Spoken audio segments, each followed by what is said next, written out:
Good morning, and we are awaiting the start of day one of the Standing Finance Committee of the House of Representatives.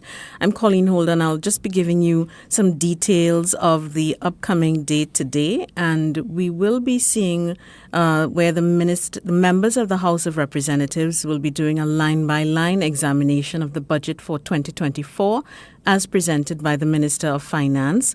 He presented a $50 billion budget, and this is a decrease of about $6 billion over the 2023 figure. Now, the Standing Finance Committee, it is the examination of the heads of expenditure of the entire government over 5 days. It will usually start at 10 a.m. on each day and will be chaired by Mrs. Bridget Anisette George and vice-chaired by Mr. Esmond Ford.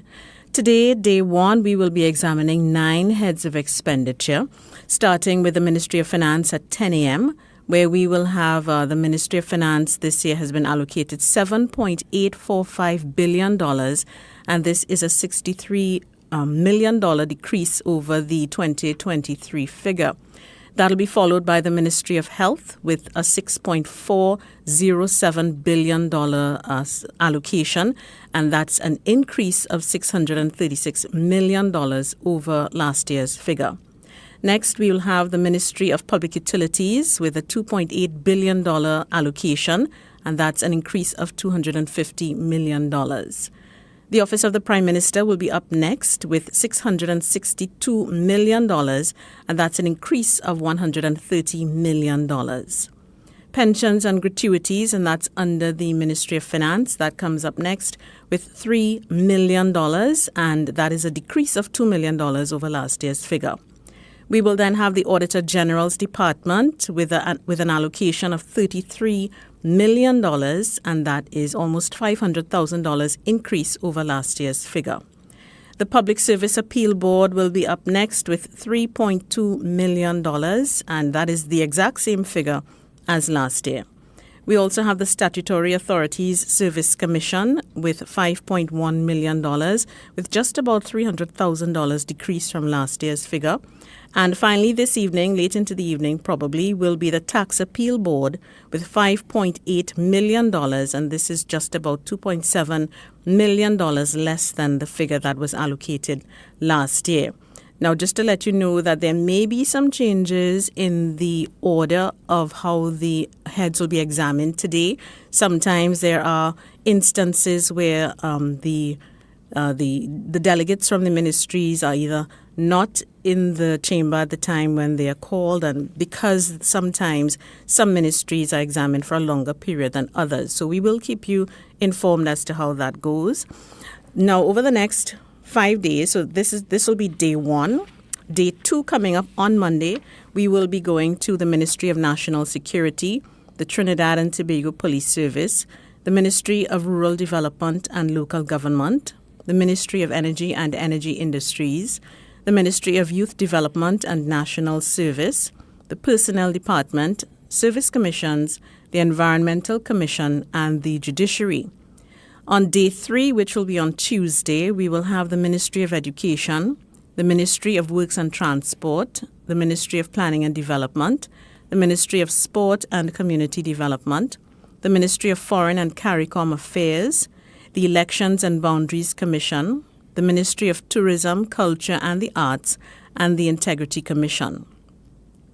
On day 4, we will have, starting the day off with the Tobago House of Assembly as well as the Central Administrative Services of Tobago.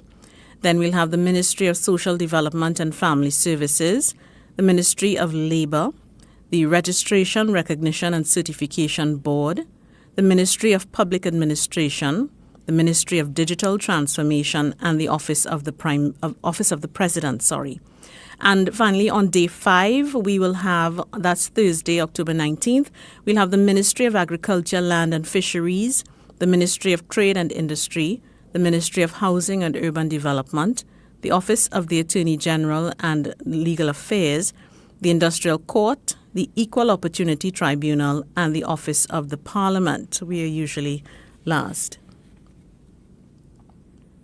All right, so just a quick update for you. The Pensions and Leave Department will now come after the Ministry of Finance.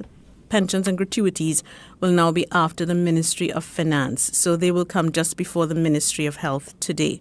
So the Standing Finance Committee will usually run for 5 days according to the standing orders of the House of Representatives. And the final day, day 5, is usually supposed to end by 7:30 p.m. on the final day. So we'll be here to keep you informed, hoping that you'll be able to join us as well. If you can't stay in front of your television, you can also join us on ParlView. That's our YouTube channel. We're streaming live on ParlView. We are also live on Radio 105.5 FM. So we hope that you will be able to stay with us throughout the day. Just a reminder, again, we have 9 heads of expenditure today, and starting with the Ministry of Finance, then we go to pensions and gratuities, and finally today we should have the Tax Appeal Board coming up later this evening. So we're just awaiting the start of the Standing Finance Committee, and it is a committee, so it's not, the debate ended yesterday in the House of Representatives. So we are awaiting the committee chairman, who is the Speaker of the House, yes, but she is chairing the meeting today, Mrs. Bridget Anisette George, and the members of the House of Representatives will be able to examine line by line the allocations for each ministry. So you will see the members, especially on the opposition side, with their yellow booklets, which is all the documents from the Ministry of Finance that they can use to go through exactly what each ministry will be getting for the next financial year. So you can as well go to the Ministry of Finance website, where you will be able to as well take a look at those documents for yourself. You can download them. You can take a look at them. You can also go line by line according to, along with the members. Each minister will be, at the start of their presentations, each minister will be given 5 minutes to make a short presentation on their ministry as well as on the allocation to their ministry. And each member can intervene for no more than 5 minutes to ask questions, pose questions, etc.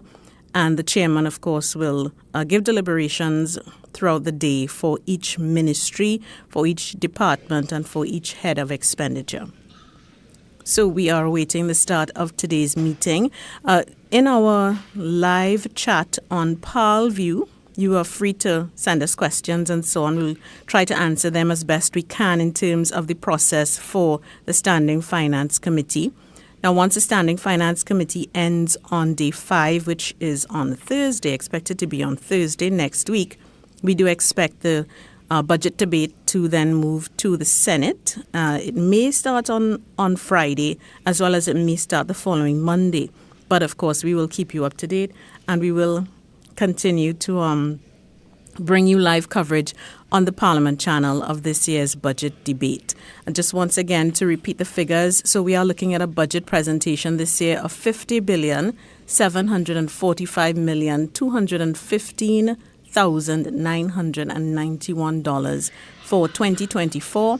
And of course, the fiscal year 2024 will run from the 1st of October 2023 to the 30th of September 2024. And this figure is $6 billion less than was allocated for the financial year to run the affairs of Trinidad and Tobago for 2023.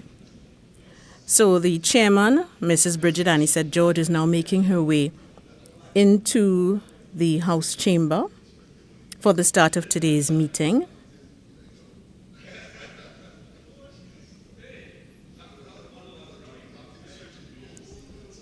So once again, we will be starting today with the Ministry of Finance.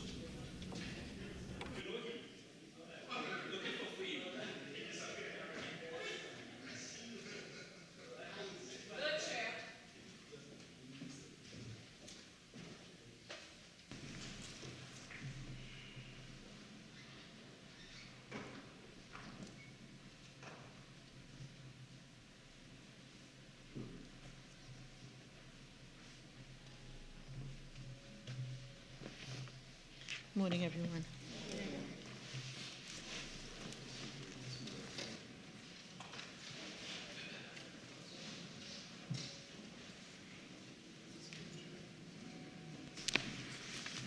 The meeting of the Standing Finance Committee will now resume.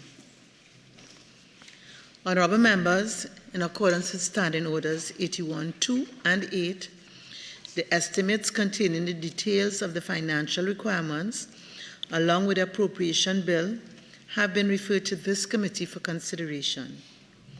The documents before the committee therefore include the draft estimates, details of estimates of recurrent expenditure, draft estimates of the revenue and expenditure of the statutory boards and similar bodies and of the Tobago House of Assembly, draft estimates of development program, and the appropriation financial year 2024 bill 2023. In accordance with Standing Order 85-1, the consideration of the clauses of the bill will be postponed until after the consideration of the schedule, which lists the heads of expenditure to be approved.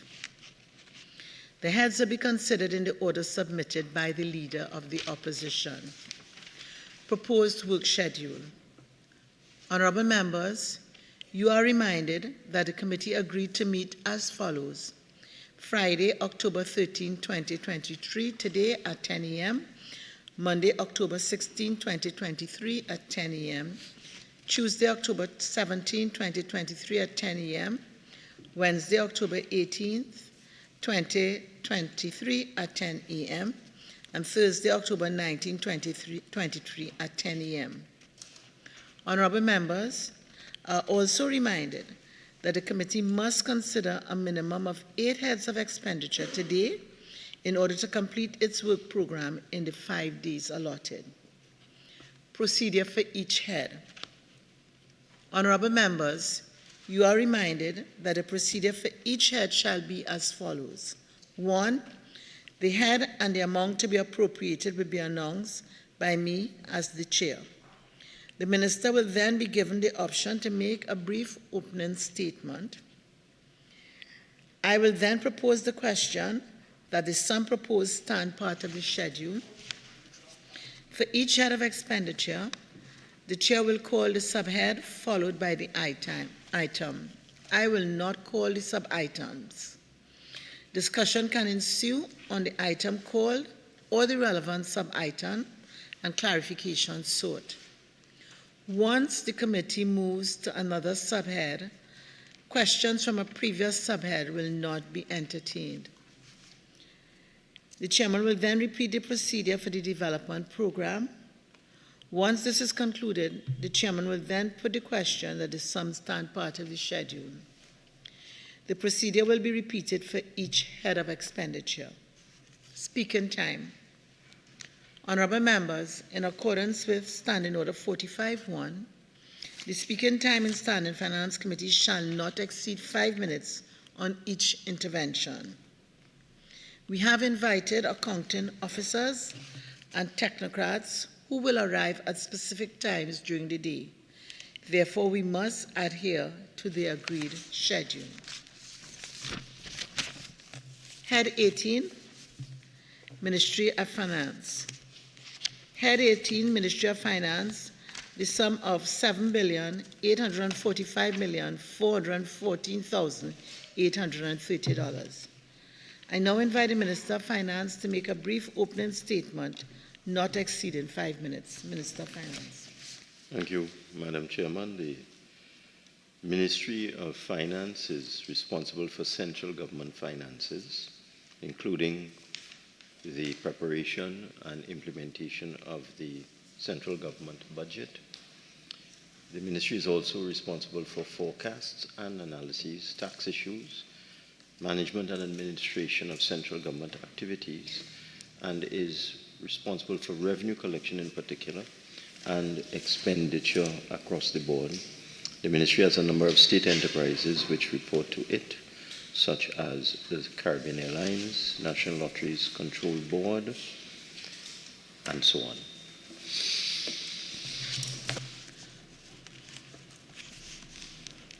Honourable members, the question is that the sum of $7,845,414,000. Let me repeat this question.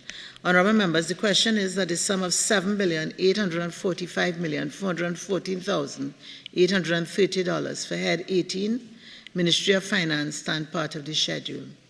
Honourable members, the sum of $7,845,414,830 for Head 18 Ministry of Finance is comprised of monies proposed for expenditure under the following subhead and items to be found in the draft estimates of recurrent expenditure, the draft estimates of the revenue and expenditure of the statutory boards and similar bodies and of the Tobago House of Assembly, and the draft estimates of the development program. We shall now proceed to consider the draft estimates of recurrent expenditure. Subhead 01. Member for Point of Appeal. Morning, Madam Chair. Let me call the item. Item 001, General Administration. No, sorry, Madam. Go ahead.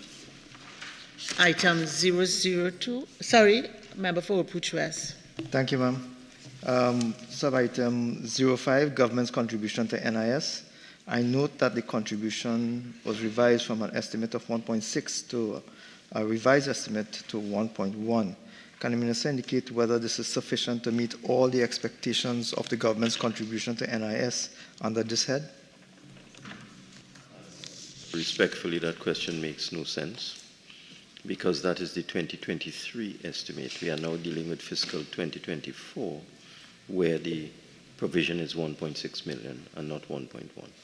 Ma'am, if I may repeat, can you advise whether the allocation is sufficient to meet the requirements for the payments to NIS in fiscal 2024?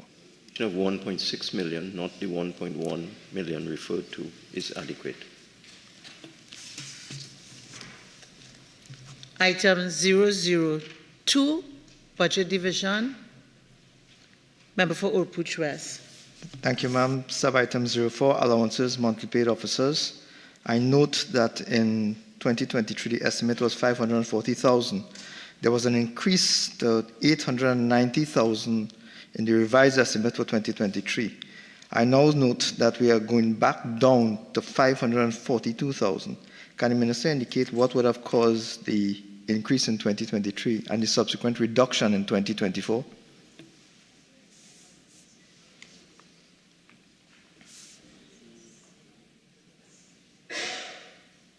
The staff in the budget division, some of the senior members of staff, were reclassified during the period after quite a long time.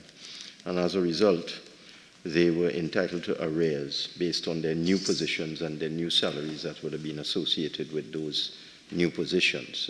They were upgraded to be deputy directors, not deputy, assistant directors of budget. So several of them had been trying to get this done for a long time, and we were finally successful. So they were due arrears, and therefore they were paid those arrears in 2023. Now that that matter has been settled, that is no longer required in 2024. Item 003, Customs and Excise Division. Member for Opuch West. Ma'am, I am referring to sub-items 01 and 05 because they may be related.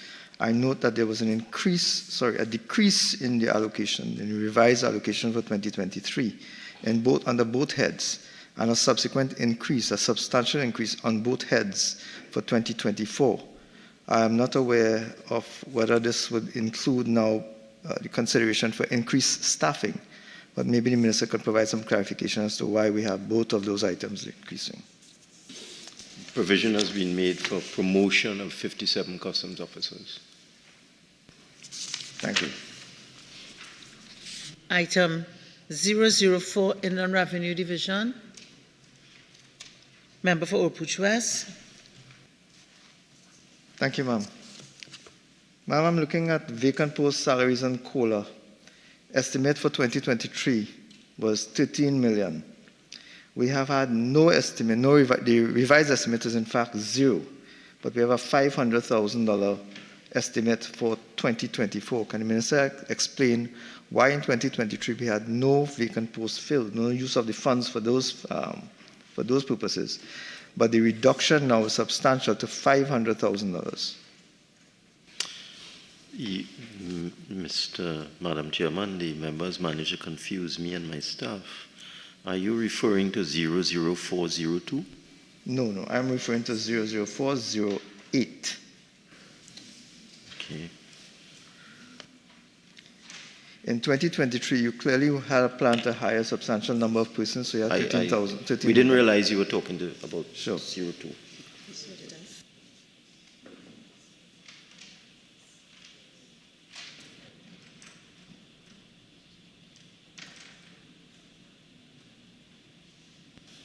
Okay.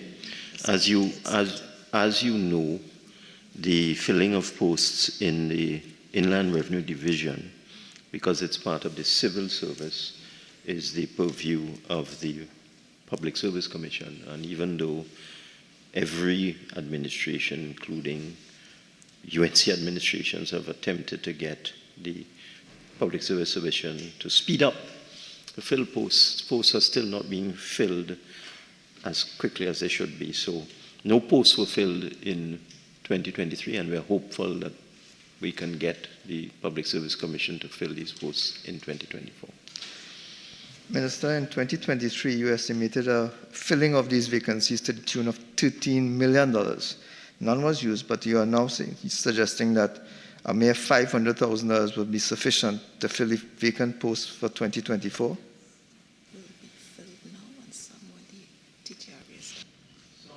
Would be filled. You see, we're on the cusp of the transition to the TTRA, so that some of the posts will be filled, and then as the TTRA comes on stream, there will be no need to fill these posts because they'll have transferred over to the TTRA. Item 005, Treasury Division. Item 008, Investment Division. Item 009, Central Tenders Board. Yes, Member for Puchwest. Just for clarification, just to ensure, I note that there are 0 allocations for Central Tenders Board, and that is because the procurement unit, I assume, is the one that is now going to pick up the staffing from here. Is that correct, sir? Not entirely correct. When the Procurement Act was proclaimed, one of the clauses, I think it's the last one, was that, one of the sections, sorry, was that the Central Tenders Board Act was repealed, so it no longer exists. So it's not a question, it's not as simple as the procurement unit dealing with it. The Central Tenders Board has gone out of existence, and therefore there's no requirement for an allocation in 24. Item 010, Valuation Division. Item 010. Yes. Again, Valuation Division, I'm looking at 08 again. I'm querying whether or not this will be true for all under this sub-item. Vacant post salaries and COLA without incumbents. You had a $3 million estimate in 2023 and 0 in 2020, 0 actual spend, with a repeat of the $3 million in 2024. So is it that the same process is going to take place? Is something that we inherited with our constitution, that we can't fill posts. We have to get the Public Service Commission to do it, and they are like molasses. They're just slow. And no matter how we urge them, and as I said, it has happened to all governments, it's not unique to this government. They're slow. So we try, we're hopeful. That's why we put back the allocation. Thank you. Item 011, National Insurance Appeal Board Tribunal. Item 014, Financial Intelligence Unit. Member for Oropouche West. Thank you, ma'am. Sub-item 01, Salaries and Cost of Living Allowance. You had an estimate of 2.1 in 2023. The revised estimate was 1.3. You're only now increasing by a further $500,000. Can the Minister provide some kind of clarification as to why we've had both the decrease and the minimal increase relative to the overall sum? The note at the side, it includes provision for vacant posts, so it's just an estimate. If posts are filled, we could certainly adjust this at the mid-year. But we're looking at actual performance in terms of filling posts. As I said, that's not up to us. So we just put in an estimate there of 1.8, and we're hopeful that we can achieve the filling of the posts. Item 017, Office of the Supervisor of Insolvency. Item 018, Procurement Unit. Member for Point of Appeal. Thank you, Madam Chair. Minister, this is a new unit, and I'm assuming it's because of the Procurement Regulation Act and so forth. How many in 01 for salaries and cost of living? $4 million has been budgeted. How many is the staffing for that new unit is expected to be? How many individuals? All right, again, it's not as simple as that. The Central Tenders Board was a unit of the Ministry of Finance. It went out of existence, but there were a lot of matters that they had pending when the act was proclaimed. So what we did is we have absorbed the staff from the Central Tenders Board. In the interim, they now form our procurement unit, but they also have the task of resolving all of the pending matters that were in there. In terms of the number of people, about 20. Just for clarity, Minister, that so the staffing that was in Central Tenders Unit has now been sort of transferred. Because again, they would have suffered from vacant posts. So it's whoever was there, we brought them over, and we're using them to resolve all of the matters that would have been in transition in the CTB throughout the whole government. It wouldn't be just finance. Sure. So they are resolving all of that. Thank you. Subhead 02, Goods and Services. Item 001, General Administration. Member for Urupuch West. Thank you, Madam Chair. I am looking at sub-item 05, telephones. And I note that while you had an estimate of $4 million in 2023, your revised estimate, your revised spend was actually $1 million. You are now going back up to the $4 million. I'm comparing that with the 2022 actuals, which are a fraction of that. I'm trying to find out from you, Minister, what is the reason for this drastic increase in the bill for telephones under this subhead? Well, as you see, the 23 estimate was 4 million. The actual spend was 1 million estimated. This is one of the things where there are routinely there are arrears and reconciliation of bills and so on. And therefore, we are hopeful that in 24 we can resolve any queries that exist with telephone bills and clear up any arrears that might exist. Mr. Given that you had estimated in 2023 $4 million, you would have assumed that that would have been a realistic figure close to what you would have been spending. You had a $3 million less spend, but you've only allocated a $3 million additional spend in 2024. So is it that you expect that your bill for 2024, including arrears, would be your $4 million estimate? Yes. Thank you. Member for Point of Appeal. Yeah. Line item 28, Madam Chair. Minister, the $40 million that is estimated for 2024 increased from $10 million from 2023. You have a breakdown on the side here. Item 113, consultants to the Ministry of Finance, $25 million budgeted. Are these new consultants, or is it envisioned new consultants, or is it ongoing work that is continuing? Could you provide us a list of those consultants? We'll give you a breakdown, but it's a combination of existing consultants and new ones. I'll give you an example. For example, we're doing an integrated financial management system, which has been in progress for quite a long time. And in order to expedite it, we just engage an expert consultant to finish it. However, we do have consultants who give us advice all the time. So it's a combination of new and old, and we'll give you a list. And also, Madam Chair, through you, item 1, Roman legal counsel and advisory services. I seem that same thing. If you could. Getting sued every day by the UNC. So I think that might be an underestimate. Okay. Member for Urupuch West. Same item, sub-item 23, ma'am. I note that it also includes provision for analytical services in the note. Can the Minister provide an explanation as to what these analytical services are? It says analytical.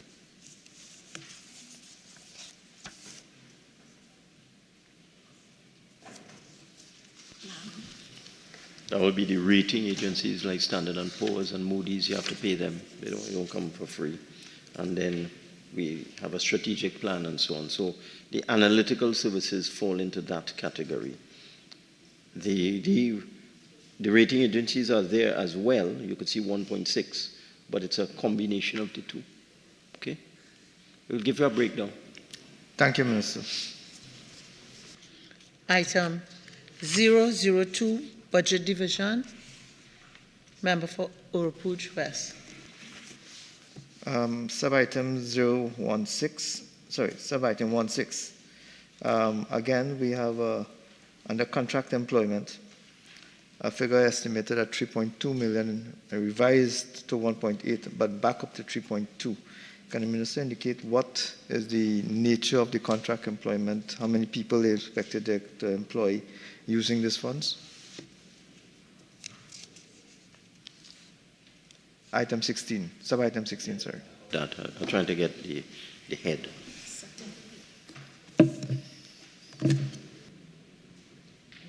Budget division.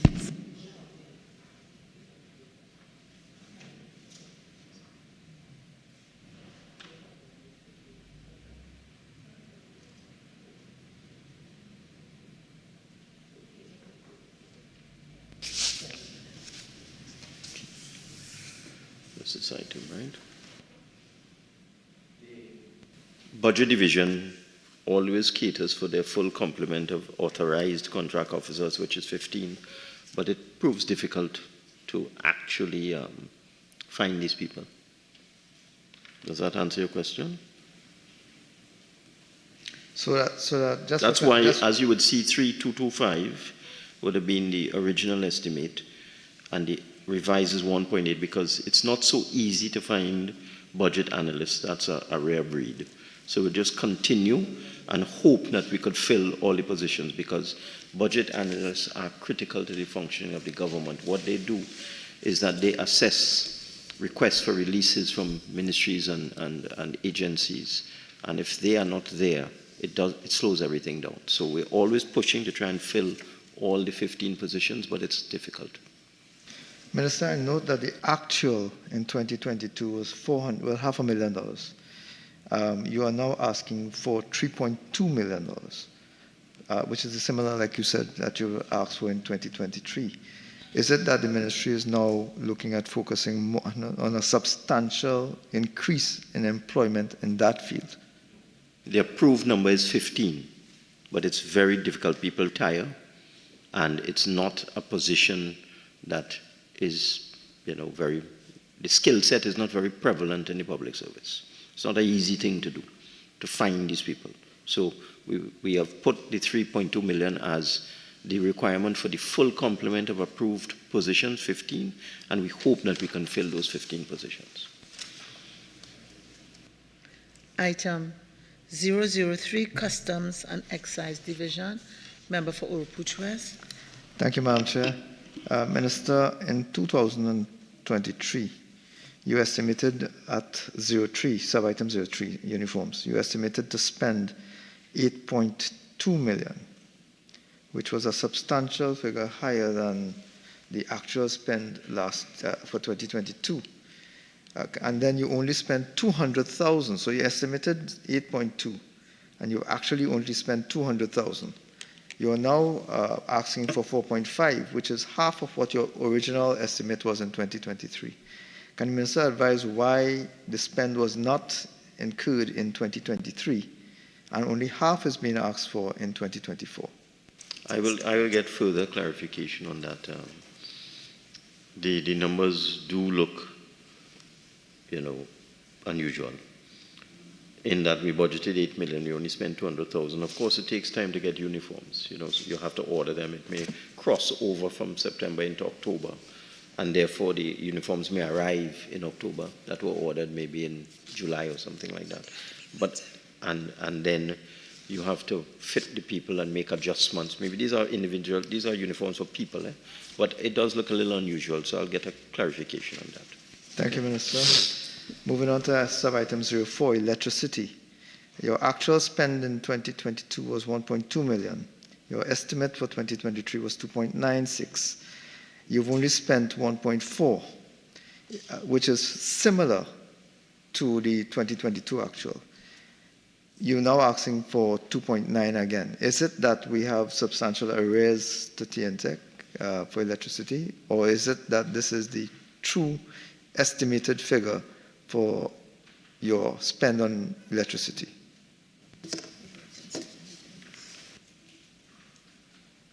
Again, there would be arrears, but there needs to be a reconciliation of bills. So again, we've put back the full amount, and hopefully this year we can resolve all the queries on all the bills.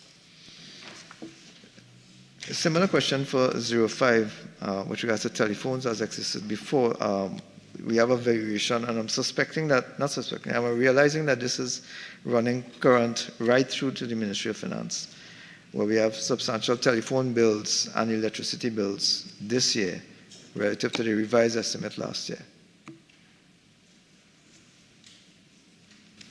That is a provision for arrears owed to TST, and the bills are being reconciled. And hopefully, I expect, and I will in fact ensure that that is cleared off in 2024.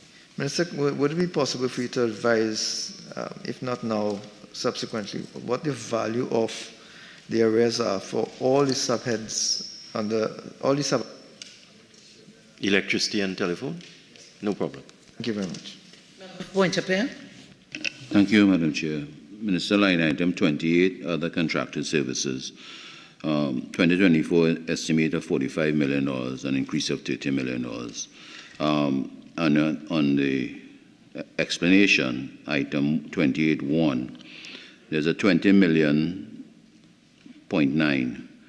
additional operational costs, and I read up operational costs of container examination stations at Point Lisas and Port of Spain. The word operational, could you help me understand what is supposed to happen for this $21 million increase? Get clarification and come back to you on that. Okay, please. Thank you. Is it like, well, okay, some private contractor?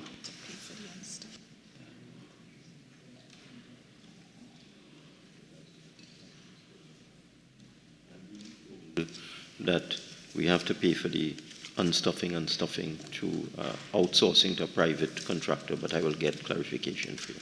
Okay. Member for Oakwood West. Same subhead, and maybe you might be able to also add to my colleague's request. 2023, you estimated $45 million, and this similar explanatory note existed then too. But you only spent 15 out of the $45.1 million. Can the Minister indicate what was not done, what spent was not undertaken, but was projected in this during this year? That is the clarification I'm going to get. Because there was a provision of 45, we only spent 15, we've put back the 45, so I will find out. And the big ticket item is the operational cost of container examination stations. I will get clarification on that. Member for Oakwood West. I'm looking at sub-item 23, fees. You had a 2.6 allocation, you have a $1 million allocation, you've gone back up to 2.6. Can the Minister provide a breakdown as to what these fees entail and what was not spent in 2023? It's for software and technical support.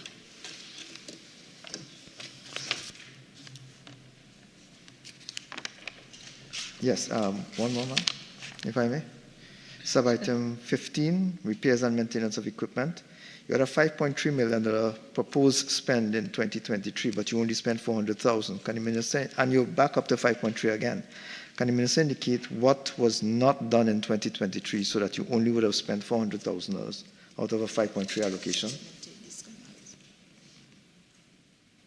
That was delays in finalizing a maintenance contract for the fixed scanner.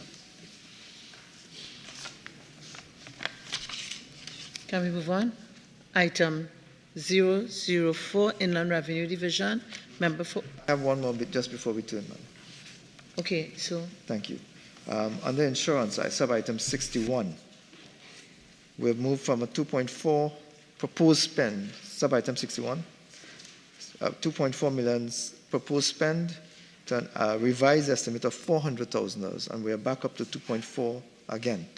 Is it that we now have a substantial amount of arrears, or did we not have insurance payments made at that time, 2023? It's a $2 million not spent on insurance for the Customs and Excise Division.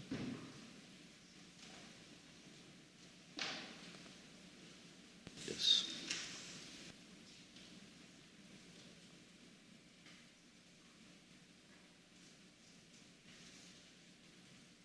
Clarification on that, Phil. Thank you. Last one, ma'am. Same, under sub-item 96, fuel and lubricants. I know you had estimated a spend of 1.5 million. You've only spent $500,000, which means that there is 1 million not spent. Can the minister indicate why we have an unspent of $1 million on the fuel and lubricants for the Customs and Excise Division? It's always an estimated figure, but I will get a clarification as to why the estimate was 1.5, the actual spend was 500. I'll get a clarification for you. Thank you, Minister. Item 004, Inland Revenue Division. Member for Point of Appeal. Thank you, Madam Chair. Minister, line item 33, interest on late value added tax refund. 2023, the estimate was 3 million spent. 2024, 500,000 and a decrease of 2.5 million. Could you, for my own appreciation, this line item, interest on late value added tax refund, could you help me explain what that really is, please?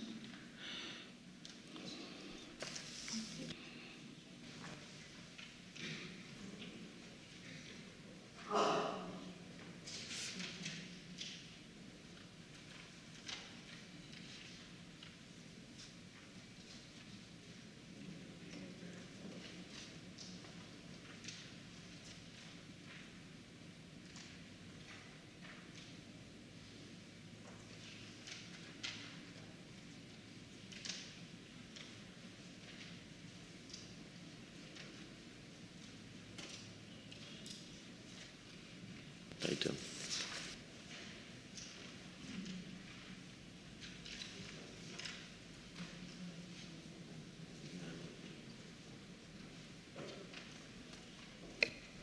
Mr. MP for Point of Appeal, could you just clarify what page and what item you're on, please? Page 93, line item 33, description, interest on late value added tax refund. This year is $500,000. We spent $3 million last year, 2023.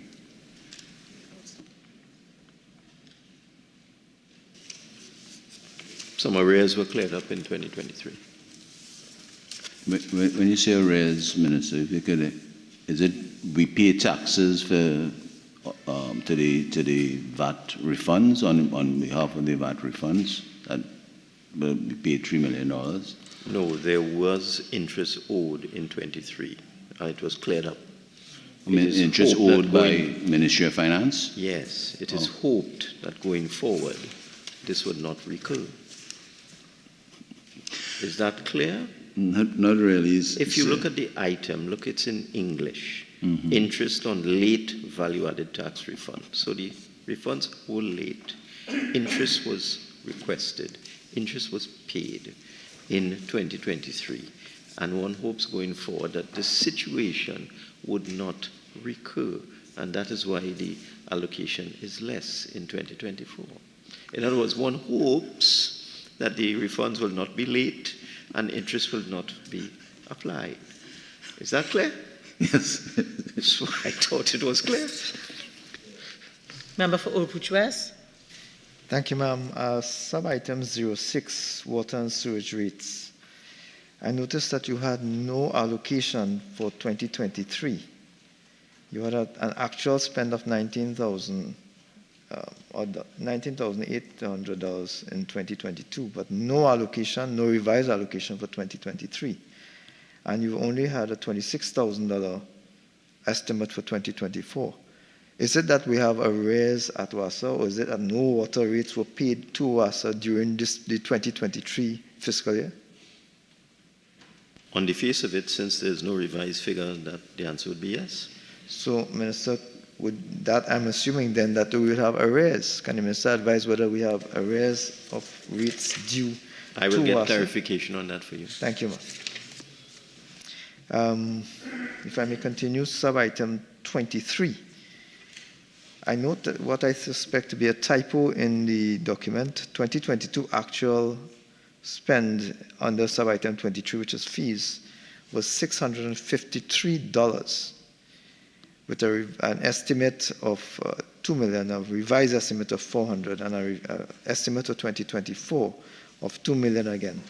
So we had an actual spend of $653, a revised spend in 2023 of $400,000, but you're now asking for $2 million on the basis of fees for the purpose of paying fees. Minister, can you advise what these fees are for, and whether that 653 figure is typographical? It would appear that it is typographical, but I will get clarification for you on that. With respect to the estimates, the original estimate for 23 was 2.035 million. So what we have done in 24 is put back the same amount. And those are fees for electronic transfer of funds. That's to facilitate our move towards trying to have all payments done electronically and digitally. So you have to pay a fee. It's not free when you have electronic transfer. Member for Puch West. Thank you, ma'am. Minister, you have a $9.5 million revised estimate for head sub-item 43, security services. 9.5 revised estimate, you're now asking for $14 million. Is there a reason for that increase, sir? Given that the 2022 actual was $9 million? The 14 million is the original figure for 23. Clearly, we did not spend that, but we have put back the same figure because we want our security up to full strength. Can the Minister provide a listing of the security providers? Sure. Thank you. Sure. Primarily, our security is provided by MTS, but I will determine whether there's additional security for you. Minister, since you volunteered that information, can the Minister advise whether there are any outstanding fees due to MTS? I will check that as well. Yeah. Thank you.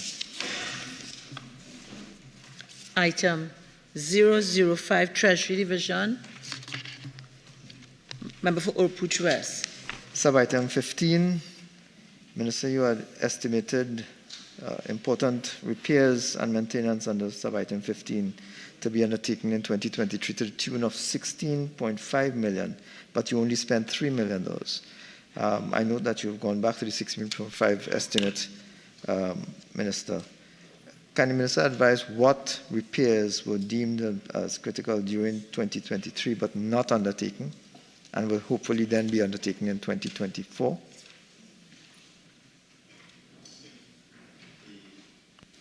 Original allocation would for a number of items. It's for repairs to the vault and safes, and shore pay maintenance, support, extra data storage, upgrade of computer equipment, upgrade of software and hardware, and also with respect to the whole question of payroll. You have to understand the Treasury Division processes all payments in the public service. So it needs a very sophisticated computer system. There would have been some issues with procurement.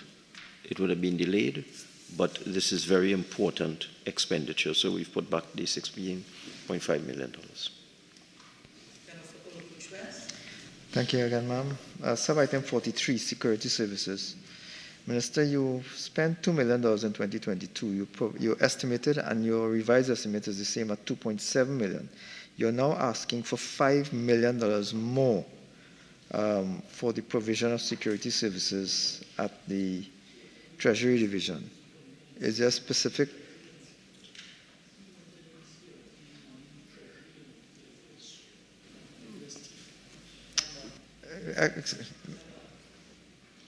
Member, I heard that word. Please withdraw it. Yeah, so that, Please withdraw it.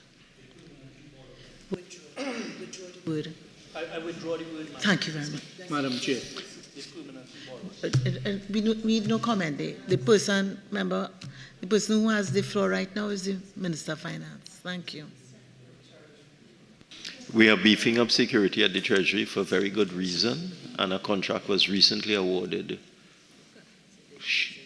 a short while ago, and therefore we expect increased expenditure. We're now going to have 24-hour security because there are a lot of criminals around, and the Treasury deals with cash. Treasury is the one that has to process large quantities of cash received at the district revenue offices, which then have to be transported to the central bank. So there has been some, I mean, you would have read about it in the papers, there have been issues of people misappropriating cash, so we're beefing up security. I'm sure you would think that's a good expenditure. You wouldn't want taxpayers' cash to disappear. I think it's much better than your colleagues. Thank you very much, Minister. Item 008, Investment Division, Member for Oropouche West. I'm looking at sub-item 28, Other Contracted Services. Minister, you had an estimate, well, you had an actual spend of 10 million in 2022. You had an estimate of 172.9 million in 2023. You've only spent 9 million, which is close to the 2022 actual spend. You're now asking for $73 million more. Can the Minister provide an indication as to what exactly these contracted services are?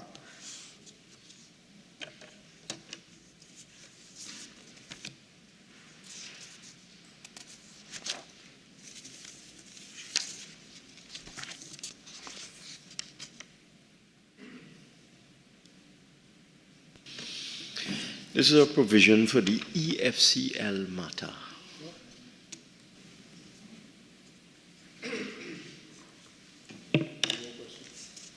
No. I'm curious, Minister. Can you provide a listing as to what these I just told you. It's a provision for the EFCL matter. Is it a legal provision, Minister? It's a provision for costs. That matters before the court. As you know, I don't want to talk about it too much. Thank you, Minister. It's under appeal, so that it's a provision. It is always good practice to provision for matters of this nature. Okay, can we move on? Item 009, Central Tenders Board. Item 010, Valuation Division. Member for Oropouche West. Just a quick one for clarification. Sub-item 10, sub-item 10, office stationery and supplies. You had a $2 million estimate. You've only spent $700,000. You're back to the $2 million. Can the Minister indicate why you did not spend the $2 million in 2023? The valuation rule, but we finished that now. Valuation rule. Yeah, that's one of the reasons. Thank you. For Couva North. Thank you most kindly, Madam. I'd like to refer the Minister's attention to line item 16, contract employment. Minister, I recognize in the revised estimate for 2023, there has been an $8 million increase versus the actual of 2022. Can the Honourable Minister provide us with a list of all new contract positions filled during the 2023 fiscal term?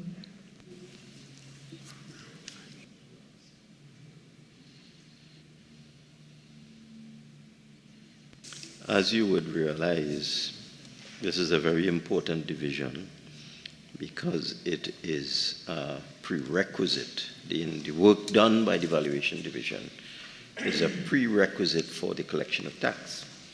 And there is need for significant number of people to do assessments, visits, valuations, etc. If you look at the 23 estimate, you would see the provision was 40, the revised estimate is 40, and the 24 estimate is also 40. In 2022, they would have been building capacity. Thank you, Honourable Minister. What I'm asking for is a list of all contracted positions that... I'll provide the information. Thank you most kindly. Item 011, National Insurance Appeal Board Tribunal. Item 014, Financial Intelligence Unit. Item 017, Office of the Supervisor of Insolvency. Item 018, Procurement Unit. Subhead 03, Minor Equipment Purchases. Item 001, General Administration. Item 002, Budget Division. Item 003, Customs and Excise Division. Item 004, Inland Revenue Division. Item 005, Treasury Division. Ma'am, Member for Oropouche West. sub-item 02, if I refer the Minister to sub-item 02, you had an estimate of $4 million for providing office equipment to the Treasury Division, of which only $1 million was spent. Can the Minister indicate what was not purchased, what was not done? Because your increase now to $2 million is not even matching up with your 2023 increase. This is one of the things that was affected by the proclamation of the Procurement Act. And this is, one of the reasons why we're going with this $1 million limits, because it affected things like this, photocopying machines and things like that. So we hope it will improve, the rate of procurement will improve in 24. Item 008, Investments Division. Item 009, Central Tenders Board. Item 010, Valuation Division. Item 011, National Insurance Appeals Board Tribunal. Item 014, Financial Intelligence Unit. Item 017, Office of the Supervisor of Insolvency. Item 018, Procurement Unit. Subhead 04, Current Transfers and Subsidies. Item 001, Regional Bodies. Member for Oropouche West. Thank you, ma'am. Minister, you had a revised estimate of $144,530 under sub-item 07 to pay CATAC. This was the same as your estimates. When you estimated and your revised estimate is the same at $144,530. But in 2024, you've now increased by $1.6 million. Can the Minister advise whether this is on the basis of arrears or this is biannual?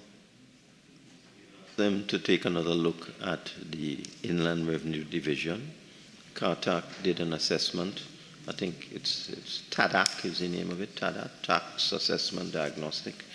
So we asked them to update that and do another diagnostic for us on inland revenue. So that's why we see an increase there. Minister, would that process be completed in fiscal 2024? They've done it twice before, yeah. And the last time they were very quick, so I think they will finish in the fiscal. Yes. Thank you. I laid the last report in Parliament many years ago. You weren't here, but it wasn't a very pretty picture in terms of the various diagnostic areas in, with respect to inland revenue. I think they didn't do well on most of them. Item 002, Commonwealth Bodies. Item 004, International Bodies. Item 005, Non-Profit Institutions. Item 007, Households. Member for Oropouche West. Thank you. Minister, I'm looking at sub-item 06, Food Price Support Program.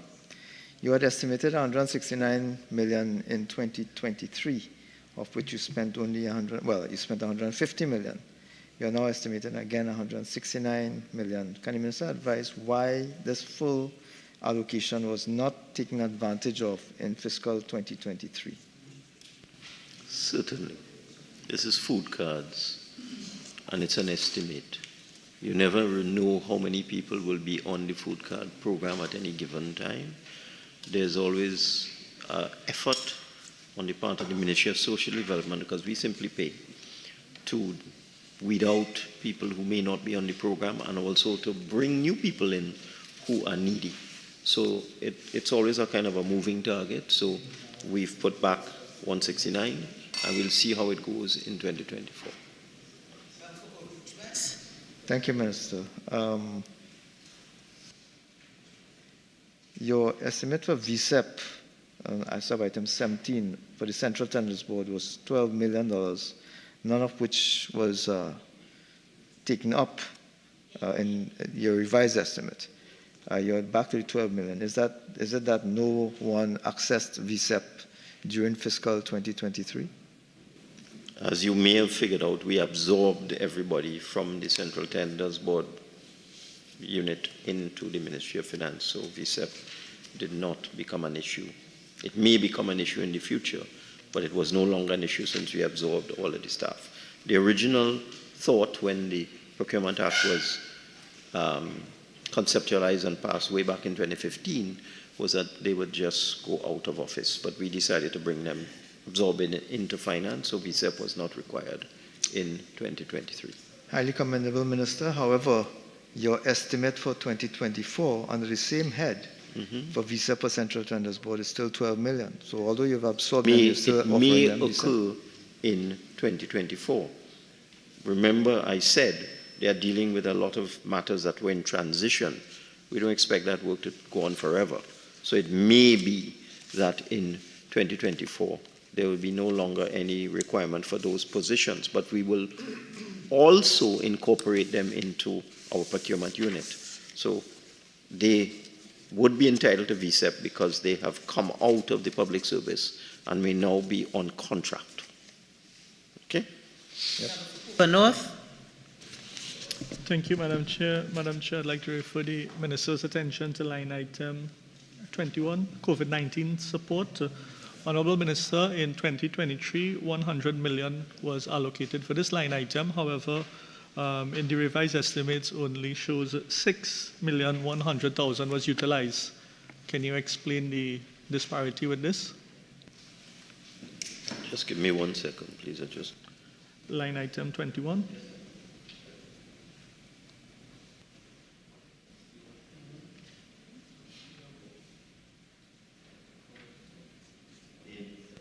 In 2023, as you should know, the World Health Organization declared the COVID-19 public health emergency officially over.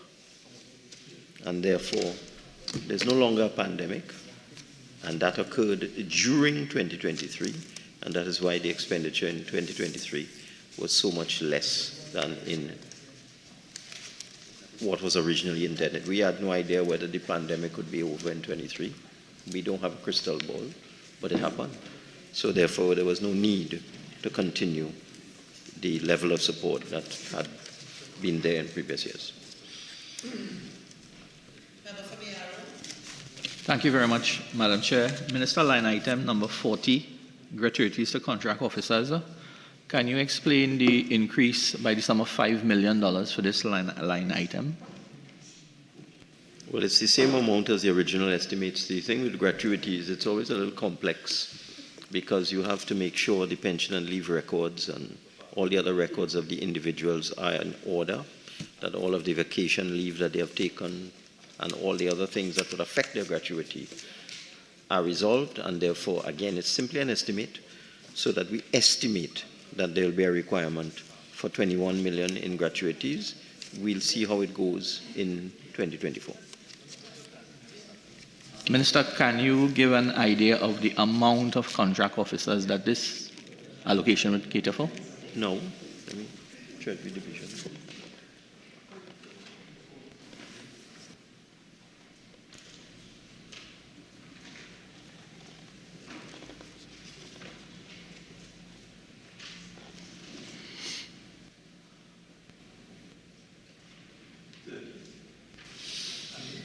People. Thank you. Member for Urupuch West. Ma'am, just for clarification, I want to go down to sub-item 15, government contribution to the Children's Life Fund. Yep, so I just want to make sure that we did not skip the Treasury, under Treasury Division.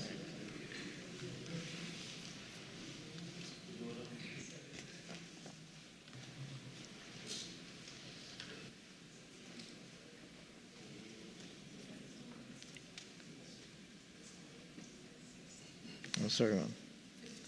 Item 15, Yes. sub-item 15, government's contribution to the Children's Life Fund. Minister, you have now requested to spend $5 million less. So your allocation for the Children's Life Fund for 2024 is $5 million less than your estimate, your revised estimate for 2023. Can the minister advise what would have caused? Sure.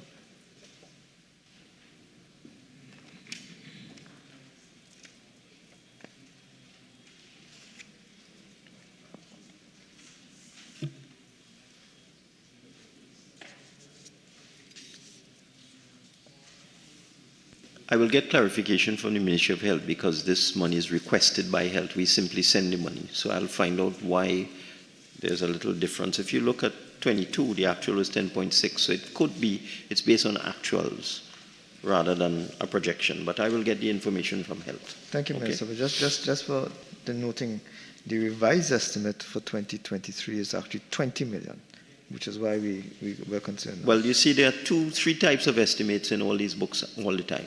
There's actual, there's original, and there's revised. Sure. You may find that the actual for 23 may not be $20 million. Okay? Of course. So I will get clarification on all of that. Item 009, other transfers. Member for Orupuch West. Minister, just for clarification, I would like to find out a little bit more on the sub-item 13, HSF, direct charges. You had no estimate for 2023. You actually had a $1.23 billion spend for 2023. Can the minister indicate what that was about? The deposit, this is a deposit into the Heritage and Civilization Fund, is post facto.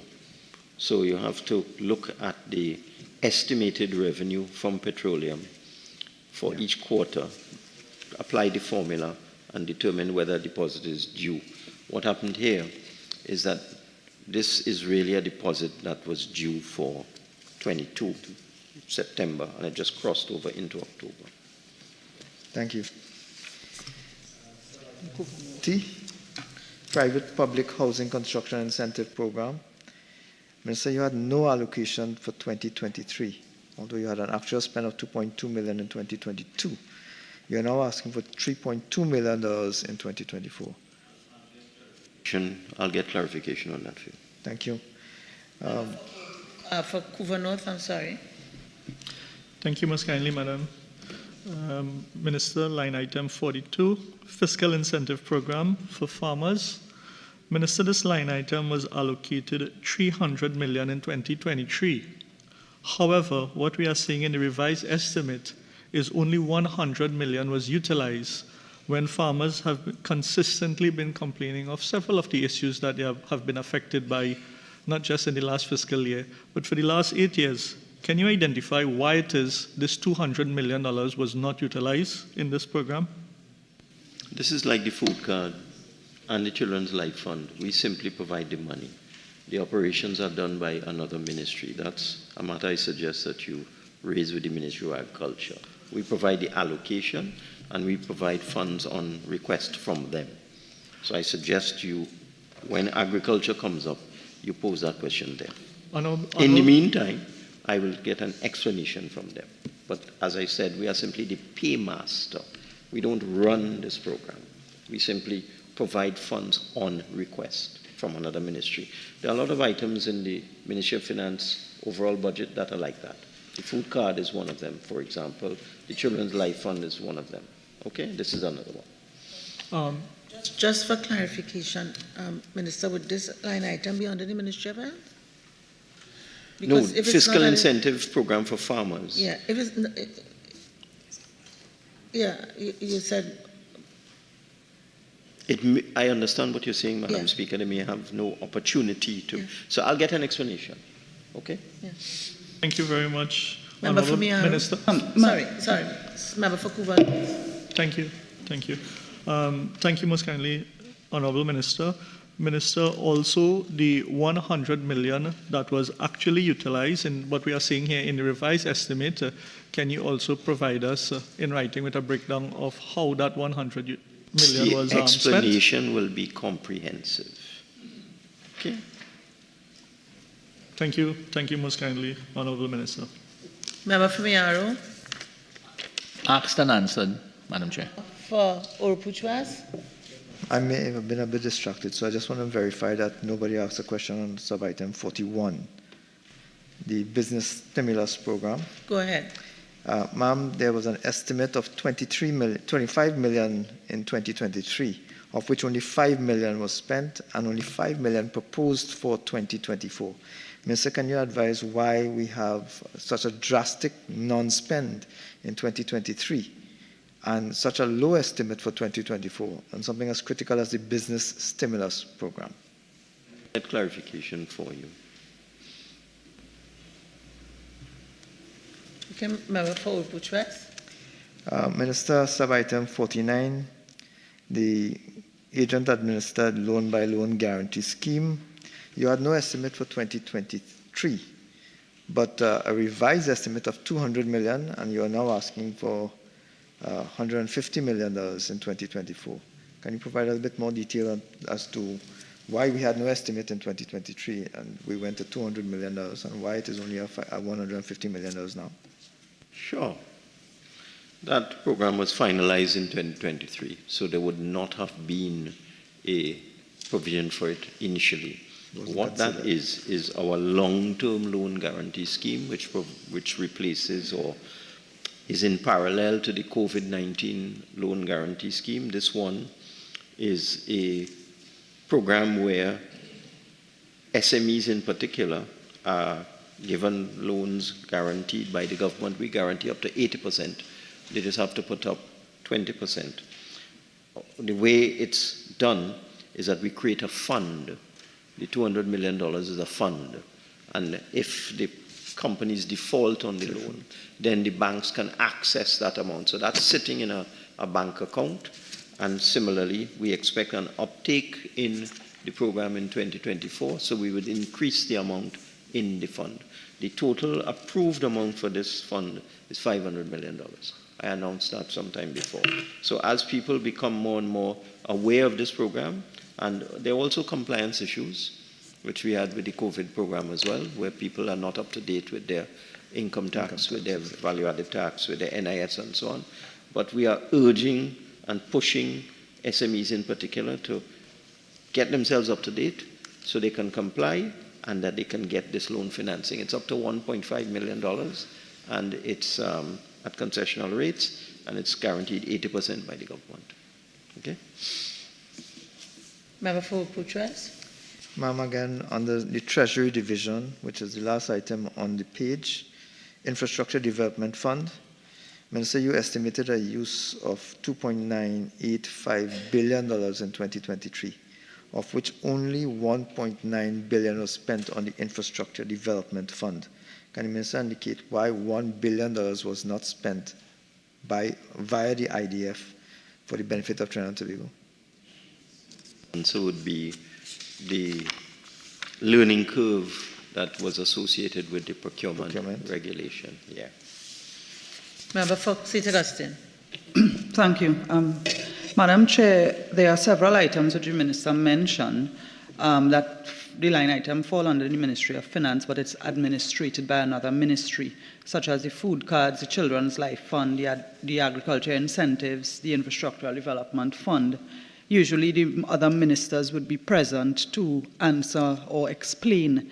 One, I want to express my disappointment that several ministers are not present here, where we have these critical issues that I think require some explanation. Secondly, I would like to request, perhaps in writing, for these particular issues from the respective ministries, the explanations concerning well, the minister explained concerning the food card that it's a projection and you're not sure how many applications you will have. But for the Children's Life Fund, I would like to have an explanation from the Ministry of Health. The agricultural Are you raising any new ones? Because I believe the ones which were raised by other members, which were, requests were made, yes. Yes. The requests were made and the undertaking was given. Yes. Yes, so are you raising any new ones? Yes, so I would just like to request a few of them in writing. I'm just listing them. They're all going to come in writing because the minister didn't give a response here. So I'm asking if you are going to identify any different ones here. Yes. Yes, please. The Agricultural Incentives Program, the Infrastructural Development Fund. Remember, those two, maybe we have a little sort of sound issue in here, but those were specifically asked by your other members, and undertakings were given to Couva North, in particular, I remember with those with the farmers. Thank you, Madam Chair. Okay? I didn't hear the specific commitment to the giving it in writing. Okay, so can we go on, please? The Minister of Housing and Madam Chair. Madam Chair, just to indicate that each minister will deal with their portfolio as they see fit. These matters fall squarely under the portfolio as stated in finance. And whatever is needed, the Minister of Finance will ensure that the information is given. In addition to that, apparently, even though the member is present, she's not totally here with us because she doesn't seem to understand the process. And ministers, the minister who has to deal with the Ministry of Finance is here and dealing with it. So I find it incredulous that you're saying that the ministers should be here to explain. The Minister of Finance is here. The Minister of Finance said it's administrative elsewhere. Yes, but member for St. Augustine, and I think what the minister was trying to do is to set the record straight and for all of us to understand the process. While it may be under another ministry, the item is only going to come under the Ministry of Finance. So while the Minister of Finance may not be able to give you a full answer, what he does here and what he's done is to give to the members who've asked an undertaking with a full explanation. So I think it's important that this discussion be had so that in going forward, we all understand what is being done and what is being required so that we could make the optimal use of the time. Thank you very much, Madam Chair. Okay, item 011, transfers to state enterprises, member for Oropuch West, and then after I'll take member for Couva North. Thank you, Madam Chair. I am looking at CISL, sub-item 8.5. You had an estimate of $60 million, of which $10 million, 10.9, so $11 million was spent. You're asking again for $60 million. Can you indicate what was not done? Because it's a substantial amount of money that CSL was supposed to have been using and did not use. And you're now asking for the same amount again. This is a provision for active court matter. In the event that we do not win, we hope to win so that we don't have to spend this money. But we are being careful. I wanted to move on to sub-item 93, the Couva Medical and Multi-Training Facility Limited. I note that it has been transferred to the Minister of Health, so the 2024 estimate will probably be in the Ministry of Health. But for 2023, it was under this ministry, and you would have estimated $11.9 million spent, but only spent $5 million. Can you explain what caused that difference in spending? I'll get a clarification for you. Thank you.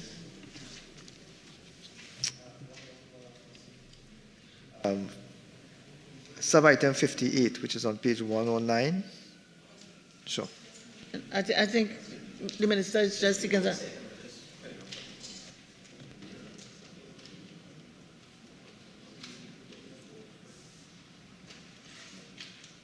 Sorry, go ahead.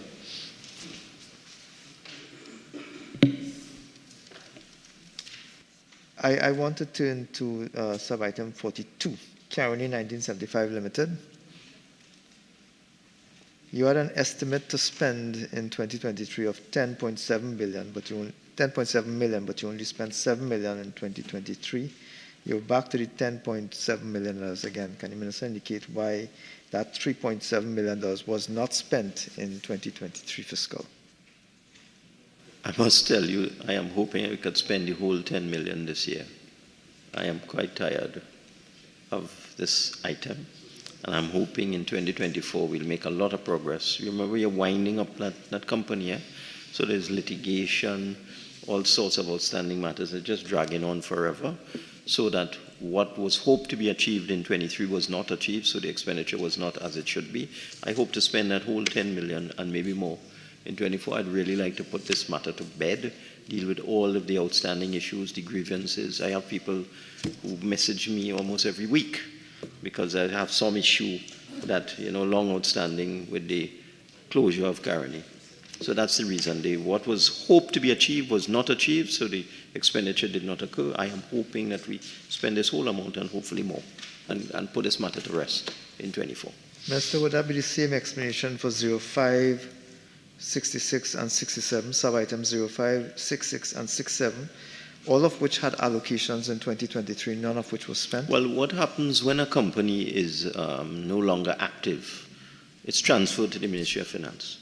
And then the staff, usually it's the board, it's a board of public servants, and their very difficult job now is to deal with all the matters, to close these things or to settle outstanding issues. So we did not achieve what we had hoped to achieve, and we hope that we will make more progress in 2024 with these companies. A lot of them, a lot of little issues, small issues, problems with records and things like that. Thank you most kindly, Madam Chair. Madam Chair, I'd like to refer the Minister's attention to line item 70, Alutrin operating expenses. Minister, there hasn't been any allocation to this line item in 2023, nothing for actual 2022. However, I'm seeing a new projection for 2024 of 3.7 million. Can you identify what that 3.7 million is for? Yes. We're very hopeful that we'll have a new line of business which would be provided by Alutrin in 2024. Honourable Minister, can you share with us some more information in terms of what that line of business with Alutrin is going to be? Yes, the production of aluminium products. Are we looking to restart the conversation with respect to a smelter? Not the smelting of aluminium, the production of items from aluminium bars. Thank you, Minister. Member for Miaro. Thank you very much, Madam Chair. Minister, line item 86, I see there's a 3 million allocation for Tourism Development Company Limited.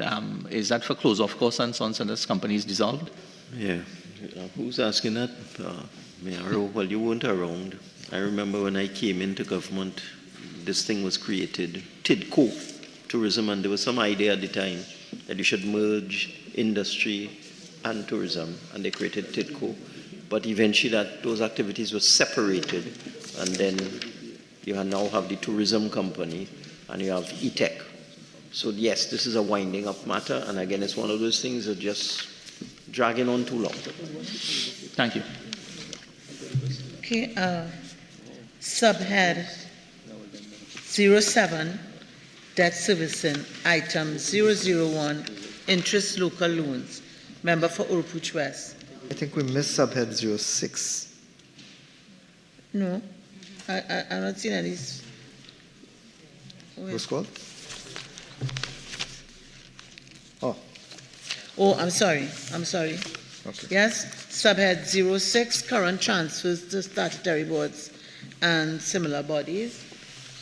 But that's in the wrong place.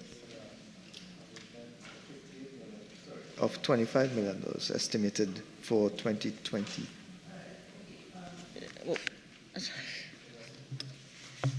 I think what we were going to do is to complete this book. Yeah, but the details will go into another book. I understand. You understand? So that's what happens. So I'm sorry. So if it will mean that if we go to 06, we'll have to go to that book and then revert here. All right? So let's just do. Thanks for the guidance for Approach West. I should have explained that. All right? I'm sorry. So if we all agree, we'll do subhead 07, and then we go back to 6. All right? Yes. So subhead 07, debt servicing, and we are at page 109 for everybody. Item 001, interest local loans. Yes, Member Orupuch West. Thank you, ma'am. I note sub-items 2.3, the Caribbean Airlines Limited. We have a revised estimate of $110 million, which meant that we spent more money than we would have expected in 2023 because we had estimated at 106.6. Minister, there's an increase of $23 million for this line item.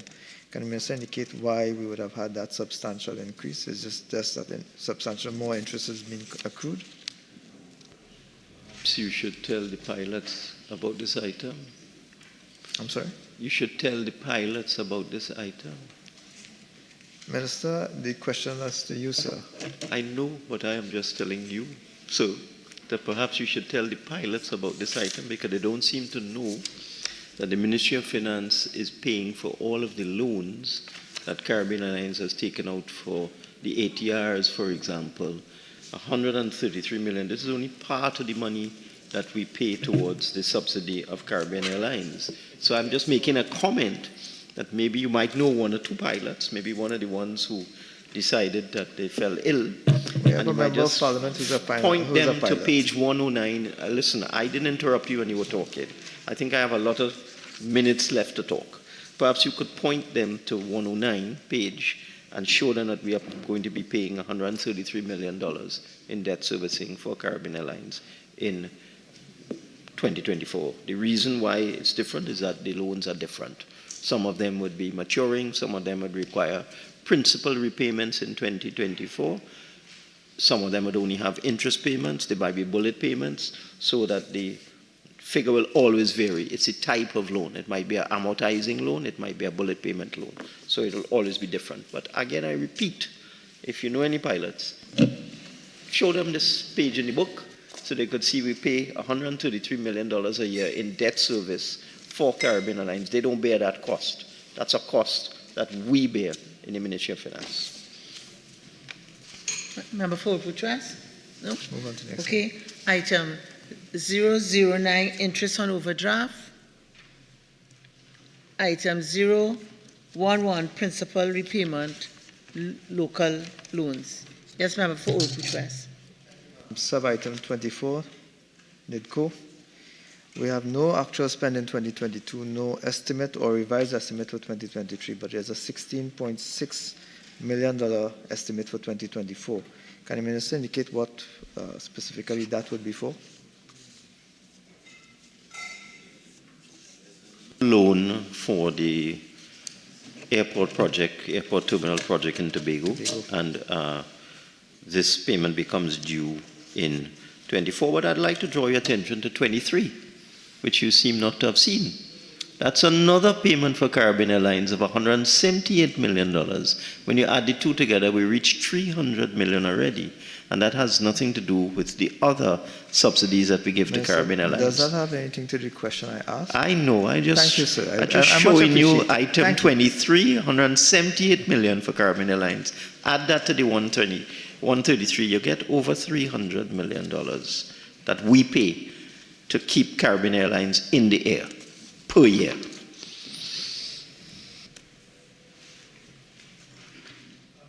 All right, you finished, Member for Buttress? Yes. Okay, right. so we will revert to the subhead 06, which is current transfers to statutory boards and similar bodies, and that will be in the relevant book. Item 004, Statutory Boards. Honorable members, we now move to the draft estimates of the revenue and expenditure of statutory boards and similar bodies and of the Tobago House of Assembly. We started on page 157 of that book. 07, National Lotteries Control Board. Subhead 01, Personal Expenditure. Item 001, General Administration. Member for Oropouche West. Thank you, ma'am. Madam Chair, to you, Minister, sub-item 01.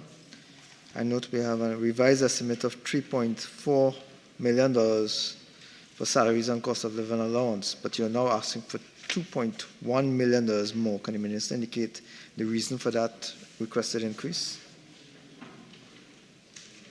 Get it for you in the interim, but the reason for it, if you look at 2023, there was an allocation of $5.89 million. It would be in an effort to fill all approved posts at NLCB. So the 3.379 would indicate that not all the approved positions are filled. Okay?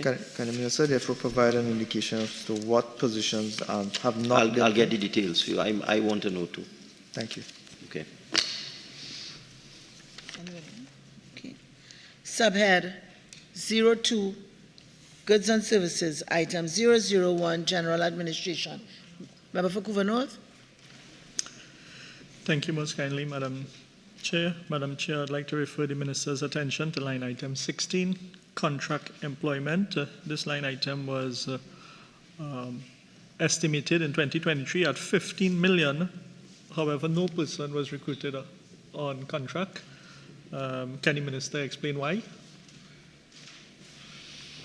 It was proved difficult to get suitable people, but they're going to try again in 2024.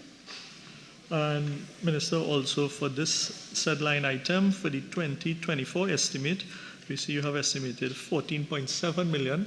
Can you identify the list of positions, contract positions that we anticipate? I'll get the details here. Thank you, Minister. Member for Oropouche West. Thank you, ma'am. I refer the Minister to sub-item 23, fees. You have a $2.6 million revised estimate, which is similar, close to the actual for 2022. So your revised estimate is similar for actual 2022 for 2023. But your estimate for 2024 is $7.1 million. Can the Minister advise what would have caused this increase in fees? Litigation.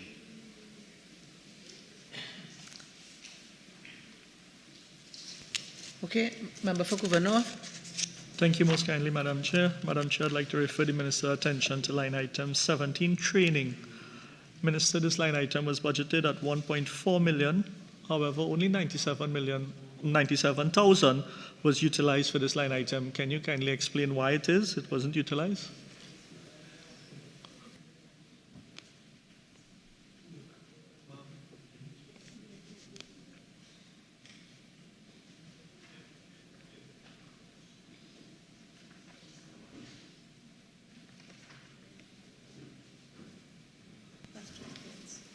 Apparently, it's one of the problems we have in the public service.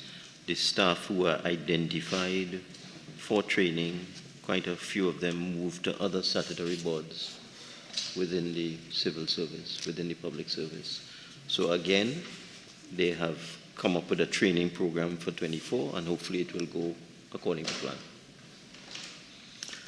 Minister, line item 28, other contracted services. This line item was estimated in 2023 at $1.3 million. However, the revised estimates show a significant increase here to $3.7 million. Can you explain why and provide us with a breakdown of the contracted services, who the contractors were, and the fees paid out to these contractors? Yeah, what is happening with NLCB? They are looking at the renewal of the contract with their service provider, and they are in the process of engaging consultants to assist them with that, and therefore there would be an increased expenditure in 2024. But if you want further details, I will see what further information is available, but I do know that they have reached the point. I think they've completed the procurement exercise to procure consultants to assist them to negotiate a new contract for a provider for the lottery services. This is the electronic provider. Thank you, Minister. Not looking at the 2024 projection, what I'm looking for is a breakdown of what was actually spent in the 2023, accounting for the 3.7 million. Sure. Member for Kuvanov. Thank you. Thank you, Madam Chair. Madam Chair, I'd like to refer the Minister's attention to line item 62, promotion, publicity, and printing services. This actual spend for 2022 was 12 million, Madam Chair. However, in the election year of 2023, we see $19 million being spent here. Can the Minister give us a breakdown of how this 19 million was spent, who it was spent to, and the amounts paid out to the service provider? Yeah. 2023, this financial period. What election? The local government election In where August? the UNC won resoundingly Madam across Chairman, the country. I really don't understand some of these questions. They don't make any sense. The National Lotteries is always trying to promote its products. If you go all over Trinidad and Tobago, you will see National Lotteries' presence in every village in Trinidad and Tobago. Usually in cultural events, you will see National Lottery promoting itself. It's not a static situation. They had planned to spend $33 million in 2023 on promotion and publicity. They actually spent 19, which is quite commendable, quite the reverse of what you are saying. And we now put back 27 million. The National Lotteries has always used promotion, publicity to generate sales for itself, to attract persons to get involved in the legal lottery and to pull people away from the illegal playway and so on. And so there's nothing unusual about this. It's simply an estimate. So there's nothing inside of here that I think needs to be explained, but I will try and get an explanation for you as to why they had an allocation of 33 million and they only spent 19 in that so-called election year. I think they must have underspent. They underspent. Minister of Energy and Energy Industries. Thank you very much, Madam Chair. Madam Chair, on this line item dealing with national lotteries, it's an opportune time to maybe remind ourselves of what we heard yesterday, that under the UNC, they took a loan, HEC took a loan from national lotteries that has been... All right, so, member, right now investigating the item with respect to 2024 estimates. Member for Kuva North.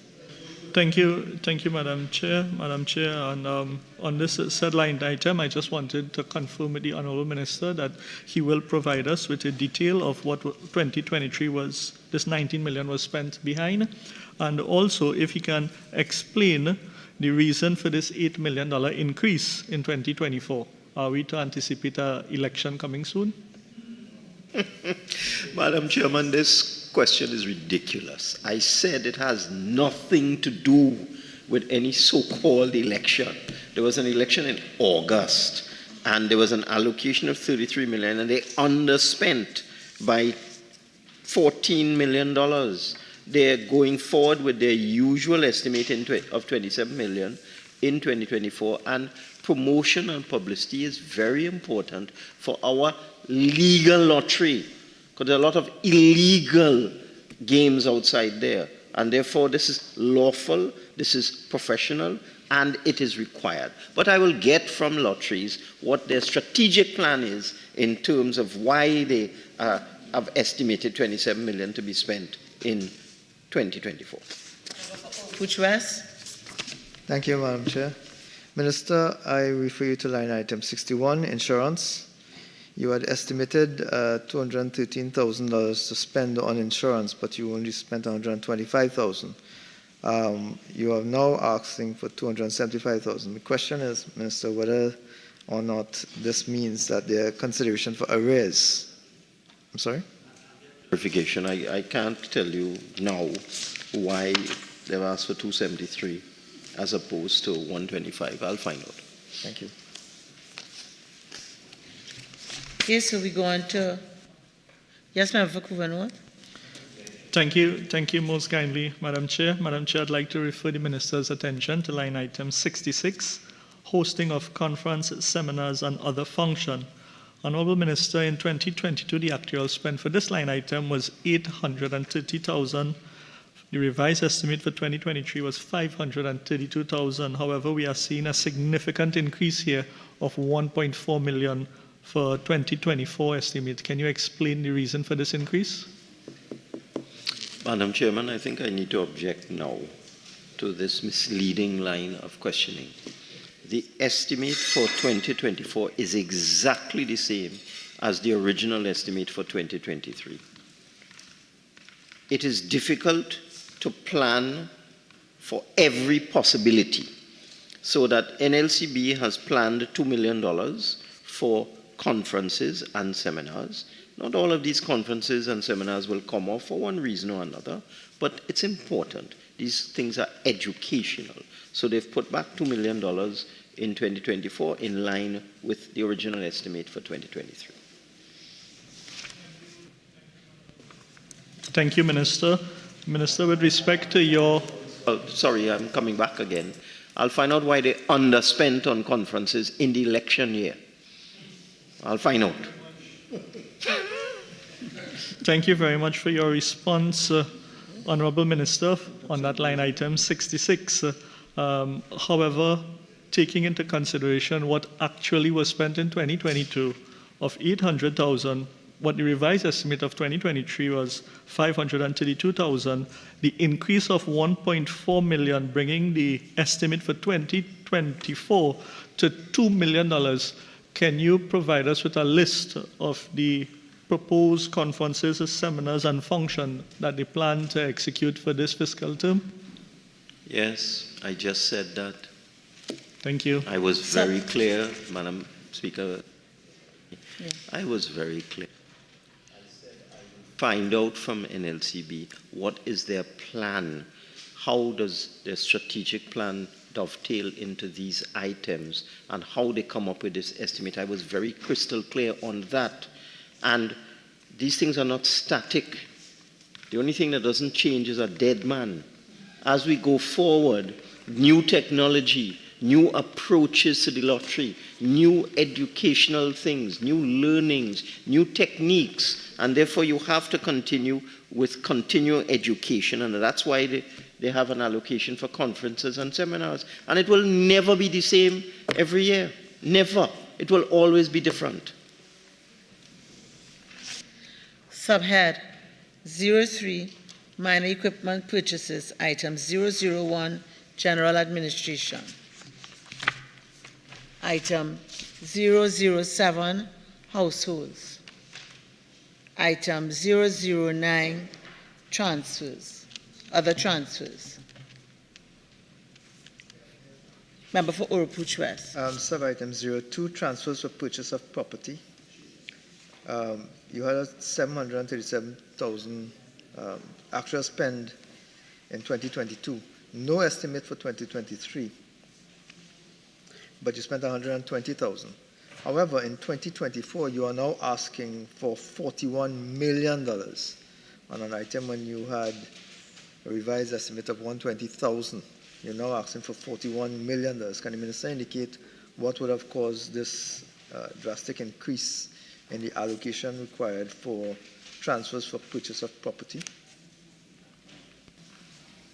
Again. NLCB plans to put up a new building. You know, for too long they've been in cramped quarters, antiquated quarters. They plan to construct a new building, a new modern building. And this is the allocation for that.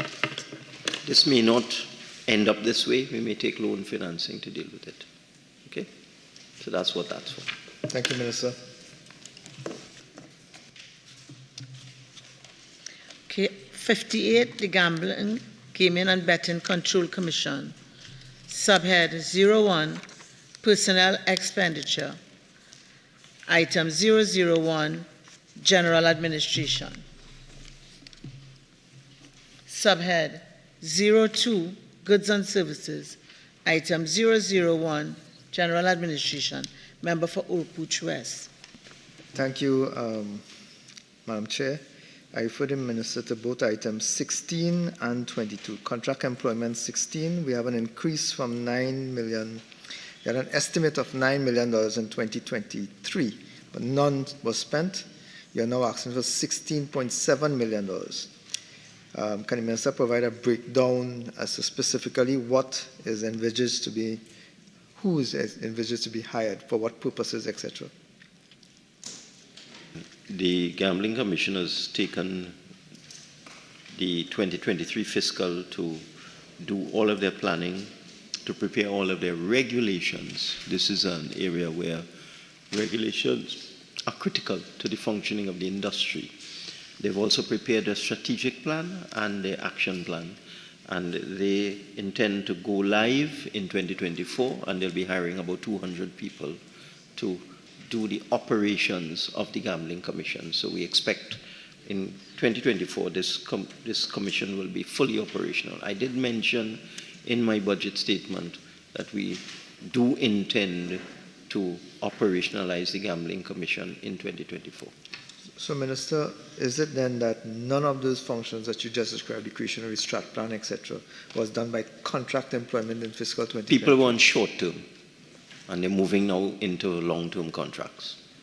So that would explain the hike in, now you send people on short-term moving to long-term.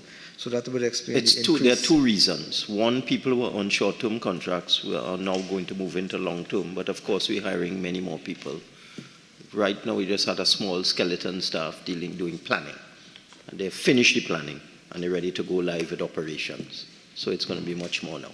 Much more people and much more expenditure. So would that then also explain the increase of $5 million on the sub-item 22, short-term employment?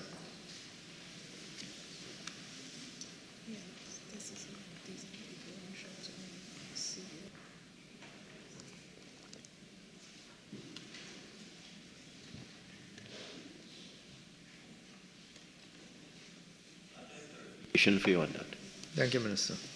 Member for Couva North. Ask and answered, ma'am. Item 002, Tobago. Subhead 03, Minor Equipment Purchases. Item 001, General Administration. Subhead 04, Current Transfers and Subsidies. Honourable members, we will now move to the draft estimates of the development program. Subhead 09, Development Program, Consolidated Fund. Item 005, Multi-sectoral and Other Services. Honourable members, item 005 spans 2 pages.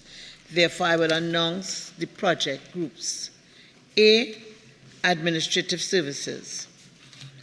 Member for Urupuch West. Thank you, ma'am.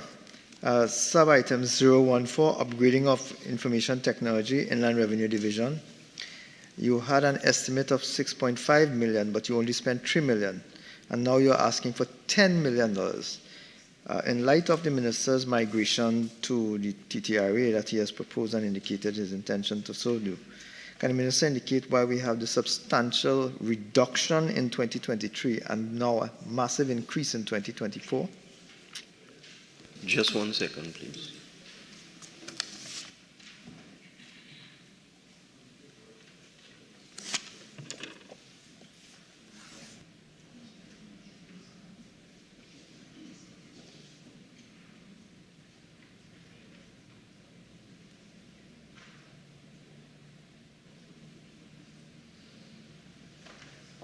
There were delays in procurement.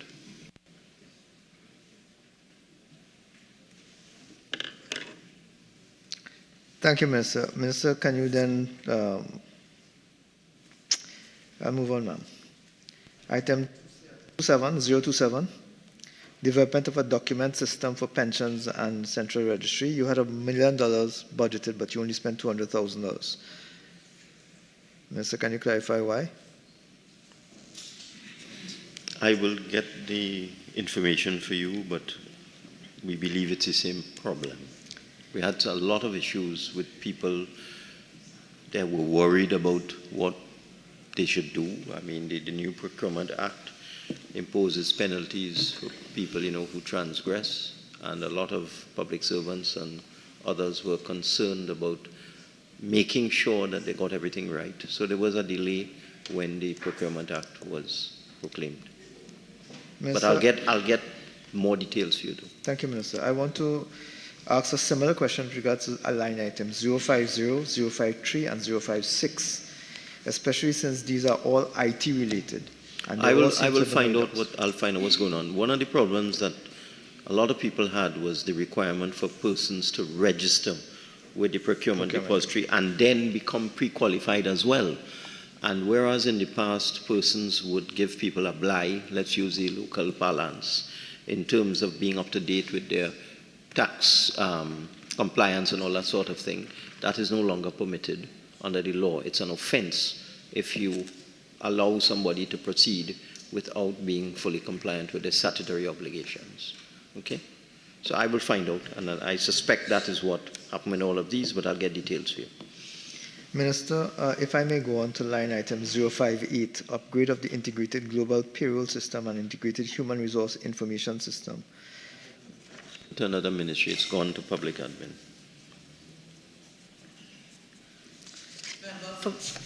Miaro.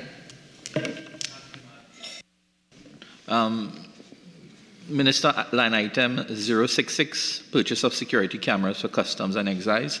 There is a $5 million estimate for 2024.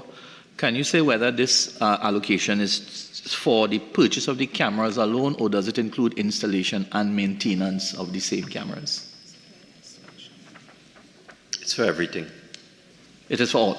Everything. Thank you. Member for Couva North.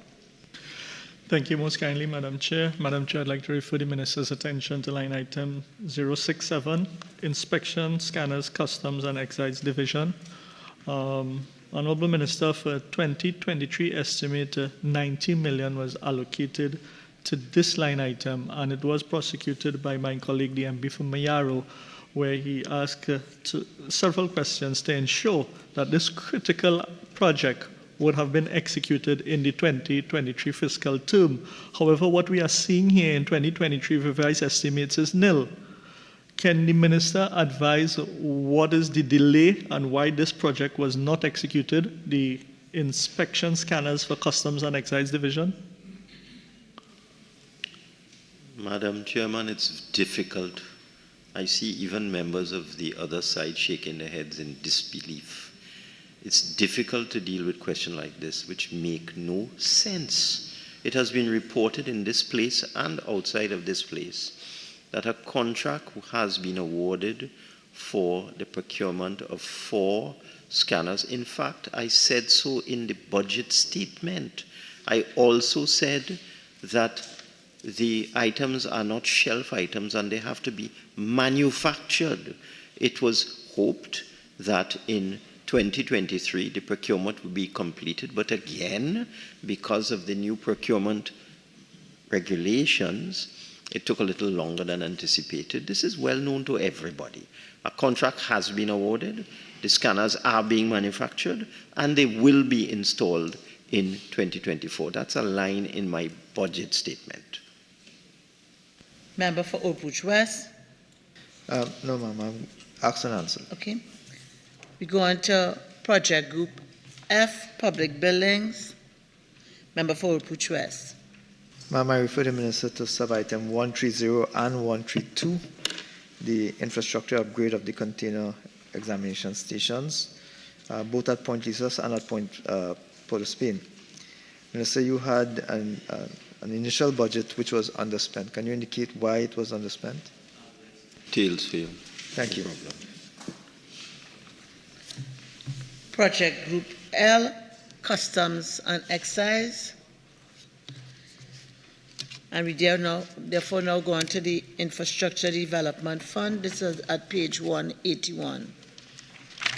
Item 003, Economic Infrastructure. A, Air Transport. Member for Couva North. Thank you very much, Madam Chair. Madam Chair, this line item was estimated in 2023 for 200 million. Only 100 million was utilized out of that project, and now we're seeing an increase of a further 300 million for this project. Can the Minister explain to us what the 110 million was utilized for in 2023 and what are the projected expenses for 2024? To build a new airport terminal in Tobago. Can the Minister provide us with a detail of the payees, the service providers, the service they provided and the amounts paid out to them for 2023? It's been built by a single contractor, China Railway. And can the Minister provide us with a scope of what has been completed for 2023 and what we expect in the scope for 2024? Sure. Thank you. Member for Point of Peer. Thank you, Madam Chair. Minister, this $400 million is that you estimated for this year. Do you have a projected sort of time frame when the airport would be completed? Yes, in fact, we are hopeful that we might spend more because we're ramping up and we're speeding up. If you go there, you might not understand that because they're doing a lot of infrastructure work, underground lines and so on. But we do hope to spend more than that 400 million, and we do hope to be able to commission that terminal in early 2025. Honorable members, the question is that the sum of $7,845,414,830 for Head 18, Ministry of Finance, stand part of the schedule. Those in favor say aye. Those against say no. I think the ayes have it. The sum of $7,845,414,830 for Head 18, Ministry of Finance, now stands part of the schedule. We'll do pensions and gratuities now? Yes. Okay. So, members, the order has been somewhat changed. I think that was circulated. We'll do Head 20 and then do Ministry of Health. So, Head 20, pensions and gratuities.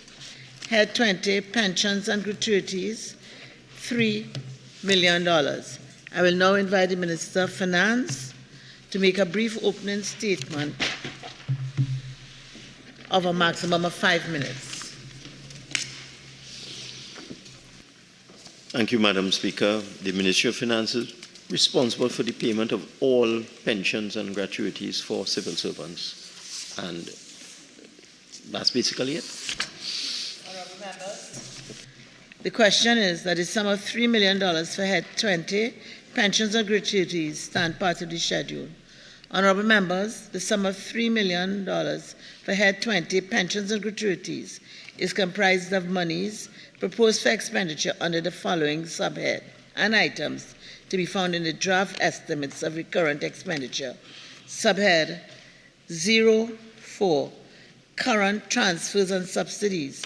Item 007, households. Member for Point of Peer. Thank you, Madam Chair. Minister, under line item 01, public officers' pensions. I just want to ask a general question. I think it was a couple budget statements ago, you had mentioned that while you would be given a sort of a upfront payment of $3,000, I think I don't have the right figure, while your pension is being processed. Is that still in place for retirees in the public service? It's actually the same as the old age pension. I think it's 35, senior citizens pension. Yes, you get it automatically on retirement because it takes a while. There's a lot of paperwork that has to be done to calculate what you're entitled to in terms of your pension and gratuity. So there's always a delay, and it was thought years ago it was unfair. It's in fact one of the public permanent secretaries who came up with the idea. So at least you get something when you retire. So yes, it's in force. All right, thank you. Member for Old West. Same subhead 01, Public Officers Pensions. Minister, you had an actual spend of 1.65 million in 2022, and a similar figure is your revised estimate for 2023. But you have a reduction proposed for 2024. Can you explain that, sir? I think we'll have to supplement this in the mid-year. Thank you.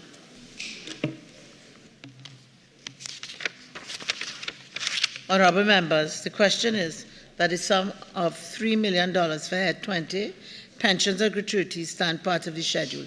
Those in favor say aye. Those against say no. I think the ayes have it. The sum of $3 million for Head 20, pensions and gratuities, now stand part of the schedule. Thank you, Minister. Thank you to the representatives from the Ministry of Finance, the Permanent Secretary, the two Permanent Secretaries, the Controller of Accounts, and the Senior Treasury Accountant General Ledger Services Treasury Division. Thank you.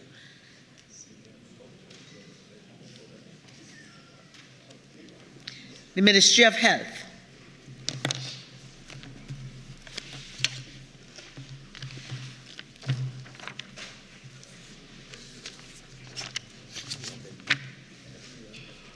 Head 28, Ministry of Health. The sum of $6,407,509,750.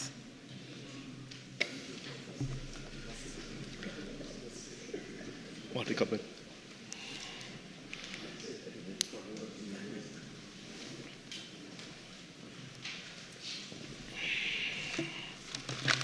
You good?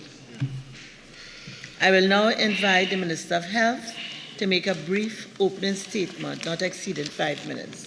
Thank you very much, Madam Speaker. Good morning to you, good morning to colleagues, and to the viewing and listening public. The Ministry of Health is the national authority charged with oversight of the entire health system in Trinidad and Tobago. It plays a central role in the protection of the population's health and ensuring that all organizations and institutions that produce health goods and services conform to standards of safety. Responsibility for the provision of healthcare services in Trinidad and Tobago was devolved from the Ministry of Health to the regional health authorities with the passing of the Regional Health Authorities Act No. 5, 1994. RHAs are autonomous bodies that own and operate health facilities in their respective regions. There are currently, Madam Speaker, 5 RHAs which deliver public health care services to the population, which include the Eastern Regional Health Authority, the North Central Regional Health Authority, the Northwest Regional Health Authority, the Southwest Regional Health Authority, and the Tobago Regional Health Authority, whilst the Tobago Regional Health Authority also falls under the purview of the Tobago House of Assembly. Whilst we are the Ministry of Health, we do not directly run health facilities. It is required to play a very key role in ensuring that they are properly run by setting policies, goals, and targets for regions based on an assessment of real health needs. Thank you very much, Madam Chair. Thank you, Minister. Honourable members, the question is that the sum of $6,407,509,750 for Head 28, Ministry of Health, stand part of the schedule.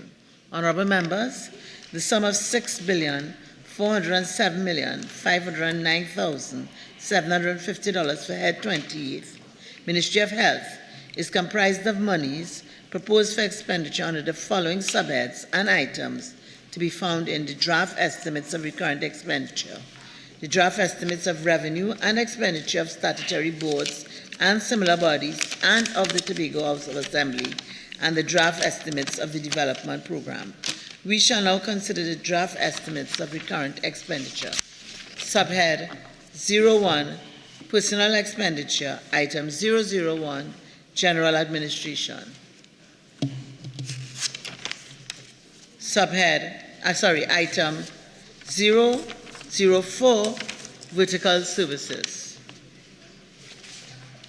Item 005, Northwest Regional Health Authority.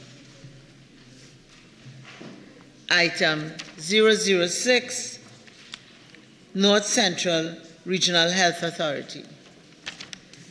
Item 007, Eastern Regional Health Authority. Item 008, Southwest Regional Health Authority. Item 009, National Alcohol and Drug Abuse Prevention. Subhead 02, Goods and Services. Item 001, General Administration, Member for Faizabad. Thank you, Madam Chair. Minister, if I may draw your attention to page 193, line item 39, drugs and other related materials and supplies. Have I moved on too quickly, Madam Chair? You've gone on to vertical services? I do apologize. That's okay. So nothing under General Administration? No. Okay. Item 004, vertical services. This is where you are, Member for Faizabad. Thank you, Madam Chair.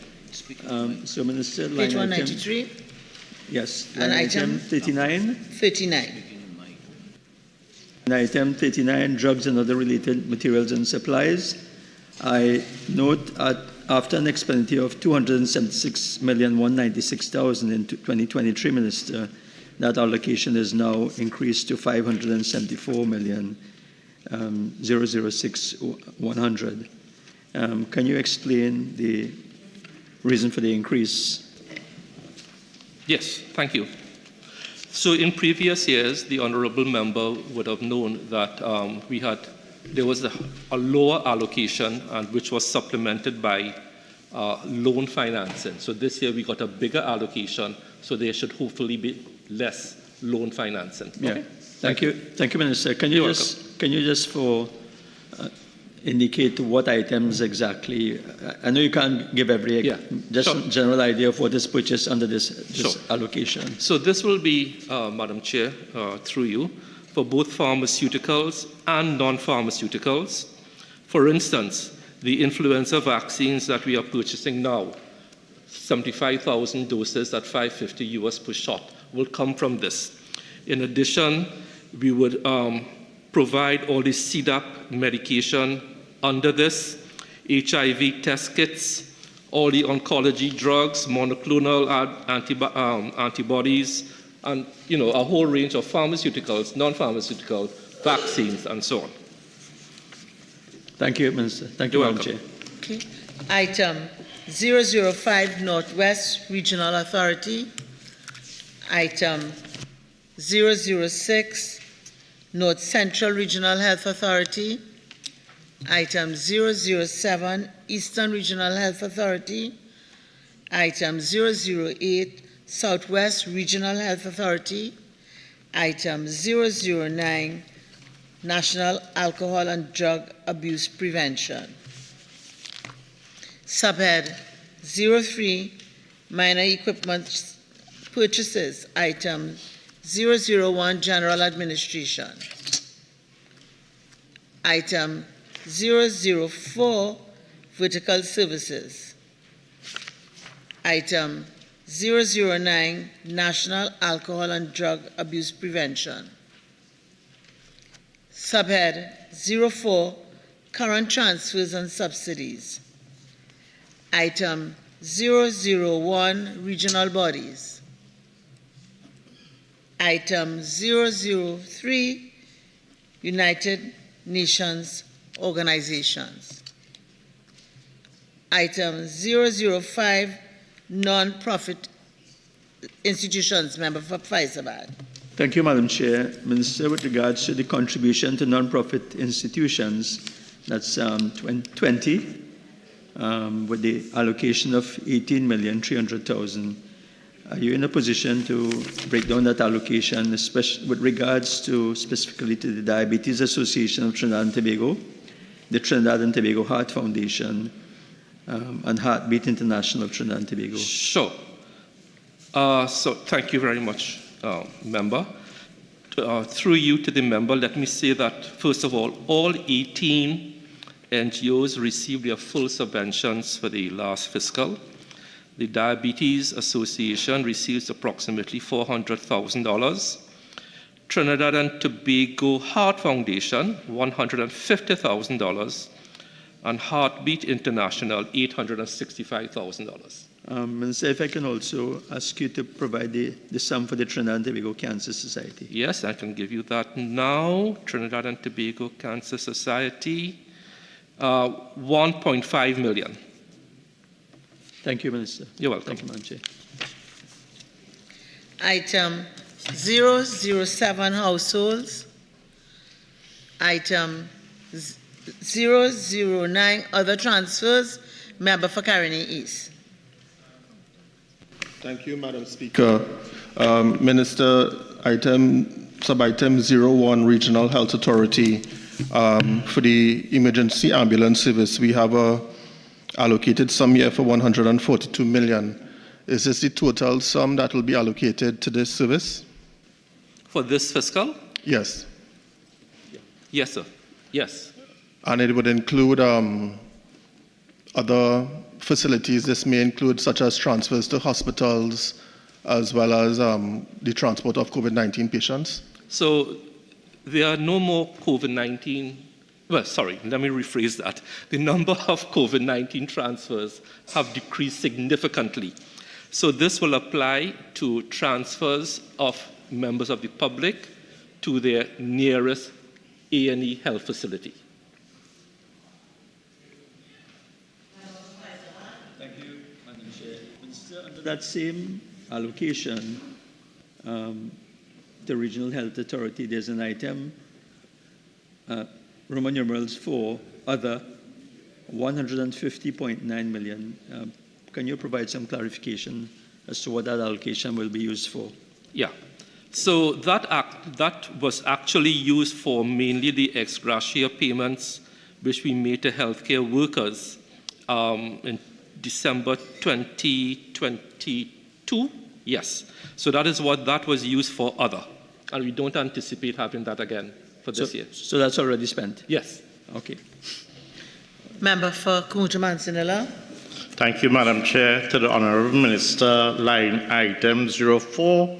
I see there's $34 million for the operating costs of the Cuba Hospital and Multi-Training Facility. 04. Is that, Honourable Minister, for the operationalization of the Cuba Hospital to the public?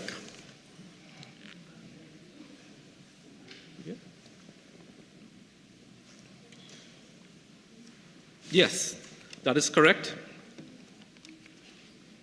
And how soon, Honourable Minister, are we looking at opening up the Cuba Hospital to the general public? So the Cuba Hospital is currently being used for COVID patients, and as I've indicated in the past, the Cabinet took a decision that the University of the West Indies will be the entity charged with the responsibility post its current use to utilize that facility.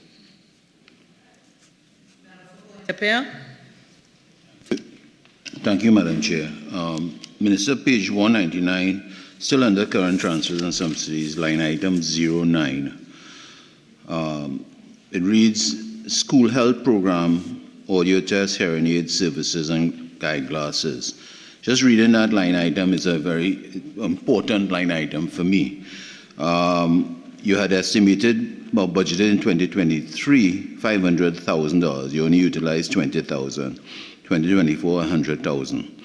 How does one access this program within this line item for the schools, Minister? Yeah, thank you. So this program is run by the RHAs. So the RHAs actually in their catchment area will reach out to the schools. So for example, the Northwest RHA did 208 sessions across 103 schools. So it's driven by the relationship between the RHA and the schools. So Eastern RHA, for that entire Eastern Seaboard, they would have done 86 sessions across 43 schools. North Central RHA, 188 schools visited. Number of students screened, 2,335. And Southwest would have screened 5,775 students. So that's the relationship between the community, the schools, and the RHA. Sure. Madam Chair, Minister, you don't find utilizing only $20,000 for fiscal 2023 was a very low number in respect to this, to me, a critical program? Yeah. So it's basically a screening tool. What has happened is that over the years, this started off as a pilot, but the actual provision of the devices or glasses has been migrated to another ministry, Ministry of Social Development and Family Services. Okay? Member for Faizabad. Thank you, Madam Chair. Minister, if I can just follow up on that same line item that my colleague for Pointe-a-Pierre raised. So there's certain NGOs, for example, that also provide that service in terms of the eyeglasses that you might be aware of. Is there any sort of coordination between the Ministry of Health and these NGOs in terms of, avoiding overlap or complementing the service? So we provide the screening. We provide the screening for these children, but as I indicated, the actual provision of the glasses or the hearing devices is provided under the Ministry of Social Development and Family Services. And I can't speak on their behalf, but I would imagine there is that coordination there. Okay, I hear you. Minister, if I can draw your attention to item 05, if I take you back to page 198 under the same heading, Madam Chair. Is this under other transfers? Under other transfers still. Yes. Yes. 05 on page 198. Yes. Yeah. Yes. So, Minister, I note the allocation for the operating costs for the Point 14 Hospital for $110 million. Madam Speaker, I'm having difficulty hearing the member. So if you could just speak up a little bit, please. Sorry. You're on the Southwest Regional Health Authority, right? Yeah. Yes. Thank you. Maybe I should just shift my position a bit. Yeah, so Minister, so 05 Southwest Regional Health Authority. And first of all, I see there's a decrease in the allocation of $33,399,700. But you have the allocation for the Point 14 Hospital. I just wanted your view on, in view of that decreased allocation, is that going to affect services? How is it going to impact on services at SWRHA? Yeah, that's a logical question to ask. But basically, if you look at the previous years, what we are doing is basically resetting to the previous years, even when the Point 14 Hospital was being used. And if there's any shortfall, we'll come back in the mid-year review or via within the different heads. Yeah. So there will, let me guarantee you, and I really appreciate the question on behalf of our patients in Southwest, this will not impact on the quality and delivery of services. Thank you, Minister. Minister, with regards to the Point 14 facility, if I may again follow up, and in response to questions that you yourself would have answered in the Parliament, there were some shortages of staff at that hospital. Is this allocation going to, can you give any indication of whether this allocation will address the vacancies and the staffing arrangements at that hospital? Yes, part of this allocation is actually to be used for salaries. So the answer is yes. Yeah. That New Horizon facility comes up to us year after year. I'm familiar with it, Minister, but can you refresh, my mind and the mind of others, the public, as to what this facility does and what this 13.3 million allocation does for this facility on an annual basis? Yeah, so this is to cover the operating costs for that facility for our patients. Okay, so part of the government's agenda, as you know, is to decentralize the care of our mental health patients away from a institutionalized setting in St. Anne's. This is part of that decentralization process. And it's doing a very good job, as you would know. Can you indicate how many patients are housed there, Minister? I don't know the exact amount, but that is not difficult to get if you insist on it. No, if you can provide in writing, just so I have a mental an idea. Madam Chair. Yes. Sorry, if I. Yes. Sorry, no, Madam, I do have it here. Sorry, the number of patients are 53. 38 male and 15 female. So I do have it. Thank you. Thank you, Minister. You still have another question? Yes, Member for Faisal. I'll take you next, Member for Carney. Actually, not on this submitting. Okay, so Member for Carney East. Thank you, Madam Speaker. Minister, line item 06, the Children's Life Fund Authority. There's an increase for $1 million in this fiscal year. Could you please tell us how the services of the Children's Life Fund will be improved by using this increase? Okay, so Madam Chair, through you, this is not the Children's Life Fund Authority. If you look at it carefully, it says Children Life Authority. This is to cover the operating costs of the Children's Life Fund. It is not to pay the money for surgeries that comes out of the consolidated fund via the Ministry of Finance. Okay? So this increase would be for an increased number of staff? For operating costs. For operating? Yes. No problem. Member for Kamutu Manzanella. Thank you, Madam Chair. To the Honourable Minister, line item 05, as you mentioned in your budget response about Augustus Law, would it be included in this fiscal budget? So, Madam Chair, if I ask you to look at 05, this has nothing to do with Augustus Long. So that could be taken under a different heading, if possible. Yes. Okay, Member for Carney East. Thank you, Madam Speaker. Minister, going back to line item 04, the North Central Regional Health Authority, there's a significant decrease of $139 million for this fiscal year. Could you explain this, please? Sure. So that, again, it goes back to the reset to previous years. If you look at previous years, you will see that we are resetting. And, Minister, would services to the public and patients be affected by this decrease in funds? Well, there's no decrease in... Okay, so there's a decrease, but it's a reset to 2023.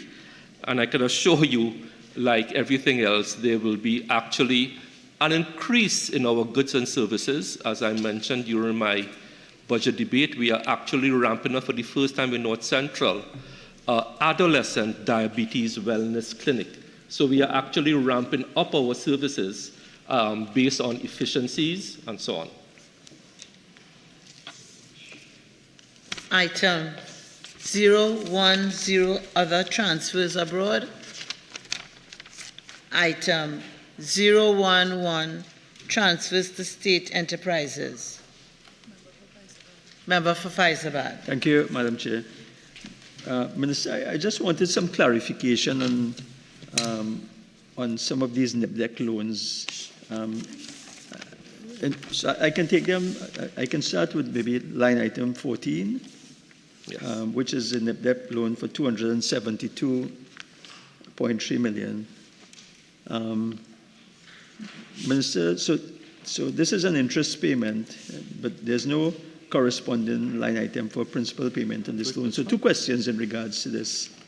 Can you give an explanation, and can you indicate when this loan was dispersed to NIPDEC? I presume... What? Sorry, what page are we on? We're on page 200? 200? Yeah, line item 14 with regards to that NIPDEC loan. Now, I'm presuming that these were the loans that you spoke about, Minister, that would have supplemented the shortfall in drugs and supplies that we spoke about previously.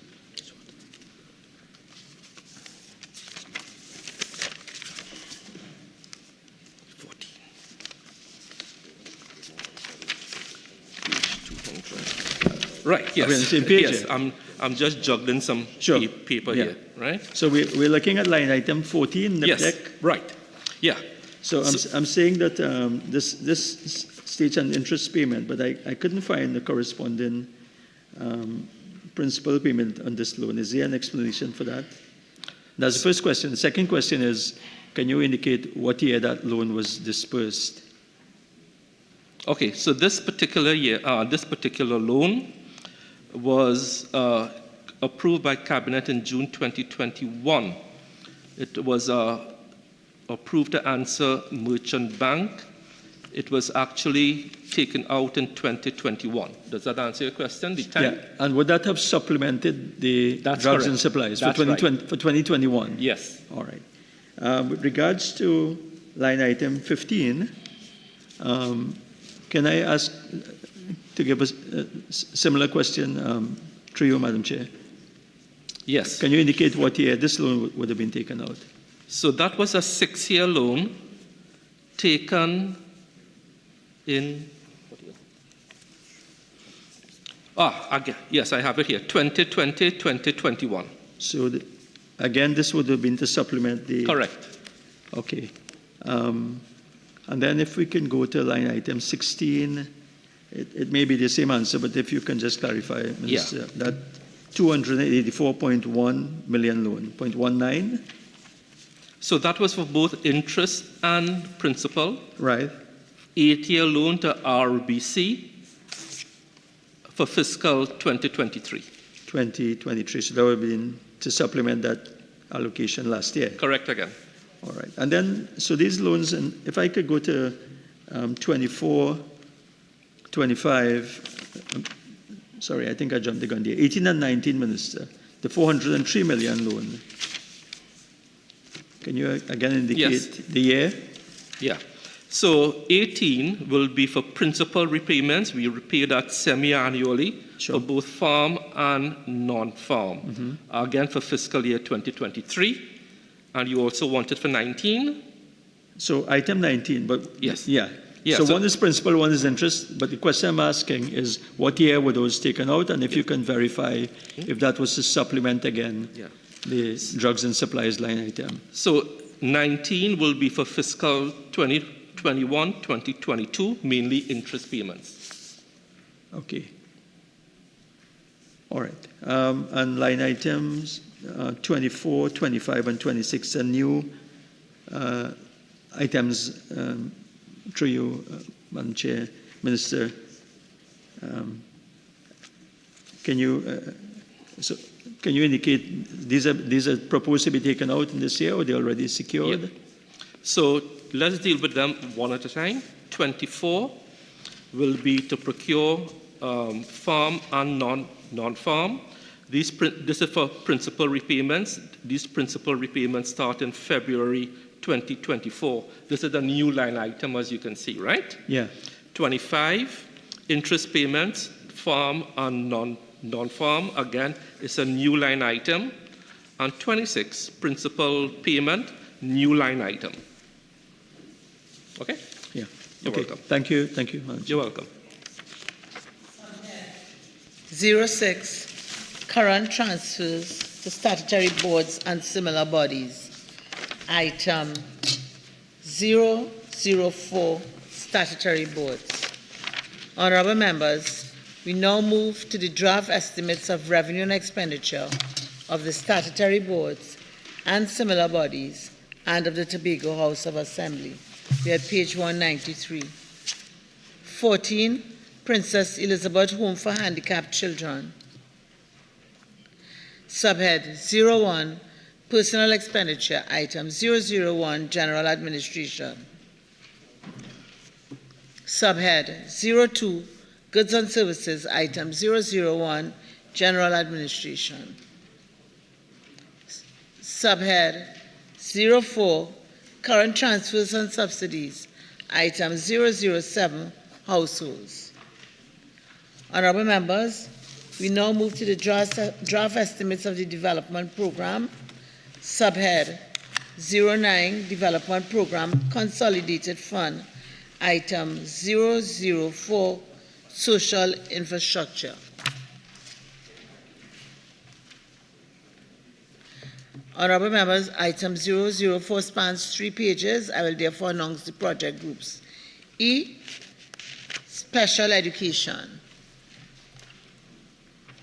A, Hospitals. D, sorry, member for point of peer.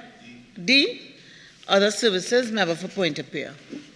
Thank you, Madam Chair. Minister, line item 007, waiting list for surgery. Again, I feel that's a very critical line item for me. 2023, you had originally budgeted 9.7 million. You only utilized 700,000, and now you budgeting again or requesting at 7 million.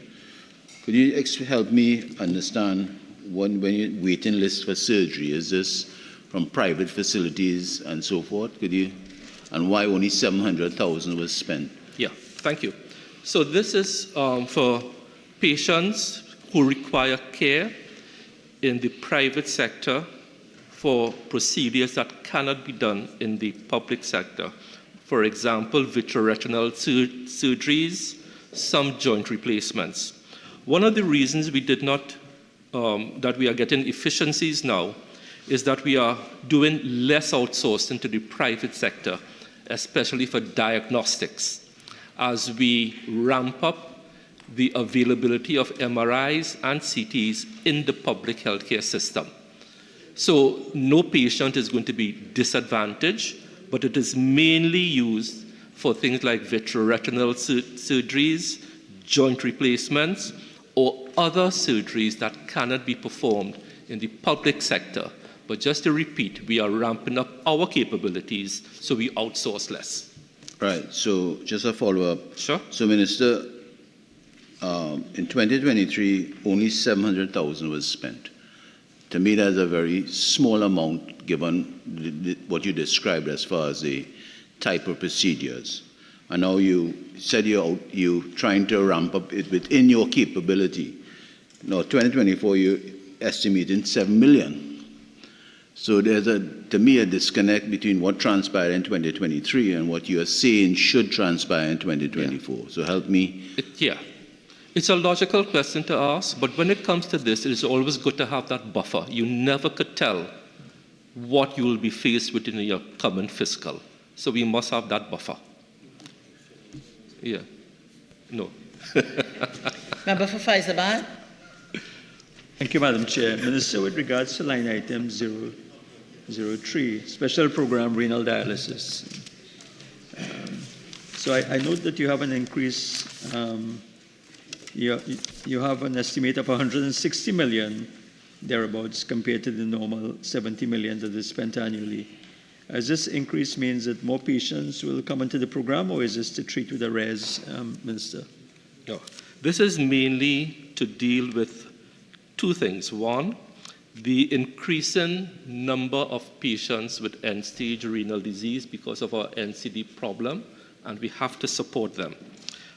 Also, we are also looking at ramping up our own capability in-house with more dialysis chairs. Remember, you spoke about that in your presentation. So, Minister, so this is for in-house capacity, increasing capacity as well? No, sorry. This is mainly for outsourcing to the private providers. Right. Yeah. But in addition, under other heads, we are trying to ramp up internally. But can you indicate from this sum how much would be to pay arrears then to these private providers? Okay, so bills outstanding, 11.3 million. So this will be used for that. Okay, part of it will be used for that. With regards to the private providers, Minister, there has been some concern in the public and amongst medical professionals as well as to the standard and quality of some of the private providers. Can you indicate what steps the ministry is taking or has in place to ensure that that the standards provided that by these private providers is really what the Ministry of Health would want? Under the Office of the Chief Medical Officer, there's a quality department, and I can tell you we at the ministry actually sent out persons to do audits, not only financial audits, but clinical audits of these facilities to do the exact thing that you were suggesting, to make sure that best clinical practice is being followed, especially when it comes to infection control. So you're saying that, Minister, you can give the public the assurance that every one of these providers are providing a service up to the ministry's requirements? As far as humanly possible, yes. Yeah. Thank you. Thank you, Madam Chair. Thank you, Minister. Thank you, Madam Speaker. Minister, given that this figure was roughly $15 million in 2015, and it has now ballooned to $160 million. Are we at 100% capacity in our public healthcare system for treating patients with renal dialysis? I'm having some difficulty seeing that 15 million figure. No, that's from previous books. Well, Madam Speaker, could I have a ruling, please? No, so we only look at the figures that are here. Okay, Madam Speaker, given that it was 79 million in 2022, and it's now $160 million estimated for 2024, are we at 100% capacity in our public healthcare service in serving these renal dialysis patients? So, as I indicated, this is not for the public care. These are for private dialysis I understand that, providers. But that means that the public care couldn't handle the number of patients or procedures that has to be done. And that's why we engage them. Right. So I'm asking, given that in almost every fiscal year we are buying renal dialysis chairs for our hospitals, are we at 100% capacity in using those chairs in the public healthcare infrastructure? So, Madam Speaker, as I indicated, this is to pay the private healthcare providers, not the public in the hospitals. I have said that at least 3 times. Yes. Remember, the difficulty is that your question can't be entertained on this item. I think that's what the Minister is trying to tell you. Yes, Member for Carinese. Thank you, Madam Speaker. Minister, line items 2.3, medical research and development. Could you give us some insight into some of the possible medical research and development programs that may be conducted under this line item? Yeah. There are 2 studies that we are doing. Post-COVID, we are also continuing our seroprevalence study to see what level of immunity is still in the public.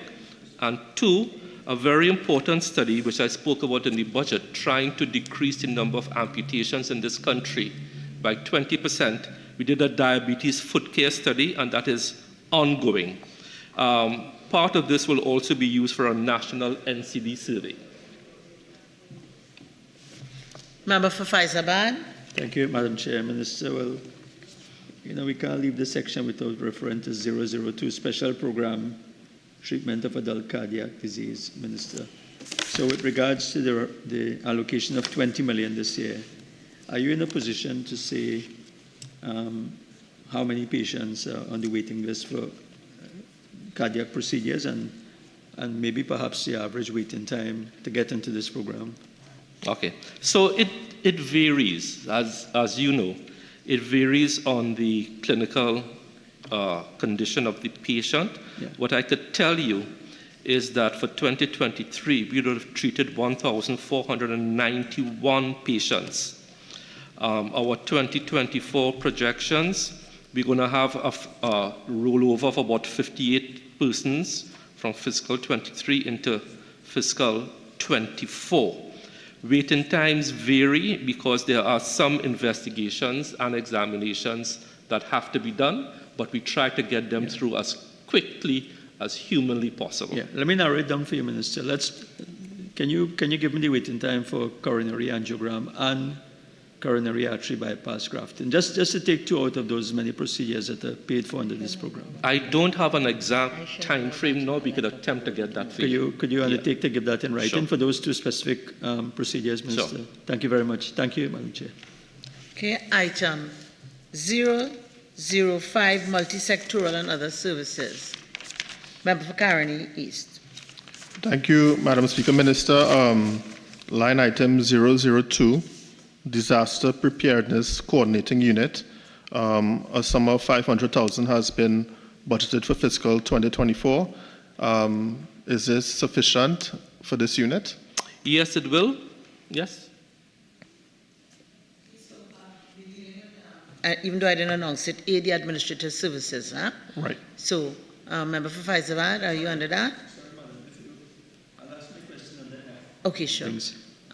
Member for Caroni East, anything else under A? That's fine. Okay. C, foreign and technical assistance.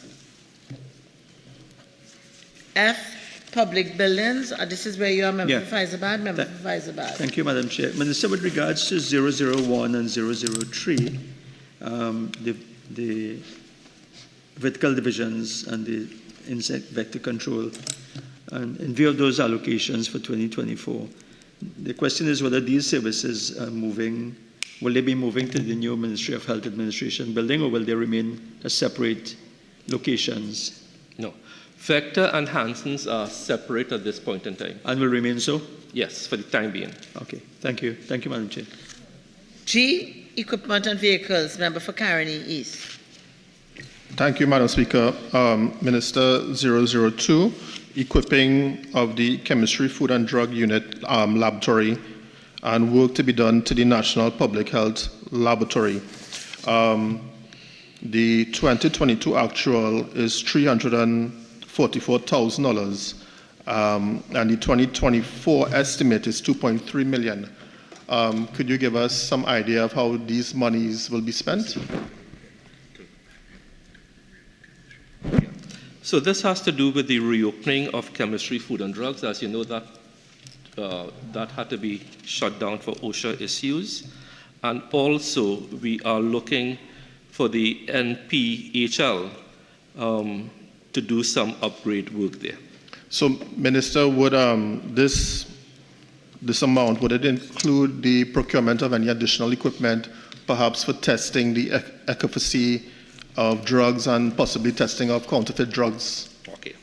So I'm glad you raised the issue because it gives me another opportunity to correct the misinformation that continually goes out there about the testing of drugs. In 2013, please note the year, the then government signed on and committed Trinidad and Tobago wisely that CARFA will have 3 campuses within the Caribbean. The campus in Trinidad and Tobago for all CARICOM states is a public health campus. So all CARICOM states come to Trinidad for public health issues. The campus in St. Lucia is for environmental issues like air quality, water quality. All CARICOM states go there. And the drug testing campus is in Jamaica because it does not make sense for each small territory to invest in all of these very expensive activities. We are small populations. So the CARFA Medicines Control and Surveillance Department, MQCSD, is the regional ISO IEC 1705 accredited medicines quality control lab for CARICOM, including Trinidad and Tobago. They provide us with technical, advisory, and quality management support to the 4 national medicines quality control labs in the Caribbean, including Chemistry, Food and Drugs. What Chemistry, Food and Drugs do will do a primary set of testing. For example, they will test what is called the API, active pharmaceutical ingredient. So let's say we want to test paracetamol tablets. They will make sure that paracetamol is paracetamol as the active pharmaceutical ingredient. They will also do dissolution tests. Dissolution tests are to see how fast the actual capsule or drug dissolves so that it could be absorbed into the system. They also do disintegration tests. In addition, we also utilize local third parties like the University of the West Indies. So I hope that corrects the misinformation which is always put out there as to the role of Chemistry, Food and Drugs and the role of CARFA. Right. So, Minister, from what you just said, that they do initial assessment of these drugs, it goes back to my question, would any of this $2.3 million be used to procure additional equipment for the Chemistry, Food and Drug Laboratory to do these specific initial tests? And the answer is yes. Great, thank you. But I had to put on record to correct the constant misinformation that is put out there about the role of chemistry, food and drugs vis-a-vis our commitments of CARFA under a CARICOM arrangement signed in 2013. Member as for a Kumucha regional Mansinilla. testing lab. I think the point has been made, Minister Phelps. Member for Kumucha Mansinilla. Thank you, Madam Chair. To the Honourable Minister, the $2.3 million, would there be retrofitting of the chemistry, food and drugs on Frederick Street, or are you going to be relocated? Okay. So chemistry, food and drugs has two departments. The administrative department, that is going to the head office. Lab services remain at the corner of Keith Street and Frederick Street. Thank you. Member for Caroni East. Minister, just quickly on this same line item, are you satisfied that we have enough capacity within the chemistry, food and drug laboratory to initially test, as you said, the amount of drugs that are now entering Trinidad and Tobago, meaning pharmaceuticals? Okay, so again, it is an opportune time to correct the misinformation that is constantly being put out there, including now. We have said publicly, the Chief Medical Officer and myself, no country in the world, especially small countries, tests every single drug that legally comes into their system. What we do, we rely on something called a stringent authority. That is, once the drug has gone through all its phase trials, phase 1, phase 2, phase 3, phase 4, and is certified by a stringent authority, for example, the US FDA, European Medicines Agency, the PAHO listing, there is no need to duplicate the testing of these drugs because they have been tested, they have been trialed, and they have been certified. So what we do, we get the dossiers, which can range from a very small dossier to a 1,000-page dossier. And we double-check that the dossiers conform to international standards. No Caribbean country or country in the world retests every single drug that has already gone through phase 1, phase 2, phase 3, phase 4 trials and have been approved by a stringent authority like the US FDA, European Medicines Agencies, Public Health England, or the Pan American Health Organization, or the World Health Organization. Thank you, Minister. But just out of curiosity, from what you have just said. Okay, so, Member, I think that you all have really extended beyond any reasonable measure my goodwill. Okay, these questions, I am certain you would have another opportunity to ask them. I've allowed a bit of it because training it to say within the 2.3 million, but I think I have really reached the limit of goodwill. Okay, so can we go on to the Infrastructure Development Fund? Item 004, Social Infrastructure, we're at page 192. Member for Fyzabad. Madam Speaker, Minister, with regards to 010, the operationalization of the Cuba Medical and Multi-Training Facility and the San Fernando General Hospital, correct me if I'm wrong, I don't know if this has changed, but this would be the allocation under which the cardiac cath lab at the San Fernando General Hospital would have come. And I know the allocation of $25 million in 2023, no expenditure in 2023, and now the $10 million. Can you confirm that this remains a line item for the cath lab first? Yes, it does. And second, can you expand on, I know you mentioned a new arrangement in your presentation. Can you expand on that? So it's not a new arrangement. It's the same arrangement with the Austrian government via a government-to-government agreement. What delayed the project, as I explained in my budget presentation, there was a realignment of responsibilities by the Austrian government concerning what ministries will be responsible for, not ministers. Our agreement with the Austrians was then moved from one ministry to another ministry. And that took maybe about a year to resolve. And that was why there was a delay. The Austrian ambassador himself paid a visit to Trinidad and Tobago in July of this year, and we were able to resolve the issues, and that was what the delay was. So now the issue has been resolved, and I went to Cabinet in August of this year, I believe, and the project has been signed off on.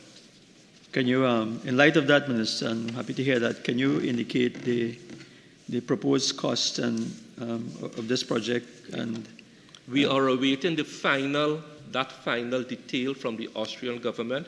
We have actually written to them on that same issue. So exactly what this 10 million will be used for, Minister? It's an allocation, at least we could start the project.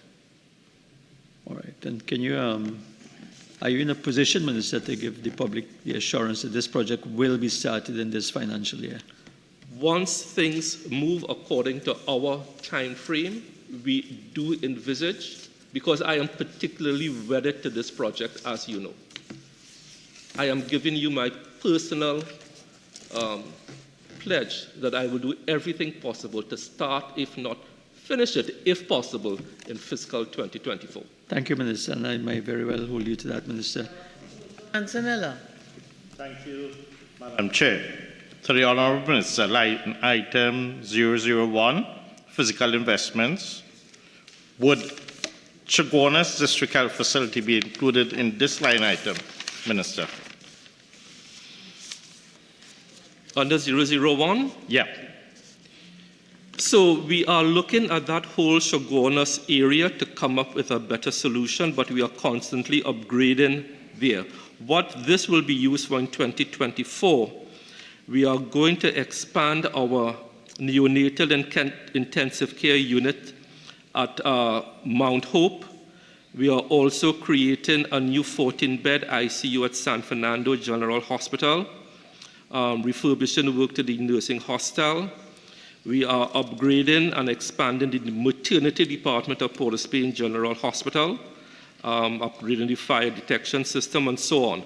But the North Central RHA is looking at the issue of the Chaguanas District Health Facility. Thank you. Item 005, multi-sectoral and other services. Member for Faisabad. Yes? Yeah.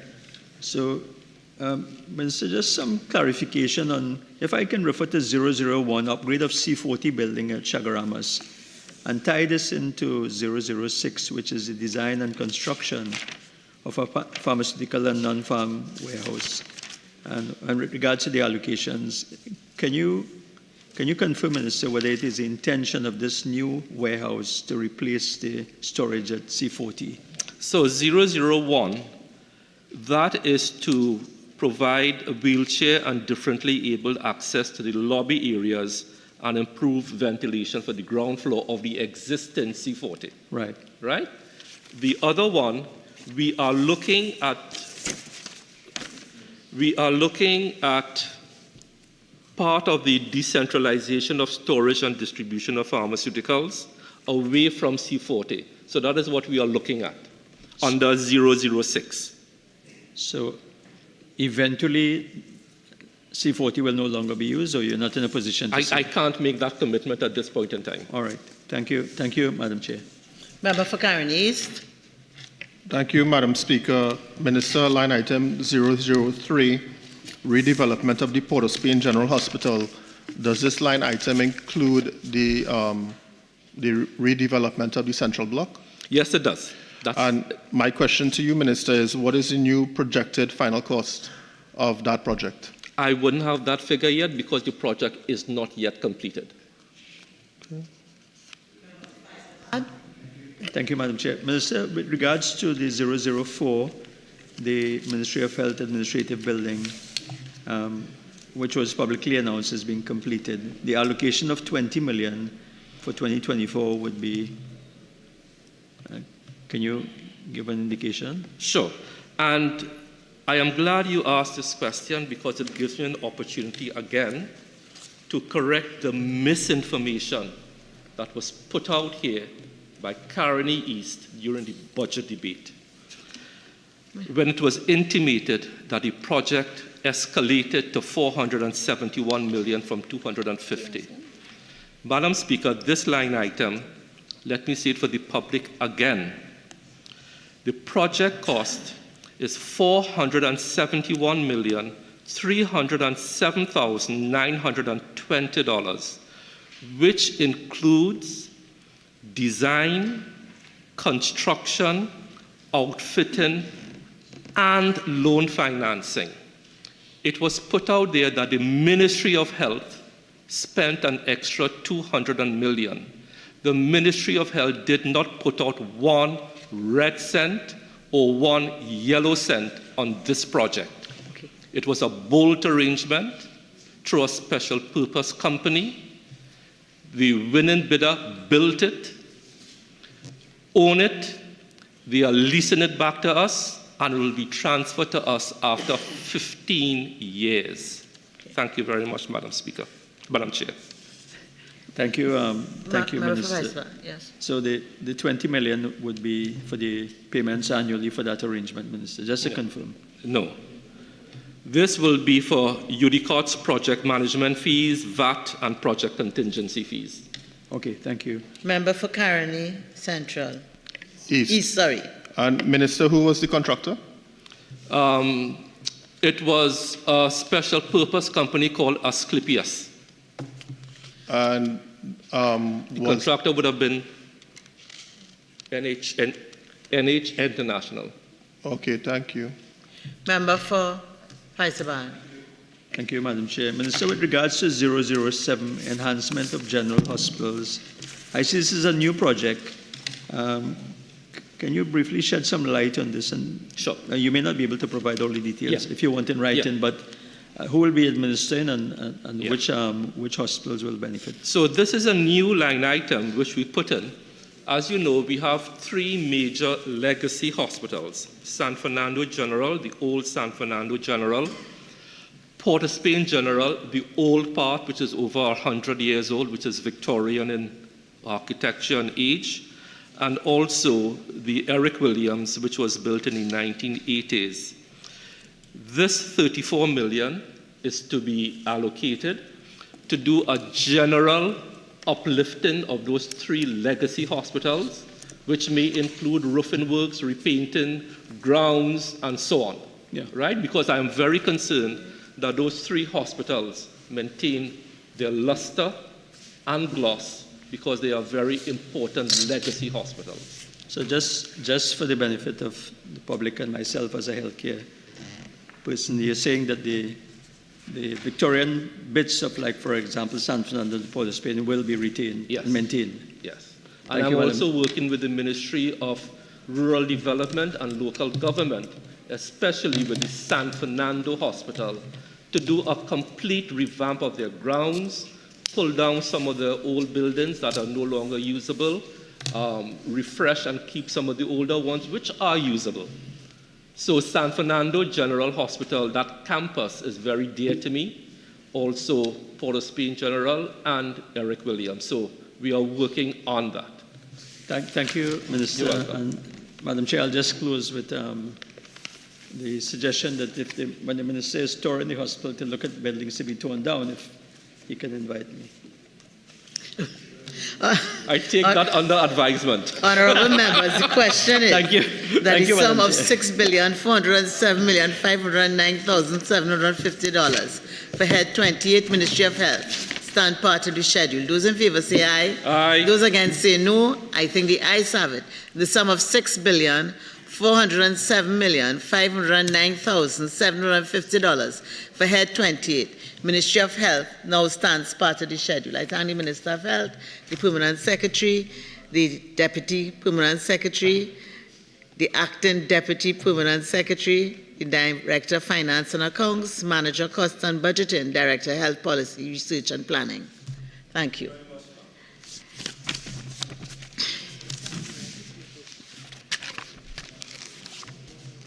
Head 39, Ministry of Public Utilities. Head 39, Ministry of Public Utilities, $2,826,724,000.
Yeah.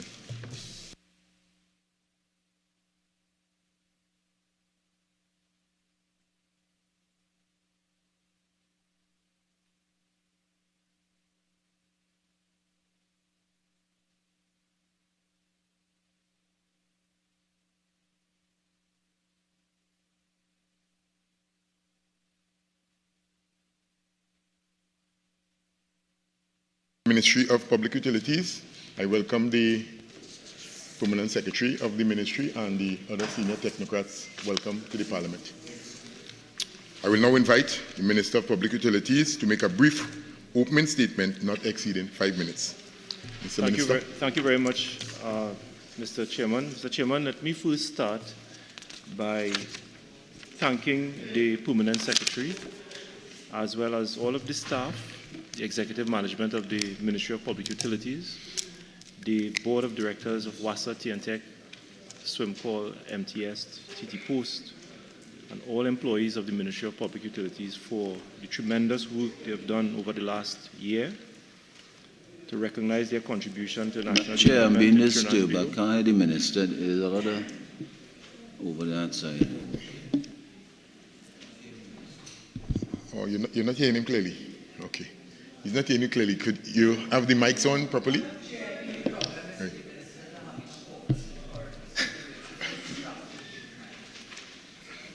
So, Mr. Chair, work it out. I wish to point out that over the last fiscal year, the Ministry of Public Utilities, working in conjunction with WASA, successfully desilted the Hillsborough Dam. Chair, could you tell me those... Members of the Parliament on the precinct, please, in softer tones, or you all can proceed further outdoors, please. Thank you. Right. Sorry about that disturbance. Go ahead, Mr. Minister. I do apologize, Mr. Deputy Chair, Mr. Chairman. We successfully drilled 8 groundwater wells, increasing water production in strategic areas around the country. We launched the Northwest Water Improvement Program, which is about 60% completed. And once it is completed, Mr. Chair, it will result in the improvement in water supply to over 300,000 citizens in Northwest Trinidad. We successfully completed the Gandhi Union 220 kilovolt circuit, which will build resilience to the national grid. We procured a geostationary operational environmental satellite GO-16 receiving system for the Meteorological Services division of the Ministry of Public Utilities, and in the coming 3 or 4 months, we will return the radar system to full operation. Just to name some of the critical projects that we have completed in 2023, and we will continue to roll out in 2024. And under the Community Water Improvement Program, Mr. Chair, we have successfully completed over 25 projects around Trinidad and Tobago, and so far we have impacted positively the lives of over 190,000 persons across Trinidad and Tobago. With now access to the IDB loan program, we will be rolling out a number of water infrastructure improvement projects and programs all over Trinidad and Tobago. And we expect that by the end of 2024, over 600,000 or 700,000 citizens all over Trinidad and Tobago will see an improvement in their supply of water. So I want to thank the team at the Ministry of Public Utilities and all of the agencies under the Ministry of Public Utilities for their support during this last fiscal. Thank you very much. Honourable members, the question is that the sum of $2,826,724,000 for Head 39, Ministry of Public Utilities, stand part of the schedule. Honourable members, the sum of $2,826,724,000 for Head 39, Ministry of Public Utilities, is comprised of monies proposed for expenditure under the following subheads and items to be found in the draft estimates of the recurrent expenditure, the draft estimates of revenue and expenditure of the statutory boards and similar bodies and of the Tobago House of Assembly, and the draft estimates of the development program. We now proceed to consider the draft estimates of the recurrent expenditure. So we are at page 229, recurrent expenditure, subhead 01, personal expenditure, item 001, general administration. Item 002, meteorological services. Item 005, electrical inspectorate on page 230. Subhead 02, goods and services. Item 001, general administration, and I'll recognize the member for Princestown. Thank you, Mr. Chairman. Chairman, through you to the honourable member, line item 16 in the area of contract employment under general administration. There is an increase of $1.9 million, and I have a few questions under this line item, but the first one, if the minister would be kind enough to indicate, as of September 30th, 2023, what was the total number of persons employed on contract by the ministry, please? Yeah. Mr. Minister. Okay. So, member, at this point in time, persons employed on contract is 115. 43 of those positions are filled and 72 vacant. Member, Princestown. Yes. Minister, you would recall in a previous SFC, you had indicated that at that time there were 81 vacant positions, and your words were that we were looking forward to having 75 of these positions filled over the next couple of months. Can you indicate what were the challenges in terms of filling more of these positions or completing the entire complement that you were looking for? Well, there's a process, and which would obviously entail fully advertising the positions in national public, inviting applications, going through the selection process, and I can tell you that the Ministry of Public Utilities will be doing quite a lot of work to fill those vacant positions, contractual positions, and as a result of that, we recognize that it is taking a little bit slower than expected. So what we have done is retain the services of an external HR consultancy firm to expedite the process to fill those vacancies. And we've recently done that. I think over the last 2 or 3 months, we've done that. Sure. Thank you, Mr. Chairman. Honourable Minister, line item 22, short-term employment under general administration. It's an increase of 488,000. Honourable Minister, can you indicate, are there plans to move persons from short-term to more permanent positions in fiscal 2024? Yes, that's the plan. So as soon as some contract positions become vacant, sometimes the process to get the approval of the CPO, get the approval of the cabinet, it takes a little longer than is desired. So unfortunately, a number of these persons, they tend to take up short-term employment until we get the necessary approval from the cabinet and the CPO. And then if they're interested in going back to the positions, then of course it has to go through the selection process and the positions are filled. Line item 23. Minister, fees. Which item? You mentioned 23 fees. Fees, yes. Yeah. You had mentioned earlier, Minister, about having an external consultant, an HR external consultant. Would that encompass this figure reflected for the 762,000 in the increase under fees? No. My understanding is that that will be for the payment of service providers, cost of contracts awarded for upgrade to the VoIP infrastructure, workplace auditing software, and extreme switch management software. Okay. Princess Town, I'm moving on to Couva South in the meantime. Couva North, sorry. Couva North. Thank you most kindly, Deputy Chair. To the Honourable Minister, line item 42, street lighting. What number? Line item 42. Excuse, just position the mic a little here, because some of we hearing it a little low on this side. Go ahead. Minister, line item 42, street lighting. There is a decrease of 20 million from the 2023 revised estimate of 229 million to 129 million down to 109 million. Can you explain the reason for this decrease? Right. What happened is that in the last fiscal, there was a debt that was incurred from the previous fiscal that we had to take care of in the 2023 fiscal. And that's the reason why we requested that additional $20 million to take care of the debt that was incurred in the last fiscal.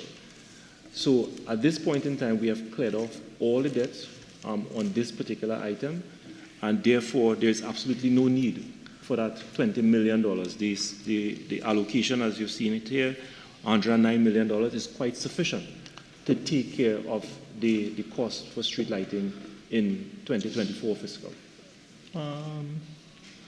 Minister, just for clarification, this debt of 20 million would have occurred over what period? The same period, 2022-2023 fiscal. So if it is that the actual spend for 2021 fiscal, sorry. Actual spend for 2022 was 108. But you're saying in 2023, there was a debt of $20 million that we needed to increase to clear that outstanding debt. Yeah. Then what we are doing here by planning for 109 million in 2024 is we are basically putting ourselves where at the end of 2024 we will have a debt. No, certainly not. As I'm saying, that in the last fiscal, there was a rollover debt from the previous fiscal that we had to take care of. And that was the reason why you're seeing that we requested an additional $20 million. That was properly taken care of in the 2023 fiscal and moving forward to 2024. Moving forward to 2024, the $109 million would be sufficient to take care of the expended, this particular expenditure for this current fiscal. Okay, Minister, thank you. Sure. Member for Urupuch West. That same line item. 42, street lighting. The Minister indicated that there was an outstanding debt that was repaid. Can the Minister indicate to whom that debt was owed and the value of it? TNT. And for how long, sir? For what period of time was that debt incurred? From the last fiscal. Last fiscal is when it was due to be paid. Was it only incurred at the last fiscal? Absolutely. What was that debt for, sir? Street lighting, equipment, materials, the lighting of our infrastructure? streets, our parks, our recreational spaces, not free. So the Ministry of Public Utilities. So this is not something that was projected, that you would have streetlights up and therefore you would have to pay TNTech? Was that? I'm trying to gauge why it was not budgeted for. It was budgeted for. You have a $123 million budgeted. You spent $6 million more of that. You said that this was for a debt that was incurred. No. The question that I was asked is that in this fiscal, there's a reduction in the allocation by $20 million. Right. I explained that the reason for that is that in the previous fiscal, there was a debt that rolled over from the year before that we had to take care of, and that was taken care of. So the $109 million allocation for this fiscal is quite sufficient to take care of what is expected to be incurred in the 2024 fiscal. Thank you, Minister. Just for the clarification, so that means that from 2022, you had a debt of 20 million. 20 million. That's correct. From 2022 that was not paid in 2023. Thank you. Yeah. Princess Town, supplemental, proceed. Minister, same line item, just a different line of questioning. In light of the allocation of 109 million here, I know you may not have it right now, but if you could undertake to give it to us in writing in terms of the list of areas, projects, etc. What happened is that it is not new streetlights. You're not installing streetlights. They are debts. This is like maintenance? That's correct. Okay. Yeah. So you're owing TNTech. You have to pay TNTech to have our streets lit. I understand. You have to pay TNTech to have our parks and recreational spaces lit. It's not free. Great. Thank you, Mr. Minister. Which West? Member? Yes, thank you. Just for clarification again, I think you may have answered it. This will clear all outstanding debts to TNTech? We have no more debts. Thank you. Item 002, Meteorological Services, pages 231 and 232. Member for Princess Town. Minister, line item 05, an increase for telephones for 440,000. Is this a reflection of arrears and a payment for such? Mr. Minister. What's the item? Line item 05. 05 the increase telephones. of 440,000. I'm asking if it is an increase based on arrears from a previous year to clear. Yes. From the previous year. Item. Oh, okay. Princess Town, member. Mr. Chairman, through you to the Honourable Minister, same on the other page, 232 under Meteorological Services. Give me the number, please. Line item 15. Minister, when I look at all of the allocations under Meteorological Services, and in particular 15 repairs and maintenance to equipment. Now this is a specialized area, and I see an increase of 2.5 million. In light of the challenges that we are seeing in terms of climate change and the weather patterns and so on, can you give us an idea of what would envisage these increases?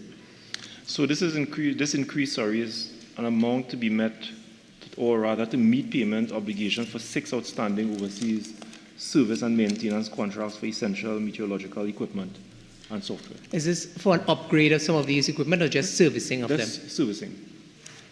And the other item would be line item 16 under contract employment. Yes. Again, an increase by 1.5. Can you give us an idea of what is the staff complement in terms of contract employment at meteorological services?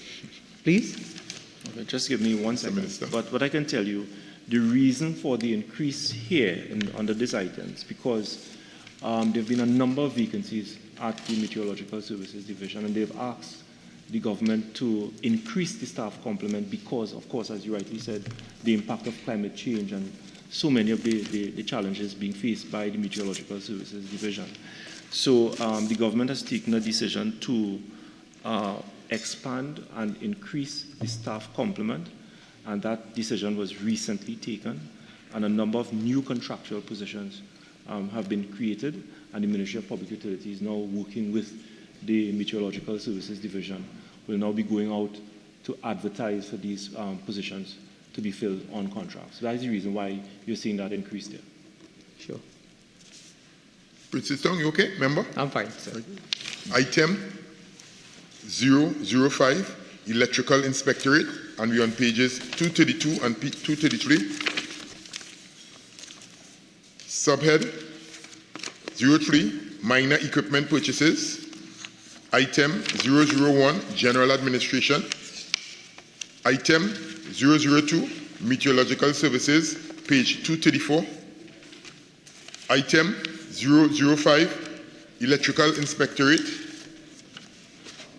Subhead 04, Current Transfers and Subsidies. Item 001, Regional Bodies, page 234. Item 003, United Nations Organizations. Member for Princess Town. Thank you, Mr. Chair. Minister, line item 05, World Meteorological Organization, and 06. I know usually we have membership fees for these, some of these organizations. The decreases here, are these the fees for membership for these organizations? Yes. Can you account for why we are seeing a decrease, though? The decrease is a result of outstanding subscription for 2022, which was paid in Okay, so 2022. again, it's like a raise. Okay. Item 007, Households. Item 009, Other Transfers. Item 011, Transfers to State Enterprises, page 236. Subhead 06, Current Transfers to Statutory Boards and similar bodies. Item 004, Statutory Boards. Honourable members, we will now move to the draft estimates of the revenue and expenditure of the statutory boards and similar bodies and of the Tobago House of Assembly, and we'll be starting with number 51, Water and Sewerage Authority, page 209.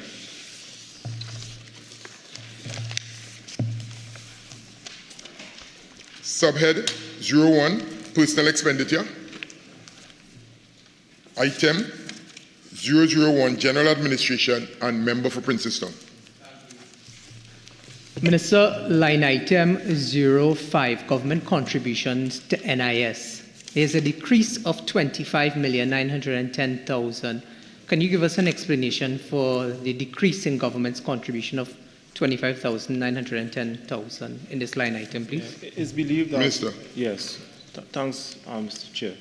It is believed that in 2024, a lot of strides and progress will be made in the restructuring of the Water and Sewerage Authority. It is expected that we can have some cost savings here. We are not too sure, but the decrease in contribution is as a result of the savings that we expect to have under this line item of salaries and cost of living allowances, wages, or personal expenditure.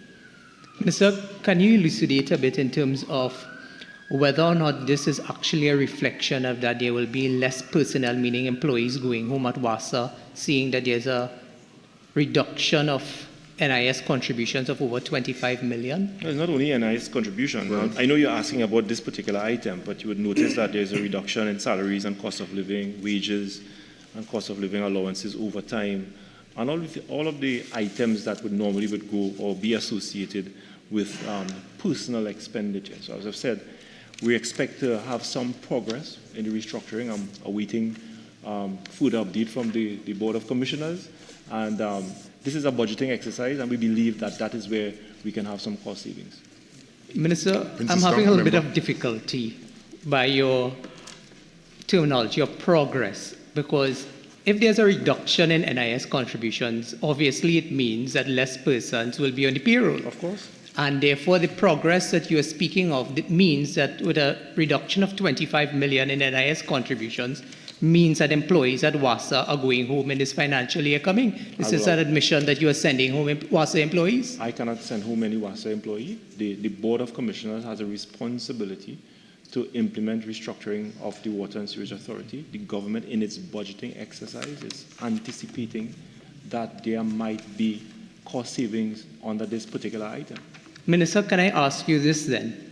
If there's a reduction under line item 05 of $25 million in this financial year being envisaged by the government, how many employees do you think this will impact in terms of the 25 million in reduction? I can't say.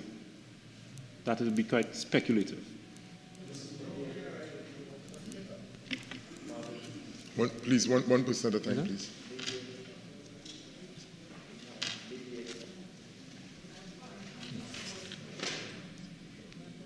Okay. Member for Carney Central. Thank you, Mr. Chairman.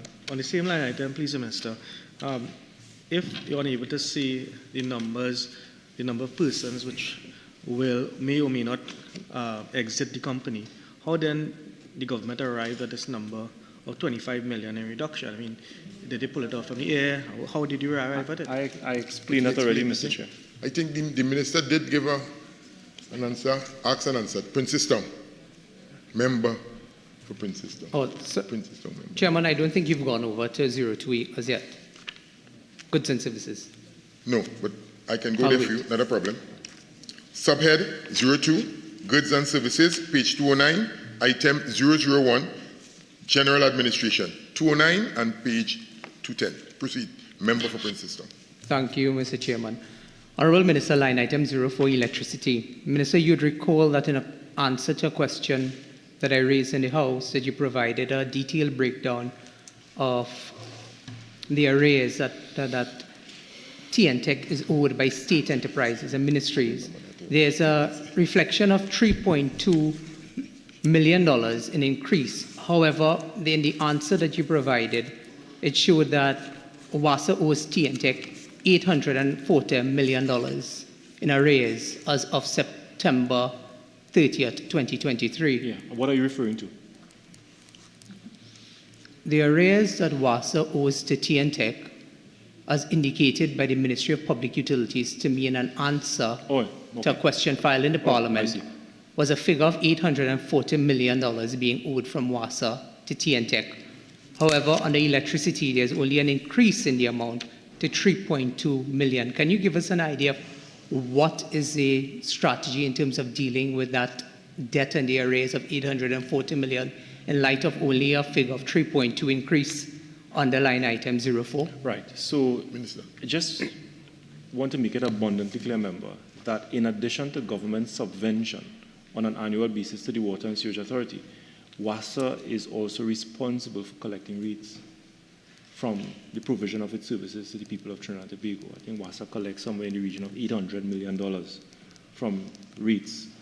The authority is always encouraged to continue its collections across the board, to improve its financial circumstances, as well as to settle all outstanding debts to its service providers. So, in addition to what the Ministry of Finance would provide to the authority to help meet some of its obligations, the authority also has the responsibility to look within from the collection of rates to meet some of its financial obligations. Member for Princess Town. Thank you, Chairman.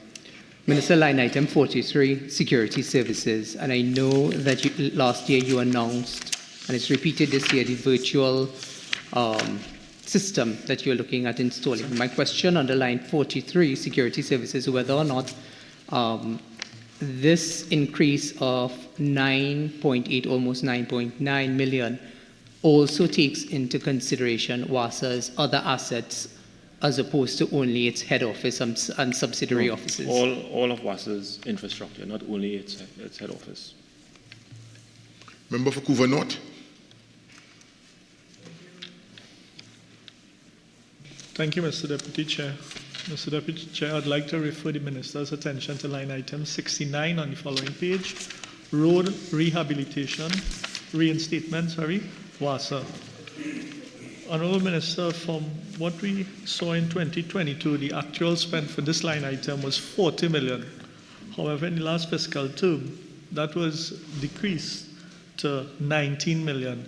And what we see happening in all parts of the country is after WASA come and completed the work in terms of the repair works, they are leaving the roadways in a very deplorable state. I say that because in the constituency of Couva North, the Orange Field Road, where we had that WASA line upgraded based on several requests that we would have discussed in this same committee sitting, after the line was actually upgraded, the villagers, the constituents had to suffer for an extended period of time to get that road rehabilitated. And as of this point in time, that Orange Field Road, the work that was conducted with respect to the reinstatement of the road was done in a very shabby manner.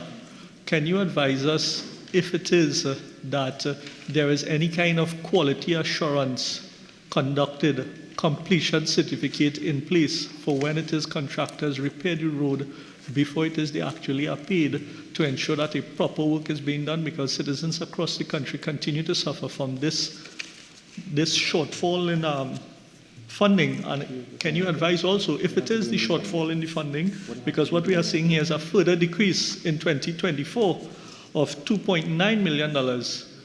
Can you advise if this 16 million is going to be sufficient to fulfill the requirements for this line item? Thank you, Member. Minister.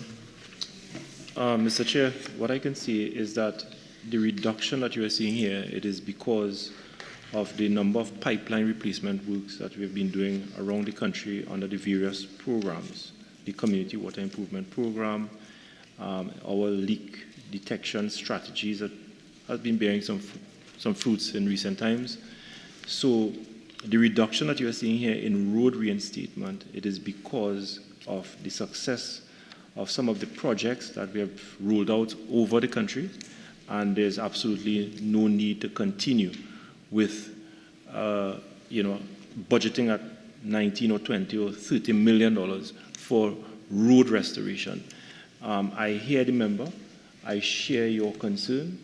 It is something that I'm always talking to the authority and the management of the authority, so I'm not going to sit here and pretend that I am satisfied with that. And it is something that I speak constantly to the Water and Sewage and the management of the Water and Sewage Authority, that whilst, yes, I recognize that tremendous work was done with respect to the reduction of leaks and the replacement of aging infrastructure, that much more needs to be done with respect to doing urgent and proper road restoration.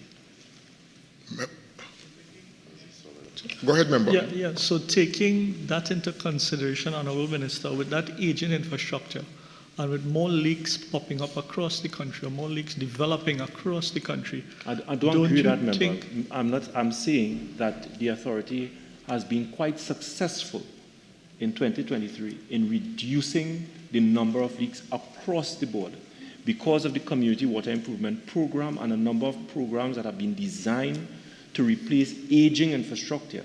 We are already seeing a reduction in the incidence of leaks on WASA's aging infrastructure. However, on the issue of road restoration and how fast and how expeditious it is done, it is not one that I am comfortable with. And I continue to work with the management of WASA and the Board of Commissioners of WASA to make some more improvement where road restoration is concerned. Thank you, Honourable Minister. And can we kindly ask on behalf of the constituents of Couva North in that Orange Field area that you definitely look into the reinstatement works that was conducted. It's in a poor state, and if it is, you can have the contractor. I took careful note of that. Thank you, members. Thank you. I now go to Member for Princestown. Thank you, Chairman. Minister, line item 68, water trucking. Minister, recently you would recall that with the challenges at the Caroni water treatment plant as well as the desalination plant in Point Lisas, the government took a policy decision and announced to the country that in light of the challenges in several areas, including South and Central particularly, that WASA would provide water trucking services in these areas. Yeah. Minister, the challenge that I have with line item 68, it does not reflect really an increase. And I'm concerned that with the continued challenges at the Salcott, as well as the Caroni water treatment plant, that we will continue to see a repeat should these issues reoccur. And therefore, the onus will be on WASA should government take a similar approach in the future to have WASA provide water trucking services, that this will be insufficient. Minister, I can tell you that this announcement that was made quite late, after people had suffered for weeks and in some instances for months, particularly like areas like Cedras and Chatham, Ikakas, Princestown, Maruga, Tableland, and others, that the regional corporations were then saddled with this burden.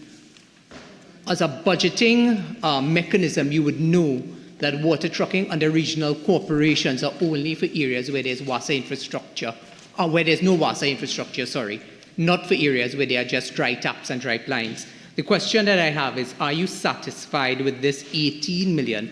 And are you going to give us the assurance that should this issue reoccur at the Salcott and at the Caroni water treatment plant, and should the government take a similar policy of having WASA provide water trucking services, that you will make representation for additional contractors to be hired at WASA to provide a greater measure of relief? Now, I understand we are not unreasonable that you will be able to provide for every single request that you make, but it just seems to us to be inadequate. Okay, members, please. Again, member for Princestown, your question has been identified, so I'll now go to the minister. Thank you very much, Mr. Chair. Mr. Chair, let me assure members, please, let's hear the response of the minister. Let me assure the member that in addition, and remind the member rather, that in addition to the allocation made by the Ministry of Finance, that WASA does use its internal financial resources to meet some of these contractual obligations. In addition to that, in this fiscal, the Water and Sewage Authority will be looking to acquire 6 additional water trucks, because we cannot be entering into expensive contractual arrangement, which would obviously result in increasing your operational expenses. So it is a better spend to acquire additional water trucks, so that when you have incidents of this nature, that WASA can rely on its own assets to be able to respond to the concerns of its customers. And that is what we are looking to do in this current fiscal. New line item? Same line item. Minister, in light of the answer you just provided, can you give us an indication of how far along are you in terms of procuring these additional water trucking? The procurement process is going to commence before the end of this calendar year. Before the end. Member for Opuch West. Thank you, Mr. Chair. My question relates to the minister's response to sub-item 69. With regards 69, that is road reinstatement at WASA. Right. Sure. Minister, can you advise whether or not there's any collaboration between yourselves and the Ministry of Works, either via Ministry of Works directly or via the Secondary Roads Improvement Company, to treat with this road rehabilitation? Because there seems to be no communication between... There is communication. The Minister of Works and Transport and myself, we communicate on this matter on a regular basis. And as a matter of fact, I can tell you that there is a committee between the Ministry of Works and Transport as well as the Water and Sewage Authority at the management level to be able to coordinate better, to ensure that there is better coordination in terms of WASA's responses to road reinstatement. So there is collaboration taking place at the senior management level between WASA and the Ministry of Works and Transport. Thank you. Member again? Okay. Yes. Opuch West, proceed. I will give way to my colleague. Member for Prince. Before I go to you, Caroni Central, you still have a question? Yes, please, Mr. Chairman. Proceed. Honorable Minister, line item 23, fees. 23? Yes, that's on page 209. I see there is a significant increase of approximately 15.3 million in this line item. Can you indicate to us what this area of fees will encapsulate? Fees, member? Yes, I'm just trying to get... Line item 23, and we're on page 209. 209. And what's the question? And what fees? What will it entail? What did it entail and encapsulate? The fees. All right. That would be legal fees to be paid to attorneys representing the authority to attorneys that are representing or managing WASA's litigation portfolio. So basically only, sorry, supplemental please, only legal fees then? That is what I'm saying here. Is there any, in terms of WASA has a number of consultants, I believe the number is 15 as indicated. I'm not hearing you, sorry? And WASA has a number of consultants, Yes. 15 I believe. Will they also be paid by this line item fees? No. Member from Muruga Tableland. Your mic is on? Oh. Yes. I would like the Minister to explain the increase in line item 28. It's a significant increase, a doubling of the allocation. I know my colleague would have raised with regards to 64 and water trucking, and the Minister said, in light of his answer, he said that 6 trucks are to be purchased, hoping that that would be placed in the southern region. But with regards to the other contracted services, there's a double in the allocation. So can the Minister say what we can expect for the significant increase? All right, so that is under other contracted services. Yes. So WASA is undertaking a number of upgrades to its wastewater treatment plant. A number of WASA's wastewater treatment plants are in a derelict state, and as a result of that, you have raw effluent being discharged into our water courses. It is also upgrading its KEDA system. We are looking to create this smart water network, bulk metering, and all of these things. So in fiscal 2024, we expect to have major upgrades to a number of wastewater treatment plants around the country, particularly in central and south Trinidad, to upgrade those plants to ensure that they are not in breach of the water pollution rules.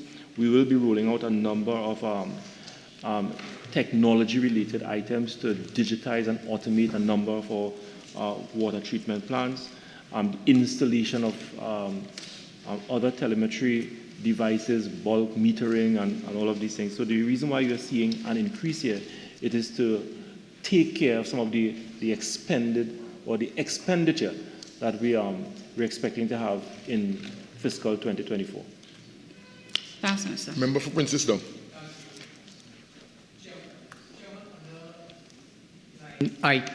Minister. 23? Yes, line item 23, fees. I listened to the answer you provided to Caroni Central, and I was reminded of something that you said earlier this year when you encourage citizens to sue WASA if they feel that they have a claim to make. The question that I have under 23 fees is whether or not this sum reflects any judgments or envisages any judgments against WASA by citizens. Why I ask this is that earlier the Minister of Finance, in addressing another matter, spoke about government's approach to looking forward in the event that there are judgments or other matters of litigation to be paid out. I'm asking whether or not under 23 fees, whether or not this takes into consideration any judgments that have been filed against WASA.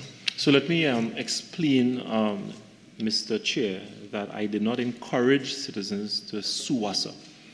I was asked a particular question by a member of the media, and I explained to the member of the media that if any citizen who might believe that they might be aggrieved by any action or inaction on the part of the authority, that they are free to consult with their legal representatives and get advice.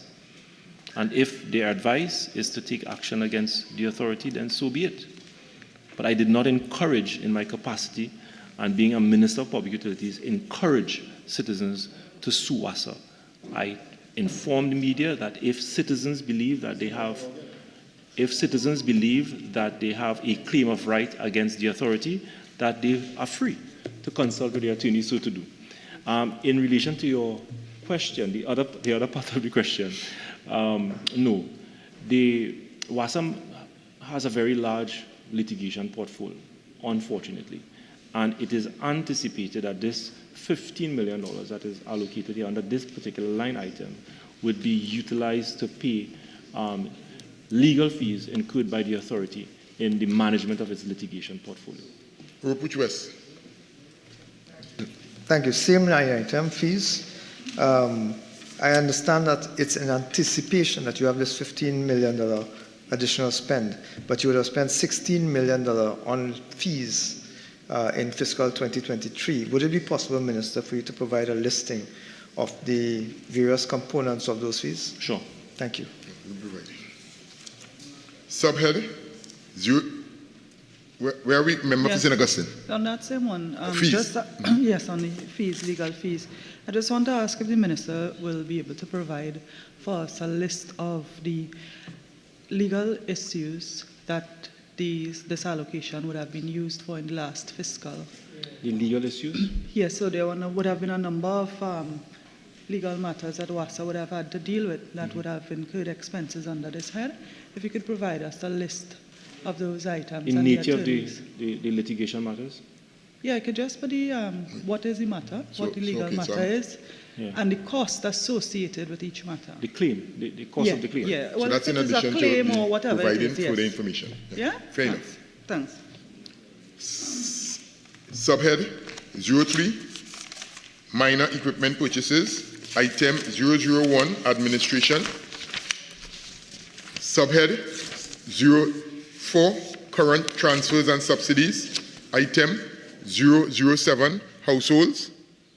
Item 009, other transfers, pages 210 and 211. Member for Oakwood West. Thank you, Mr. Chair. I'm looking at sub-item 02, settlement of claims. I noticed you had an actual spend of $29 million in 2022. What you had number? Sub-item 02, settlement of claims. Yeah. Are you with me, Minister? Yeah. You had 29 million spent, 29.4 spent in 2022. You had budgeted an estimated $101 million that you expected to spend on the settlement of claims, of which you only spent 24. I'm curious, Minister, so what was your expectation then? Because your assumption now is that you'll spend 37 million. So is it that your expectation in 2023 didn't materialize, or has it been deferred to expenditure in the future? Minister, in 2023, you estimated $101 million to be spent on the settlement of claims, and you only spent 25. My question is, that 101 would have been based on some assessment of an expectation to spend, because it's substantially higher than the actual spend the year before. Whether or not that $101 million claim, now you've only spent 24, which leaves a balance of $75 odd million, whether that is deferred into the future so that it will be picked up in 2024, 2025, etc., or whether or not some of those matters were settled in favor of WASA, so that there was no true claim on WASA. I can't go into all of the details. Those details are not obviously present with me now, but if this is something that I can provide in writing, if you so desire. Thank you. Yeah. Move the table and member. Ask and answer, Chair. Ask and answer. Member for Princestown, still have a question? Okay, ask and answer.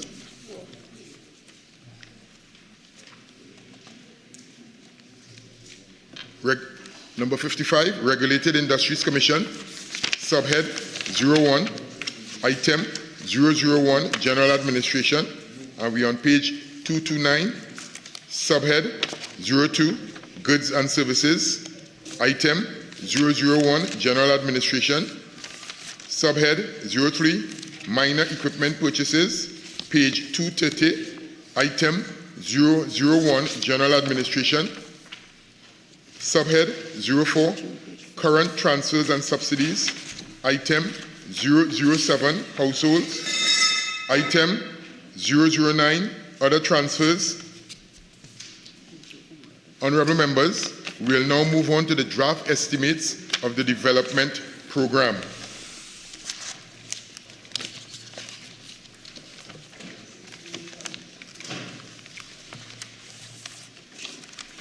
Subhead 09, Development Program, the Consolidated Fund, item 003, Economic Infrastructure, and we're dealing with pages 85 to 87.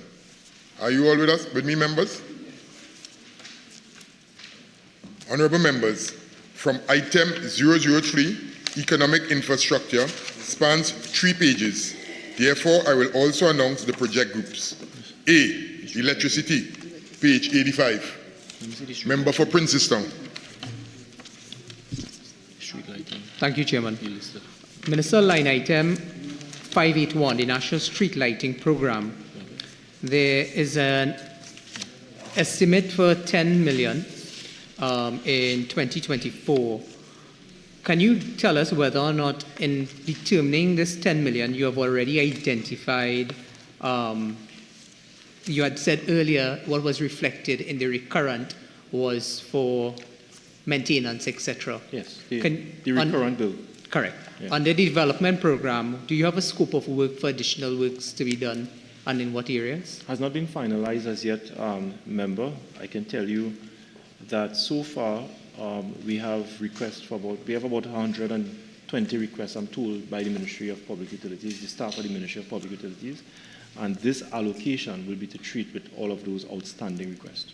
Okay, Minister, can you tell us how far are you in terms of the scope of works and addressing those requests that you have? So they have started, once the requests come into the Ministry of Public Utilities, the staff there will instruct the Trinidad and Tobago Electricity Commission, identify the areas where the request would have come in, and the TNTEC officials will go out, they will do their scopes, they will do their budgeting, and then forward the information to the Ministry of Public Utilities to get the necessary approval and go ahead to commence the project. So we are still in the process of analyzing the requests that came in, the 120 requests, following which TNTEC will do the necessary field surveys and put forward a budget with respect to how much it will likely cost to do those new lights, and then the Ministry of Public Utilities will give the green light to go ahead. Okay. Minister, as well, I know a lot of the items here has to do with projects for the future. New projects, yeah. Yes, new projects, you're right. There's a reactivated project, and it's just a tidy sum of 150,000 with respect to the illumination of grounds of police stations. Would you be able to share with us at this time or in writing which police stations this sum would address? That's a different line item. Sorry? What line item is that? We are on line 590.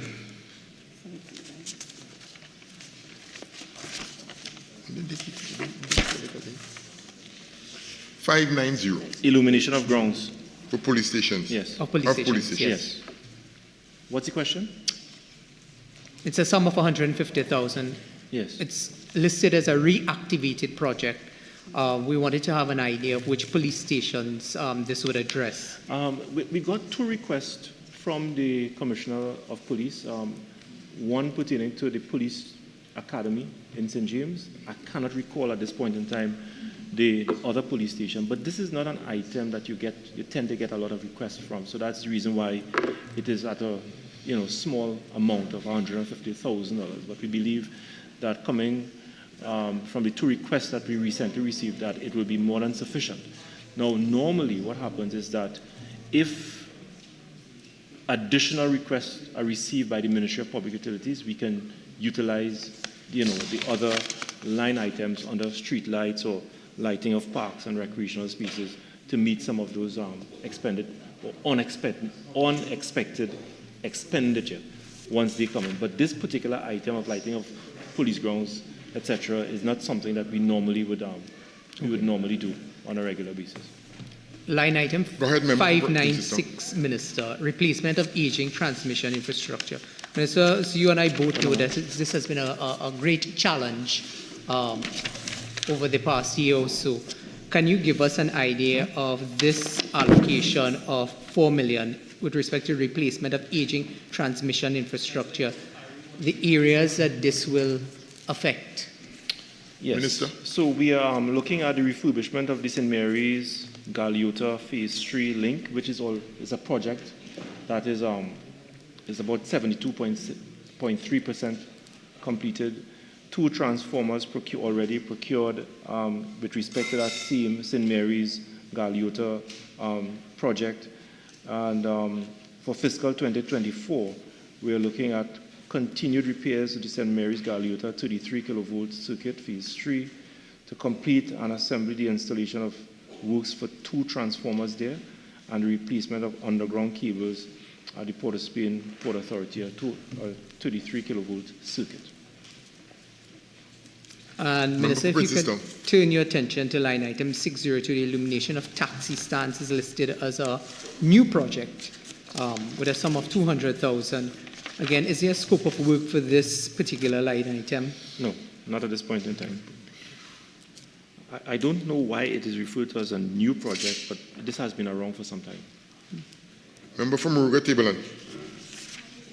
I'd like the Minister, if he would indulge and go back to line item 581 with regards to the National Street Lighting Program. Yes. Minister, I know you said that the projects have not been set. I would have written, and I hope one of those projects are consideration with regards to Muruga Tableland, the Khorasan area, which is in George Village, Tableland, Platanet, which is in the Barakpur area, and Mantaku second branch. I would like the Minister to give that undertaking. I don't want to go on to the next line item. I cannot give any undertaking unless and until TNTEC finishes its work. Okay. So the request comes in, there's a process, and once we are advised by the Trinidad and Tobago Electricity Commission and we are given a budget, then we take it to the other stage. To give an undertaking on something that I don't know about would be very, very irresponsible of me as a minister. Okay, Minister, I'd like with respect to Muruga Tableland, I can tell you that I'm seeing here that in the last fiscal we have over 30 projects that was executed in the constituency of Muruga Tableland. Yes, Minister, I would have written. So the Ministry of Public Utilities and TNTEC has been quite generous to your constituency. Because it's needed in a rural constituency, as you would admit. I still have areas without members, we now go into the debate. Please. Minister, if you would now follow me to line item 586 with regards to lighting parks and recreational grounds. I see that there is a significant increase, 5 million. And I would like to know what grounds are being considered underneath this 5 million. I can't see as yet. We can't see. Again, Minister, I would have written for Everglass recreational ground in Barakpur, Wowell, and Grand Chivin. And I'm asking, that's the question, for consideration. Right. And it's been endorsed by Port of Spain North. Asked and answered. It will be considered. Right. Will be considered. Member from Mayaro, I know you have been waiting a little while. Thank you very much. Minister, line item 601, Renewable Energy Initiatives. There's an allocation of $2.5 million.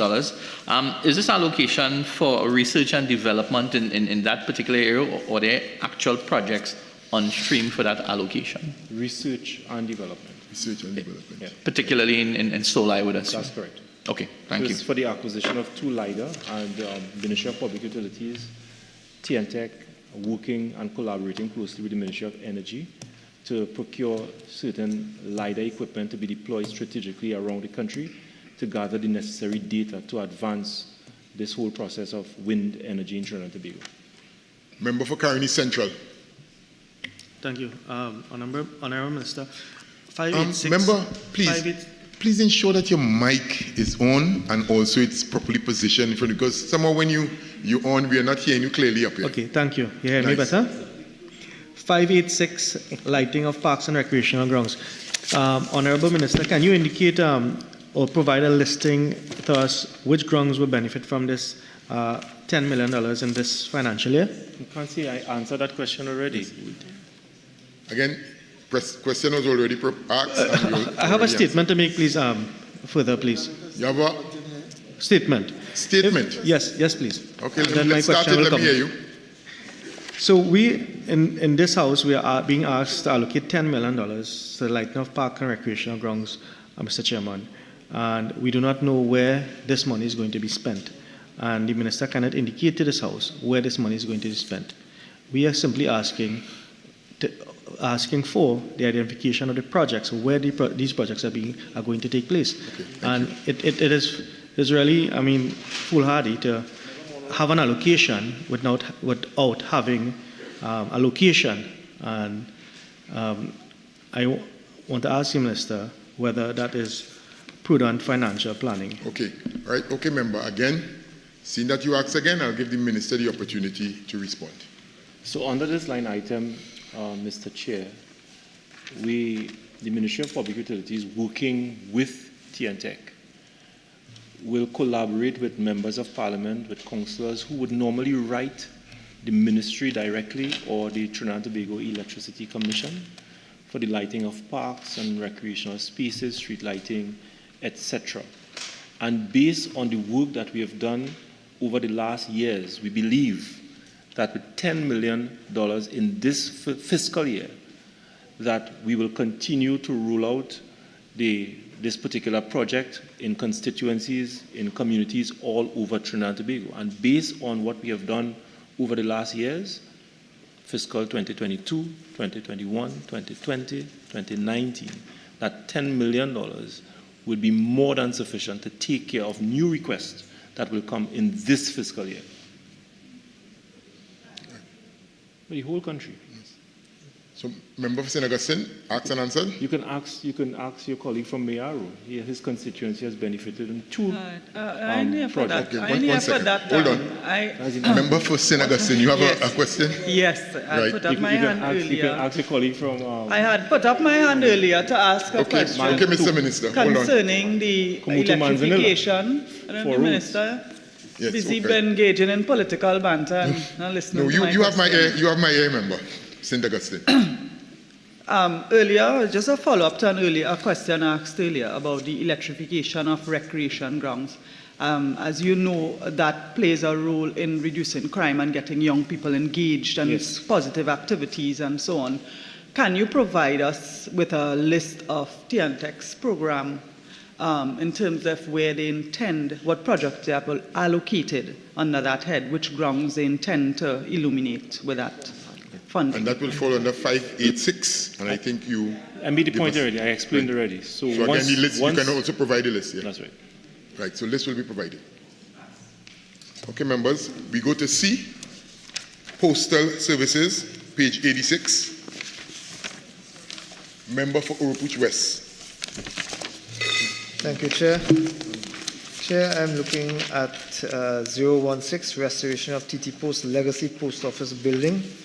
In 2023, the Minister thought it was important enough to budget $1 million to this exercise. None of that was spent. In 2024, you are asking for half that much. Is it that we are no longer as aggressively pursuing the restoration of the TT Legacy Post Office Building, or is it that we are going to only do half of what was anticipated to be done in 2023 and was not done? So the Ministry of Public Utilities, we are working closely with MTS as well as NIBDEC to undertake a comprehensive analysis on some of these legacy buildings around the country and to submit a detailed plan with respect to the cost for restoration. It is taking longer than was originally anticipated. I expect for that exercise to be completed by March next year. And once we get that report, we'll be able to work with the Ministry of Finance to get the necessary funding to undertake repairs to some of the legacy buildings around the country. So the 500 allocation that you're seeing here is to complete the consultancy project that is ongoing, and by March or closer to midterm, we will be at a far better place to budget for this particular project. Thank you, Minister. Based on your answer, I just wanted to do a follow-up question on that same line item 16. You said that there was a process that was being done, an evaluation of some sort that was being done. Can you refer me to where in the estimates of expenditure the costing for the evaluation of the legacy projects would be included? Under the same item. But there's no spend in 2023, which means that no work has been taking place. A lot of work has taken place, but we have not spent. So the exercise is voluntary. The exercise is being done, and once it is completed, then we'll pay MTS for their work. Moving on to line item 009. Minister, the IT infrastructure upgrade. You budgeted $4 million, so that's a substantial budget to upgrade the postal services to bring them into the 21st century in terms of infrastructure for the IT purposes, for information technology. You budgeted $4 million in 23. but you spent zero. You're now budgeting again half as much. Why was no money spent, given that this was deemed a very important project? You yourself would have spoken about it on the last occasion when we had the Standing Finance 1 year ago. But no money was spent. Can you advise why no expenditure was undertaken on this very important project? It's because of procurement issues. And you would have had you expect that those procurement processes would have been resolved sufficiently enough so that you will only spend half the initial allocation, so you only complete half of what you expected to do. It is expected to be resolved. All of the contractors, the consultants, etc., I suspect that they would be more compliant, or rather will be compliant with the OPR regulations. And once that is the case, we expect to have some movement under this particular item. But the 2 million allocation here is more than sufficient to at least take us to the midterm review. And if there is a need for further funding, we will speak to our colleagues at the Ministry of Finance. I also want to proceed because the answer may be the same with regards to sub-item 015, consultancy services for TT Post re-entry to the financial services market. Again, last year you said it was an important initiative. Yes. You budgeted $300,000, but none was spent in 2023, and there's no budget for 2024. Is it that the policy has now changed so that you are no longer interested in TT Post re-entering the financial services market? Policy has not changed. It remains the same issues that we're having, and we anticipate that all of those procurement issues will be resolved in this fiscal year. So I anticipate that we will have some progress under this item in this new fiscal year. Final follow-up on these same issues, Minister. Given that procurement, the difficulties that you have been explaining that persons have had or entities have had with regards to procurement, fulfilling procurement requirements, has your ministry undertaken any additional effort, made any additional effort to ensure that suppliers meet and fulfill the procurement requirements, so that the procurement requirements, so that we would not have the same issue emerging again, where Trinidad and Tobago, in terms of postal services and other factors, are kept back from the rest of the world because of the fact that we are not meeting the procurement requirements? It's not the role per se of the Ministry of Public Utilities. Of course, contractors, suppliers are critical stakeholders, so we reinforce the need for them to be compliant with the OPR regulations, and we encourage them to have meetings with the OPR regulators, to go up on the website and to ensure that they are compliant.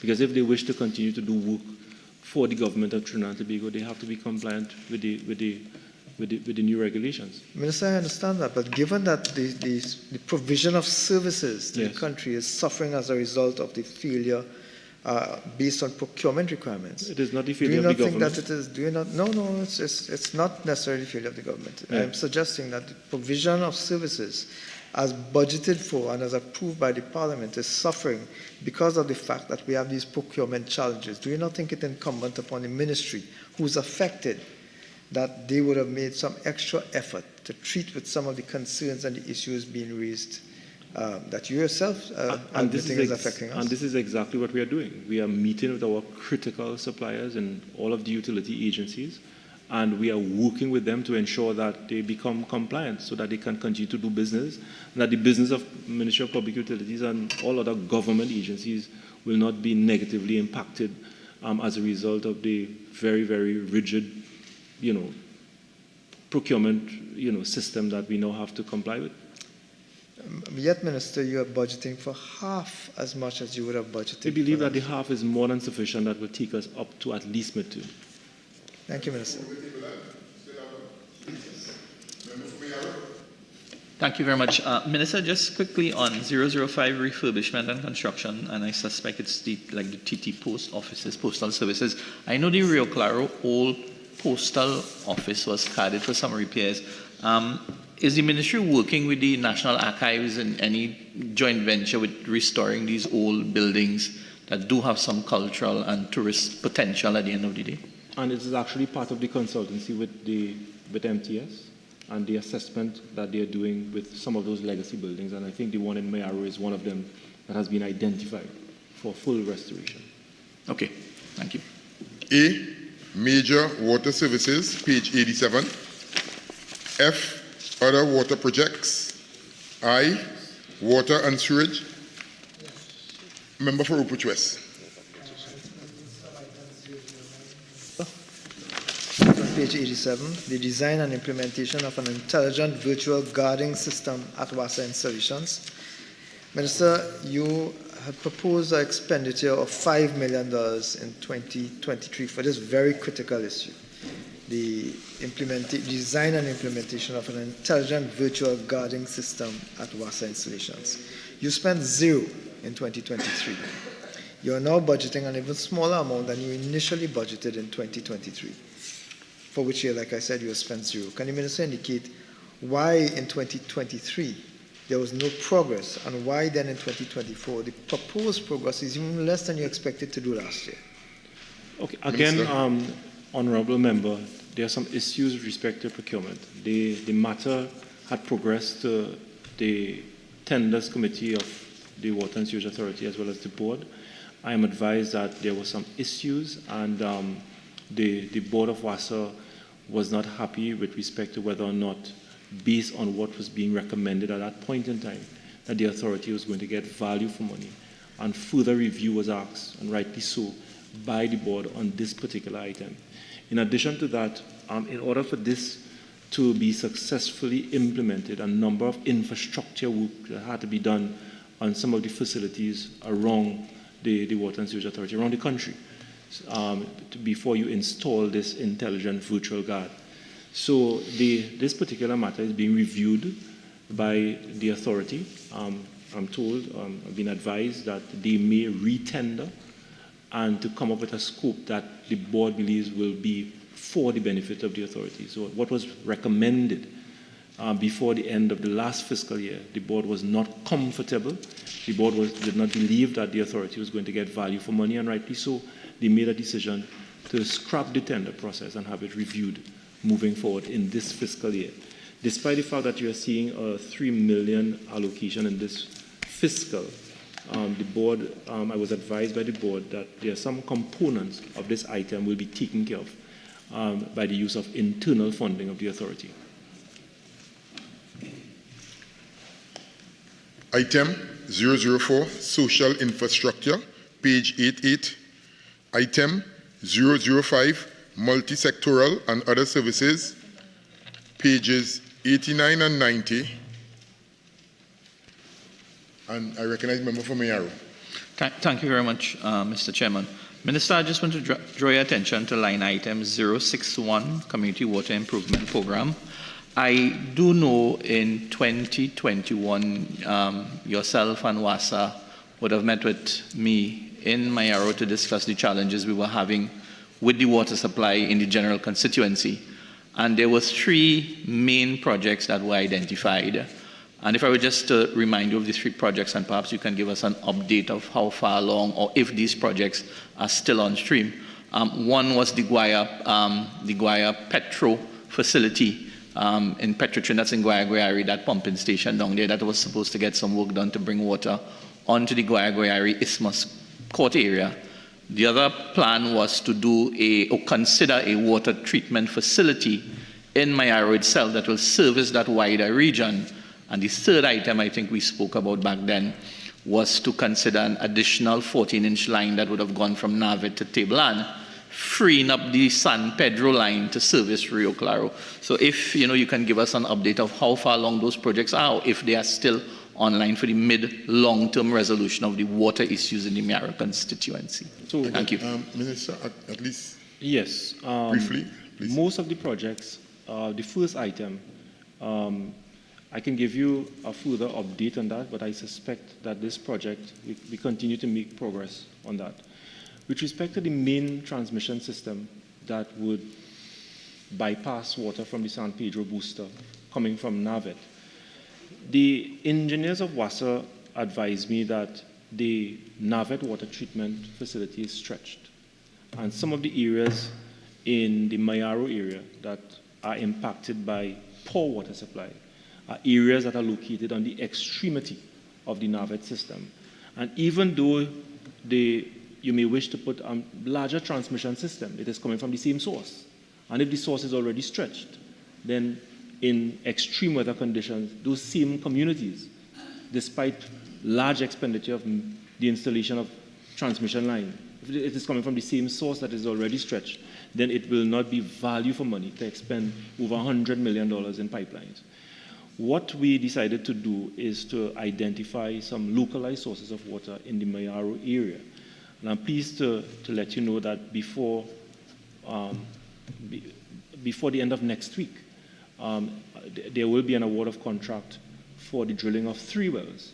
So we are localizing the source of water, and we believe that those 3 wells will give us approximately 500,000 or 600,000 gallons of water that will become available to some of the hard-hit communities in the Mayaro area. In addition to that, there's a team that made a recent visit to the community of Mayaro, and they have identified a suitable area for the construction of a water treatment plant that can give an additional 1 million or 2 million gallons of water. If that is in fact the case, and I believe it looks quite feasible, that can solve the water situation in the Mayaro area. So a new water treatment plant that will produce 3 million gallons of water per day, the drilling of 3 additional wells that will give additional water to the Mayaro community.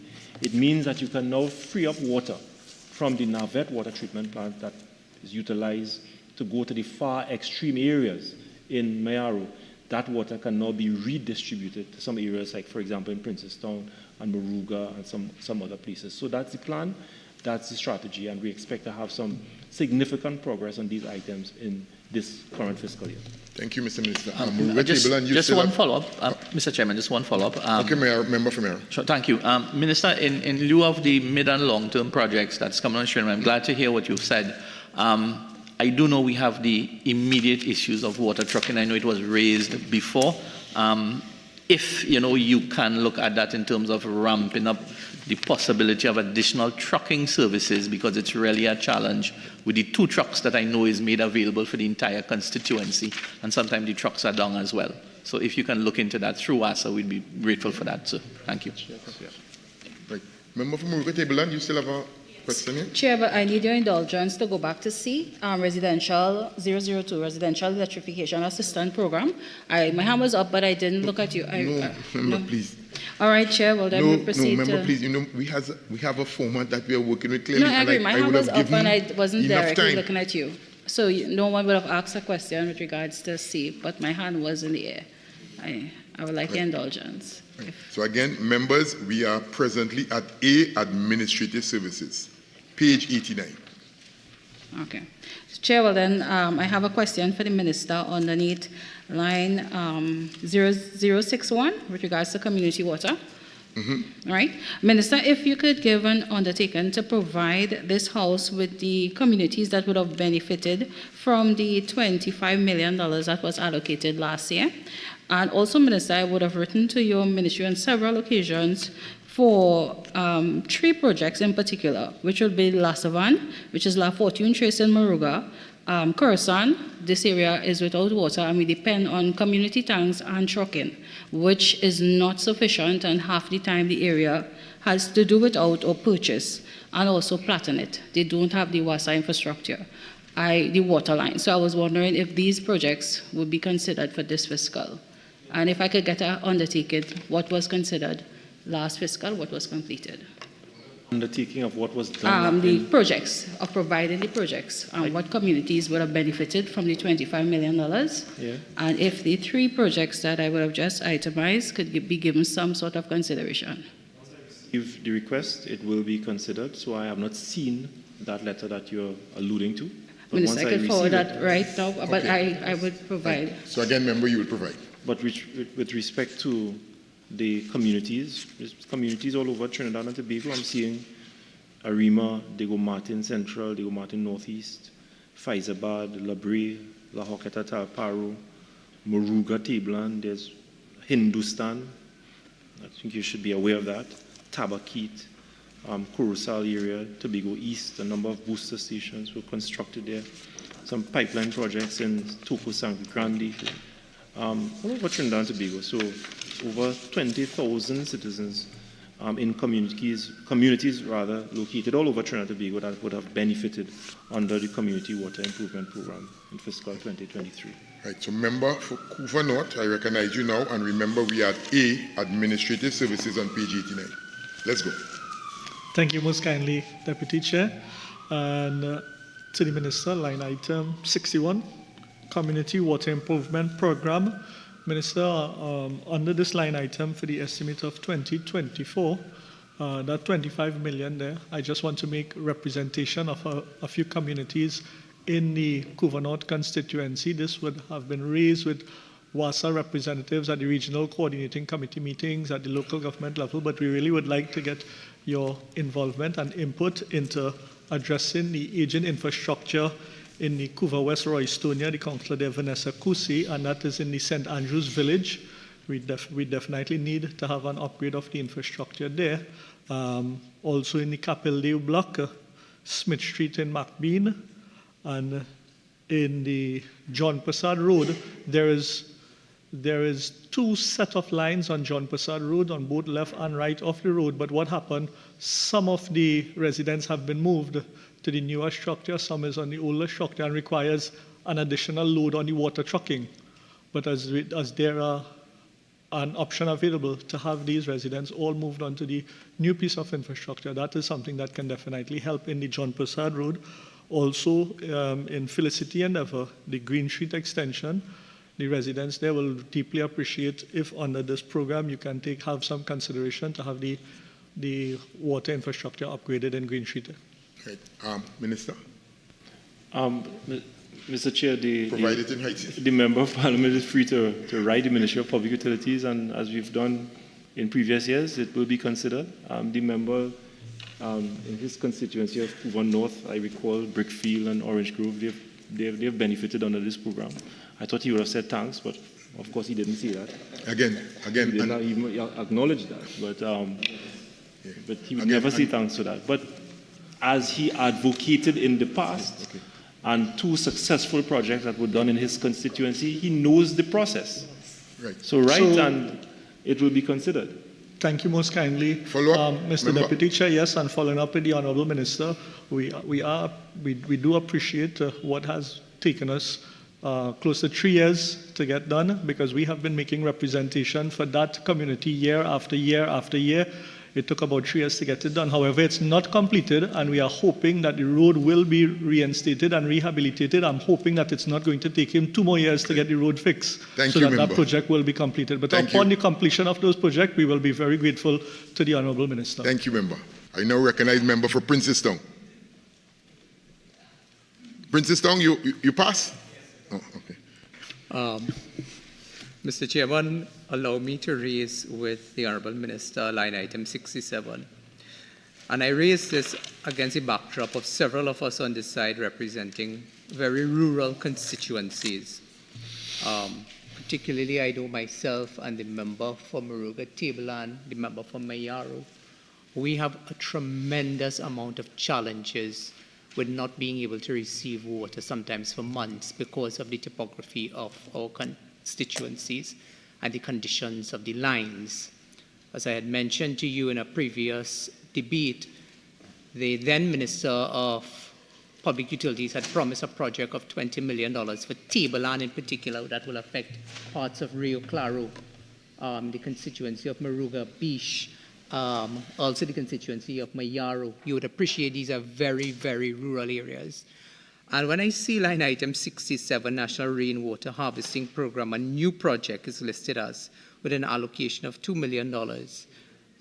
I am a bit concerned, one, that the allocation is a very small allocation in light of the amount of persons that it is meant to address, but also would like to have an idea of whether or not this is barrels and buckets in front of people's homes to collect water from galvanized in the 21st century. That's the question. That's the question. You care to answer, Minister?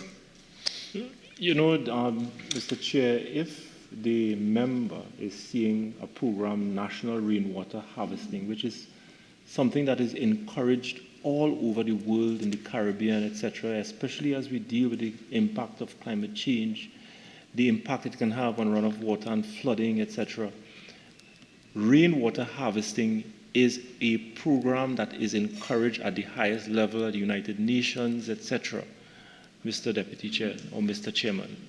And for the member to suggest that if this is returning to barrels and buckets, I must say that as a member of Parliament, I feel very ashamed of that question. Okay, we wouldn't. Mr. Deputy Chairman. No, we're not going to go in any debate. That's another question. Fine. But that I'm also very ashamed that in the 21st century, this is how we're addressing water shortages in rural areas. And again, member for Princestown, it's the same thing I do not want. So I'll now go to Caroni Central. Thank you. Member. Thank you, Mr. Deputy Chair. As we were hot on that line item 067, I just want to remind the Minister. Which line item you on, sir? 067, that same rainwater harvesting program. I just want to remind the Minister it was WASA under his tenure that charged the farmers in El Chocro for harvesting of rainwater to wet their crops. And whether that kind of activity will continue in this financial year.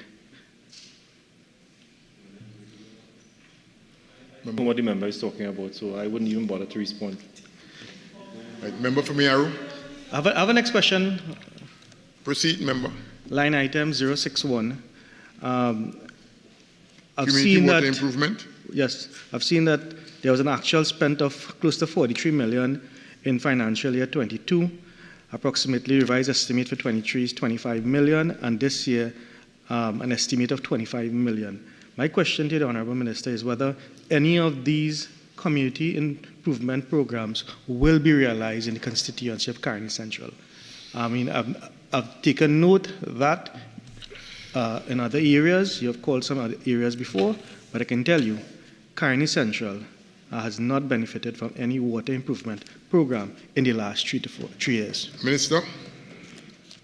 Mr. Chairman, as I've indicated, members of Parliament can feel free to write the Ministry of Public Utilities with respect to any water supply situation in their constituency, and we will make a determination whether it is one for the Community Water Improvement Program or whether it is required to be dealt with under the development program under the Ministry of Public Utilities.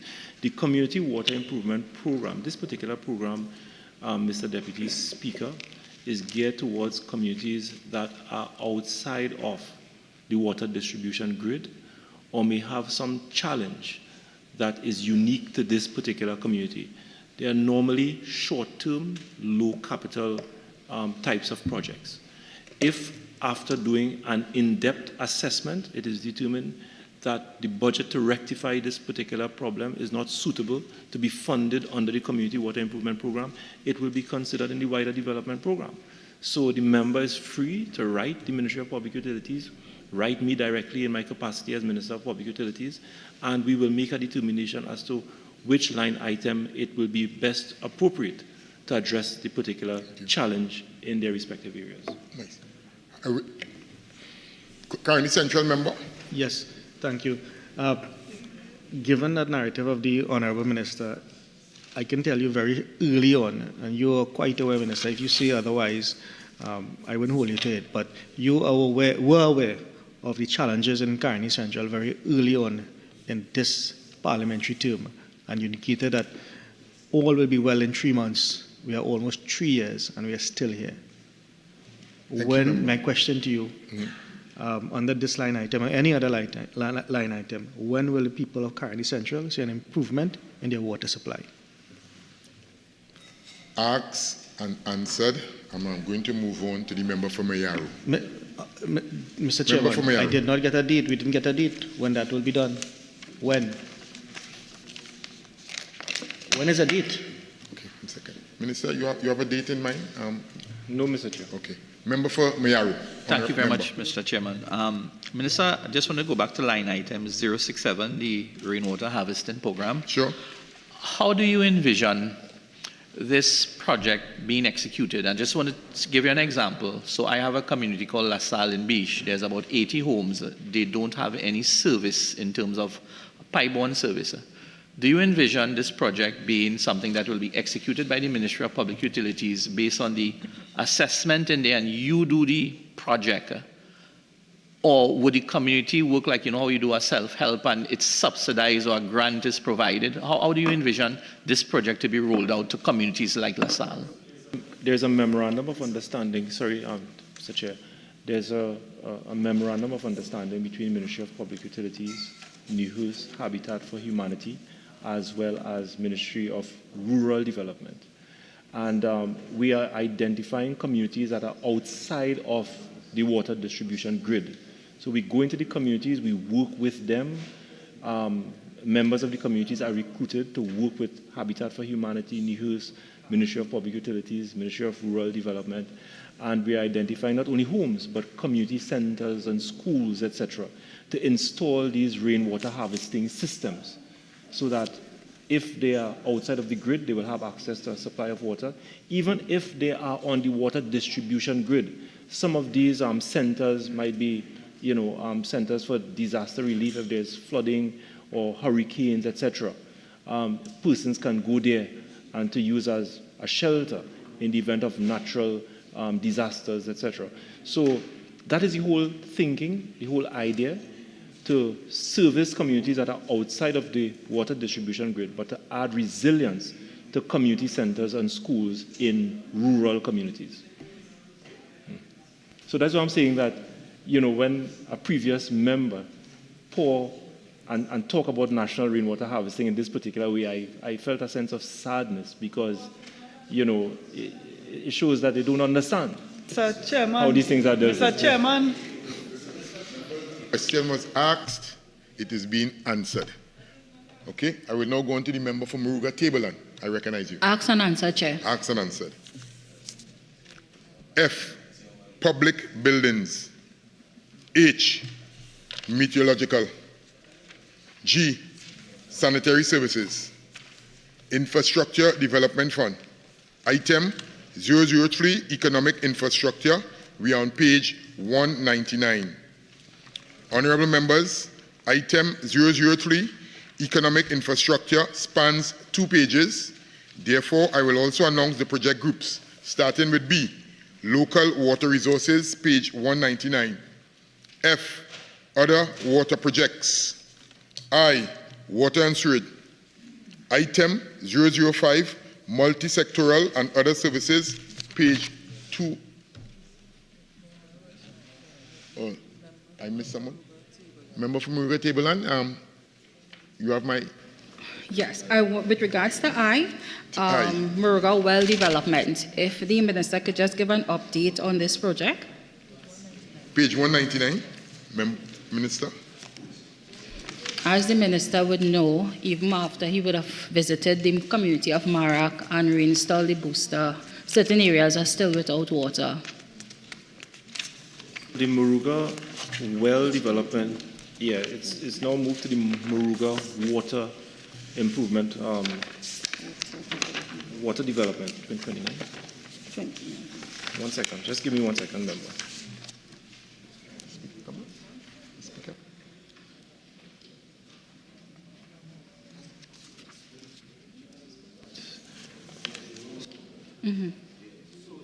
Moruga Water Development Project, and it entails the upgrade and the refurbishment of the St. Julian booster, which obviously would involve procurement and installation of pump sets and instrumentation, the upgrade and the refurbishment of the St. Mary's booster, the upgrade and the refurbishment of the Trinity Water Treatment Plant. Those are boosters and water infrastructure that service the community of Moruga. So we expect to have all of these projects completed in this fiscal year, and we expect that in some of the areas that you're referring to, we'll see a stabilization and improvement in their supply of water. In the area of Marak that you're referring to, it is far off the extremity of the Trinity Water Treatment Plant. There are some unique challenges there, and what we are looking to do is to put back that water treatment plant in that community, Marak, Laloon, that for one reason or the other has been decommissioned. There's no reason why that was done, and we expect to put back that small water treatment plant to service that particular community. Okay. So, Minister, with regards to the execution of this project, we should see some improvement with regards to the supply, even in the Hindustan area. Yes. Because although we got the lines changed out, and as you itemize, So we this still will have no water. support the other infrastructure work that we did in the last fiscal year. Thanks. Item 005, multi-sectoral and other services, and we're on page 201. I recognize the member for point of view. Thank you, Chair. Minister, under G, Sanitary Services 006, Engineering, Sanctuary, Municipal, Solid Waste, Landfill, Forest Park. 2 million was utilized in 2023 fiscal. 2024, I budgeted 1.5. What really, the question I want to ask is that we have spoken before about the landfill at Forest Park, especially with the burning and the smoke and the environment and issues with the residents, not only for me, but also my colleague from Tabaquit. Is this allocation here will take care of trying to satisfy that perennial issue that we have been having all the time? Is to decommission the Forest Park landfill, as we are doing in Beetham and Guanapo. Swimcall is moving towards the establishment of an engineered landfill, all right, in the Forest Park area. So this allocation is to complete the environmental impact assessment study, and we expect that study to be completed in April or May 2024. Once that is completed, then we'll be moving towards the full design of that engineered landfill for the Forest Park area. So we have completed the waste characterization study. That study was presented to the Ministry of Public Utilities a couple months ago, which was very critical towards the design of that engineered sanitary landfill.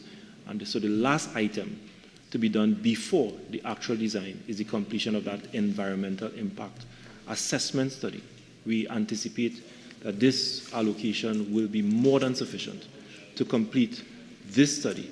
It is expected to be completed in 2024. And once it is completed, we'll move towards the full design and the execution of that engineered landfill in the Forest Park area. All right, so just a follow-up, Minister. You use the word decommission, so there's a plan to decommission the existing Forest Park landfill and move to engineered, state-of-the-art sort of landfill. That's the plan. What sort of timeline for the comforter, for my colleague from Tabaquit asked me to ask that question, what timeline that you see that we can have that kind of engineered landfill, which will eliminate the smoke? What is happening now? So we anticipate that the construction of that engineered landfill can start once everything continues to progress in the way it has been progressing over the last 2 or 3 years, that the commencement of that engineered landfill will be in the year 2025. Just one last question on behalf of the member for Tabaquit. She has asked me if you can get Swimcoal to clean up that entrance to the landfill to Forest Park right by Claxon Bay flyover. The member for Tabaquit is right there, though. I don't know if you don't recognize her there. But he does, but I know you also have a letter on my behalf on that. What's that? A letter from me cleaning up from so let me tell you what is the problem there. It's not a Swimcall problem. Some of these garbage collectors, they are very deviant, and they engage in activities that really their contracts, as far as I'm concerned, should be terminated. So they deliberately dump their garbage on that road leading to the landfill for all kinds of reasons. We have taken up the issue with the regional corporations because they are contracted by the regional corporation. So I'm advised by Swimcall that they have taken up this particular issue with the regional corporation and nothing is done. So we intend to ramp up our security arrangement on that road leading to the landfill so that we can identify those responsible garbage collectors so that appropriate action can be taken against them. It is very unfortunate that these people who are contracted by the state could engage in that type of activities. Member for St. Augustine, recognize you. Yeah, Mr. Minister, the same applies to the Guanapo dump, that dump road there, but there's also a bigger issue with, there are members of the public who engage in scavenging as a way of making money, and that is also a part of the problem or contributes to the problem. In terms of security you mentioned, do you plan to actually hire security to patrol those roads? How do you intend, when you say to beef up security, how do you intend to implement this? So we are working thanks, Chair. So we are working with the National Police on this particular matter. You know, swim call is incorporated by an act, not an act of Parliament, sorry, it's incorporated under the Companies Act. So swim call does not have the statutory authority to take action. So the Cabinet is currently considering a policy document to incorporate swim call by an act of Parliament so that it can have the statutory authority to take action against some of these culprits. In the meantime, we intend to consider utilizing camera technology to be able to detect some of these contractors who are engaged in these types of unfortunate and illegal activities. The best we can do right now is to rely on the National Security Police to help us police these activities and ensure that we can mitigate at least some of these unfortunate incidents that have been taking place at our landfills. Thank you, Mr. Minister. Member for Tabakit, just for the records, you okay? No questions, fine. Honorable members, the question is that the sum of $2,826,724,000 for Head 39, Ministry of Public Utilities, stand part of the schedule.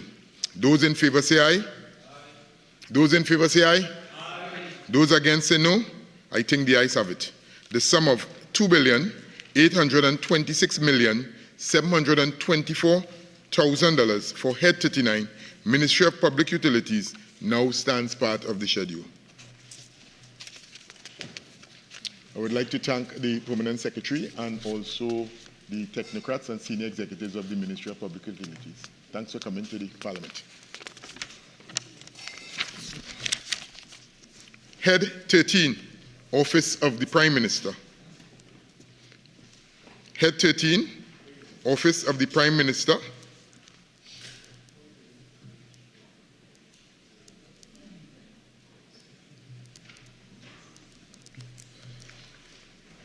$662,649,524. Welcome, Mr. Permanent Secretary. Right, welcome to the other senior executives and technocrats of the Ministry of the Office of Prime Minister. I will now invite the Minister of State in the Office of the Prime Minister to make a brief opening statement for a maximum of 5 minutes. Over to you, Mr. Minister. Thank you very much, Mr. Chair. Mr. Chair, as most people are aware, the Office of the Prime Minister is central to the government's activities and is a decision-making arm in supporting the decision-making arm in the form of the Honourable Prime Minister himself. From day one, the Prime Minister has seen it fit, and his decision has borne much fruit in having under the Office of the Prime Minister the Ministry of Gender and Child Affairs, which is headed by Minister Ayanna Webster-Roy, the member for Tobago East, and in this term, the Ministry of Communication, due to its importance, which is headed by Minister Simon Inobrega, the member of Parliament for Diego Martin Central. The Office of the Prime Minister provides the support to the Prime Minister as he goes about the business of the Prime Minister, and the ministers will address the various areas under their portfolio. We take this opportunity to thank all of the staff at the Office of the Prime Minister for the great support that they have continued to offer us throughout the term, including the Cabinet Secretariat and under the stewardship and the leadership of the Head of the Public Service, P.S. Maurice Sweet. Thank you. Thank you, Mr. Minister. Honourable members, the question is the sum of $662,649,524 $524 for Head 13, Office of the Prime Minister, stand part of the schedule. Honorable members, the sum of $662,649,524 for Head 13, Office of the Prime Minister, is comprised of monies proposed for expenditure under the following subheads and items to be found in the draft estimates of recurrent expenditure, the draft estimates of the revenue and expenditure of the statutory boards and similar bodies and the Tobago House of Assembly, and the draft estimates of the development program. We shall now consider the draft estimates of the recurrent expenditure. Subhead 01, personal expenditure, and we are on page 54. I recognize the member for Princestown. Thank you. Item 001, General Administration. Yes, Proceed. Minister, line item 09, remuneration to chairman and members of commissions of inquiry. There is an estimate of $200,000 for this financial year coming. Minister, could you give us an idea of the status of the commissions of inquiry under the Office of the Prime Minister at this time? There are currently 2 cabinet-appointed commissions of inquiry. One is the Commission of Inquiry into the unfortunate circumstances leading to the fatalities of 4 divers who were working for LMCS. The second is a Commission of Inquiry into the Point Fortin to San Fernando Highway, or San Fernando to Point Fortin Highway, and there's been an extension of the terms of that Commission of Inquiry in particular to look into the land acquisition between the period of 2010 to 2015 with respect to that extension of that highway. Member for Princestown. Yep. Minister, do you envisage that this allocation of $200,000 will be able to cover those 2 commissions adequately in light of the challenges we've seen? Page 50. Actually, where the expenditure is in a further line item under the Office of the Prime Minister. It is actually at page 58, item 65. That's where you'll see the expense for the commissions of inquiry.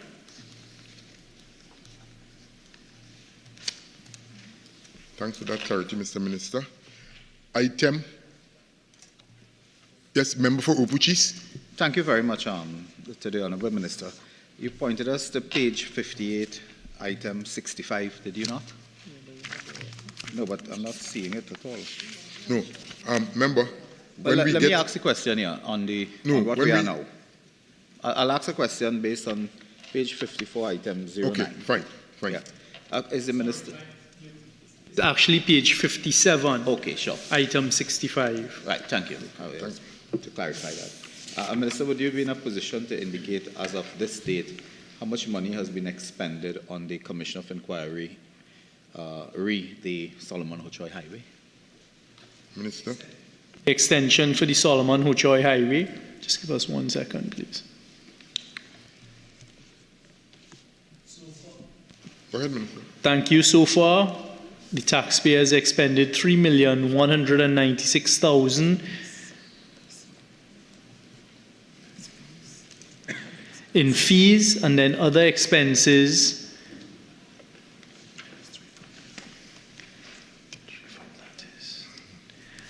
approximately $8 million. So a total so far fees and other expenses of $11.6 million. $11.6 million, and this is to date, bearing in mind the extension of the terms of reference. Correct. Thank you very much.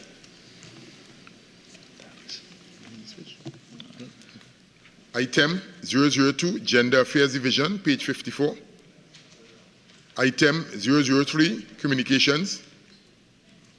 Item, member for Muruga Tableland.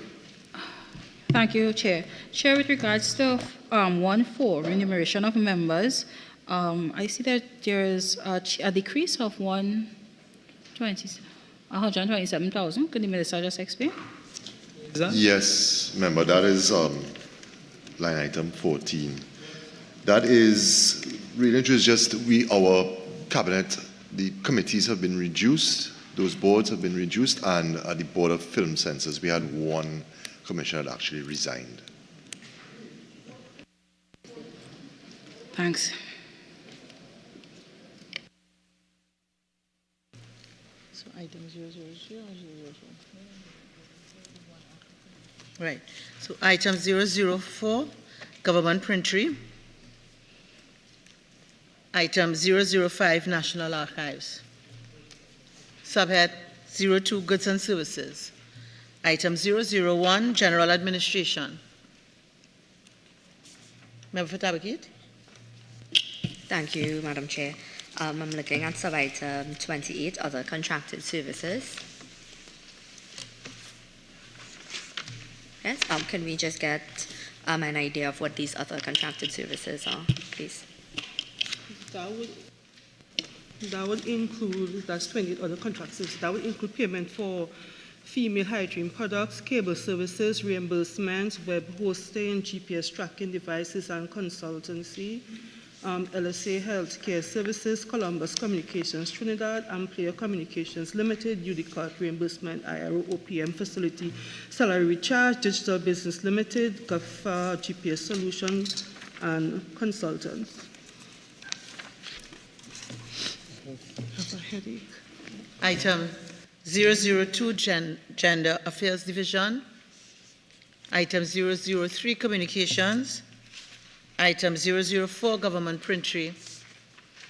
Item 005, National Archives. Item 006, Freedom of Information Unit. Item 007, Office of Information Commissioner. Subhead 03, Member for Princess Down. Yes. Item 007. Correct, ma'am. Minister, can you give us the status of what's happening with the Office of the Information Commissioner? The Data Protection Act. So, Information Commissioner, as you know, is a body corporate. It's been established by Part 2 of the Data Protection Act, and I won't go into the chapters and sections. And it came into effect on January 6, 2012. The proclaimed sections deal with the appointment of the Information Commissioner and the Deputy Information Commissioner, remuneration of those positions and the powers and functions of those positions.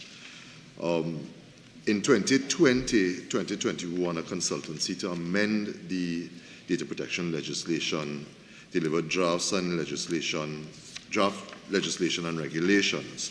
No review was undertaken of the consultant's report due to the COVID pandemic at that time, where public worked intermittently, including those people involved in the inputs.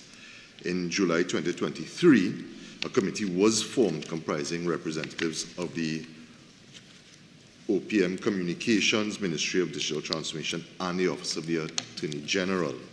And the remit of that committee was to review the draft legislative amendments proposed in that 2020 consultancy, as well as to examine provisions within the Act which can be proclaimed without any need for amendment, and to review the organizational structure of the Office of the Information Commissioner.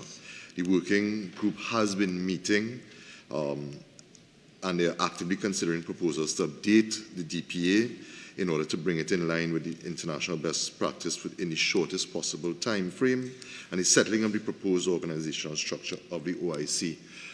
But ultimately, member, the plan is to have the OIC moved to the Ministry of Digital Transformation in line with that ministry's mandate and its remit. In light of all that you've said in terms of the bringing in of the consultant to merge both digital transformation and the Office of the Commissioner, how soon do you envisage? Well, I can tell you that those conversations are happening now, actively, and it will be in the shortest time possible. I'd just like to add at this stage, as a member for Princestown, I'm sure is aware, the Data Protection Act has not been proclaimed in its full form. So until there is a set time for the proclamation, which will come after the exercise that the Honourable Minister has just referred us to, that is when we will be in a better position to answer that. Okay. Subhead 03, Minor equipment purchases, item 001, general administration. Item 003, communications. Item 004, government printery. Item 005, national archives. Subhead 04, current transfers and subsidies. Item 001, regional bodies. Item 003, United Nations organizations. Item 004, international bodies. Item 005, non-profit institutions. Item 007, households. Member for Princestown. Thank you, Madam. Madam Chairman, through you to the Honourable Minister, line item 03, the Children's Authority. Now, Minister, you would recall that this has been a very contentious issue in terms of the under-resourcing and the understaffing of the Children's Authority and the cuts over the last few years to the Children's Authority. We see here once more decrease of $32,500,000 to the Children's Authority. On the last occasion, we were told that you will get supplemental funding in the mid-year review, etc. But at the Public Accounts Committee, the Children's Authority have been lamenting of the challenges they have with that particular approach by the piecemeal drop-by-drop subventions and funding that they are getting. How has that really stymied the progress in terms of the Children's Authority? Thank you for your question, MP for Princestown. There hasn't really been a decrease year on year. We would have seen where we would have increased allocation to the authority. Usually we would receive additional funds at the mid-year.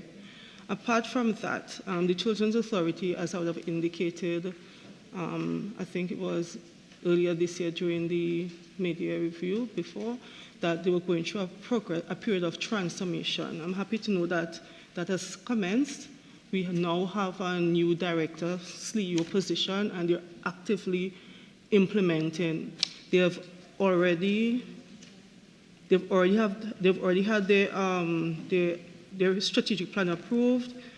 They already started recruiting in new positions, and if it is that we need the additional money, which I anticipate we will need, we will come back at mid-year. We have already received a commitment also from the Minister of Finance as well. Member for Princestown. Thank you, Madam.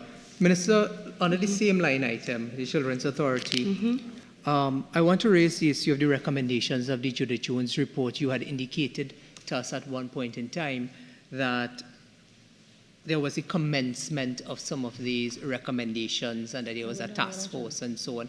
Can you tell us, in light of this allocation, how much of the Justice Judith Jones' recommendations into the Children's Authority and Children's Abuse in Trinidad and Tobago has been implemented thus far with this line item? Okay, we would have received a specific line item the last time to cover the implementation of the recommendations, and most of the recommendations would have already been implemented because we prioritized it. So most of the ones that were deemed high priority for immediate implementation, we would have achieved. I must note that we would have received a lot of support and funding from the UN system and other agencies, so we didn't have to dip into a lot of the money that we would have been allocated. If you want me to go through some of the things that we would have done, I could do that for you now. The Standing Committee on Child Protection, we had 8 meetings. The Legislation Enforcement and License Monitoring Committee of the Homes, that subcommittee had 7 meetings. The Public Finance and Safeguarding and Protection Committee had 6 meetings. The Operations of the Children's Authority Committee had 4 meetings, and the Abuse and Absconding and Operating Systems for Children's Homes and Residences had 4 meetings. The Standing Committee on Child Protection, we were able to complete the Child Protection Framework, which was reviewed and revised. The development of a roadmap for reform of the child care protection system with a focus on deinstitutionalization and prevention. I would have spoken about that in my presentation yesterday. Visits to the Children Court and meeting with the Chief Justice and other senior officers of the judiciary, and 3 Children Court masters to discuss challenges in the judicial system related to children. In terms of legislation and enforcement subcommittee, 87% of the activities would have been completed or in train. We had the proclamation of Section 3.1 and 2 and 17 of the Children's Community Residences Foster Care Nurseries Act, Chapter 4604. We had consolidation of the laws related to children, review of the package of children's legislation, and audit of unlicensed children's homes. Under the Public Financing Subcommittee, 90% of the activities we had outlined as priority would have been completed, some ongoing. Review of the policy on the establishment of the Office of the Children's Commissioner, finalization of the National Child Abuse Protection Protocol and Child Safeguarding Strategy. We had the development of terms of reference for the conduct of a review of the preventative programs in the government sector, an assessment of the childcare system, and an assessment of the Children's Authority of Trinidad and Tobago. The procurement of a consultant for 2 of the assessments is expected to would have commenced in August. We also had the finalization of the National Interagency Protocol for Child Abuse Prevention and Management. That would have been adopted and is already in train. And we had the commissioning of a mental health facility in Couva for children with mental illness requiring medium to long-term care. Under operations of the Children's Authority Subcommittee, 76% of activities completed and ongoing. We conducted a review of all policies relating to the care and protection of children, identified policy gaps and approved pending policies. We reorganized the structure of the Children's Authority of Trinidad and Tobago, and let me welcome on board our new Director stroke CEO who is behind there, Mr. Cyrus. We conducted an audit of the children without diagnostic assessments, and we are currently addressing the issue. And we implemented a training plan for caregivers and supervisors of children's homes, developed in collaborations with the Children's Authority, the Behavioral Sciences Department of the University of the West Indies, and the Office of the Prime Minister. The training first cohort commenced in May. We had a target for 100. I had the great pleasure of delivering the feature address at the graduation ceremony at UE, and we're going to have another cohort starting soon. I would have also mandated that we extend this training to the public so that we always have a pool of suitably trained persons available for that. Under the Abuse and Absconding Subcommittee, 70% of the activities we identified, 70% of the activities we identified prior to completed. We began training of the wards of the state in disciplines that will enable more productive transitioning out of care. We developed a proposal for the establishment of a child security protection team and submitted the matter for consideration to the Cabinet. We commissioned a migrant home for girls, and we relocated St. Jude's home for girls as well. In the interest of time, I will stop here, Madam Chair. No, I want to say this is a case of be careful for what you asked for. But remember, in terms of, remember, this is not allowing us to go fully into the Children's Authority. I allowed that. I think the major answer the Minister gave is that this funding is not to implement. So I'm not going to let us go further into all sorts of things. I hope the question is going to be related to the figures. Yes, ma'am. Okay. Ma'am, I just wanted to ask whether or not this figure, and Minister, I was happy to hear some of that because for 8 years we heard none of it. But the question I wanted to ask, supplemental to the Children's Authority, is that of recently we are seeing a lot of children involved in acts of crimes being perpetrated against them. I'm asking specifically with the allocation here, whether any new programs will be developed to deal with children who have been victims of specific gun crimes and violent crimes. I was just going to say that.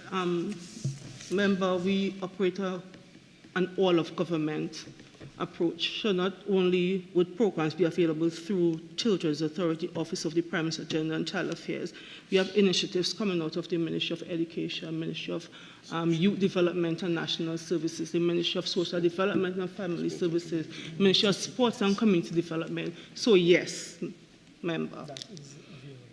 Okay. Item 009, other transfers. Member for Tabakit. Thank you, Madam Chair. Just on line item 11, the Citizens Initiative Fund, if we can get an idea of how many persons and or groups benefited from the revised expenditure of $30,000, please. Just to clarify, Madam Speaker, the member for Tabaquite wants a listing of how many people are benefiting under this program for $30,000. This fund is being utilized right now to buy, in December 2022, $3,000 for 20 food hampers for Christmas for food assistance for 20 citizens. And then $27,100 was spent for medical supplies and services. And in August 2023, $6,720 for 20 back-to-school hampers, book bags and stationery. Thank you.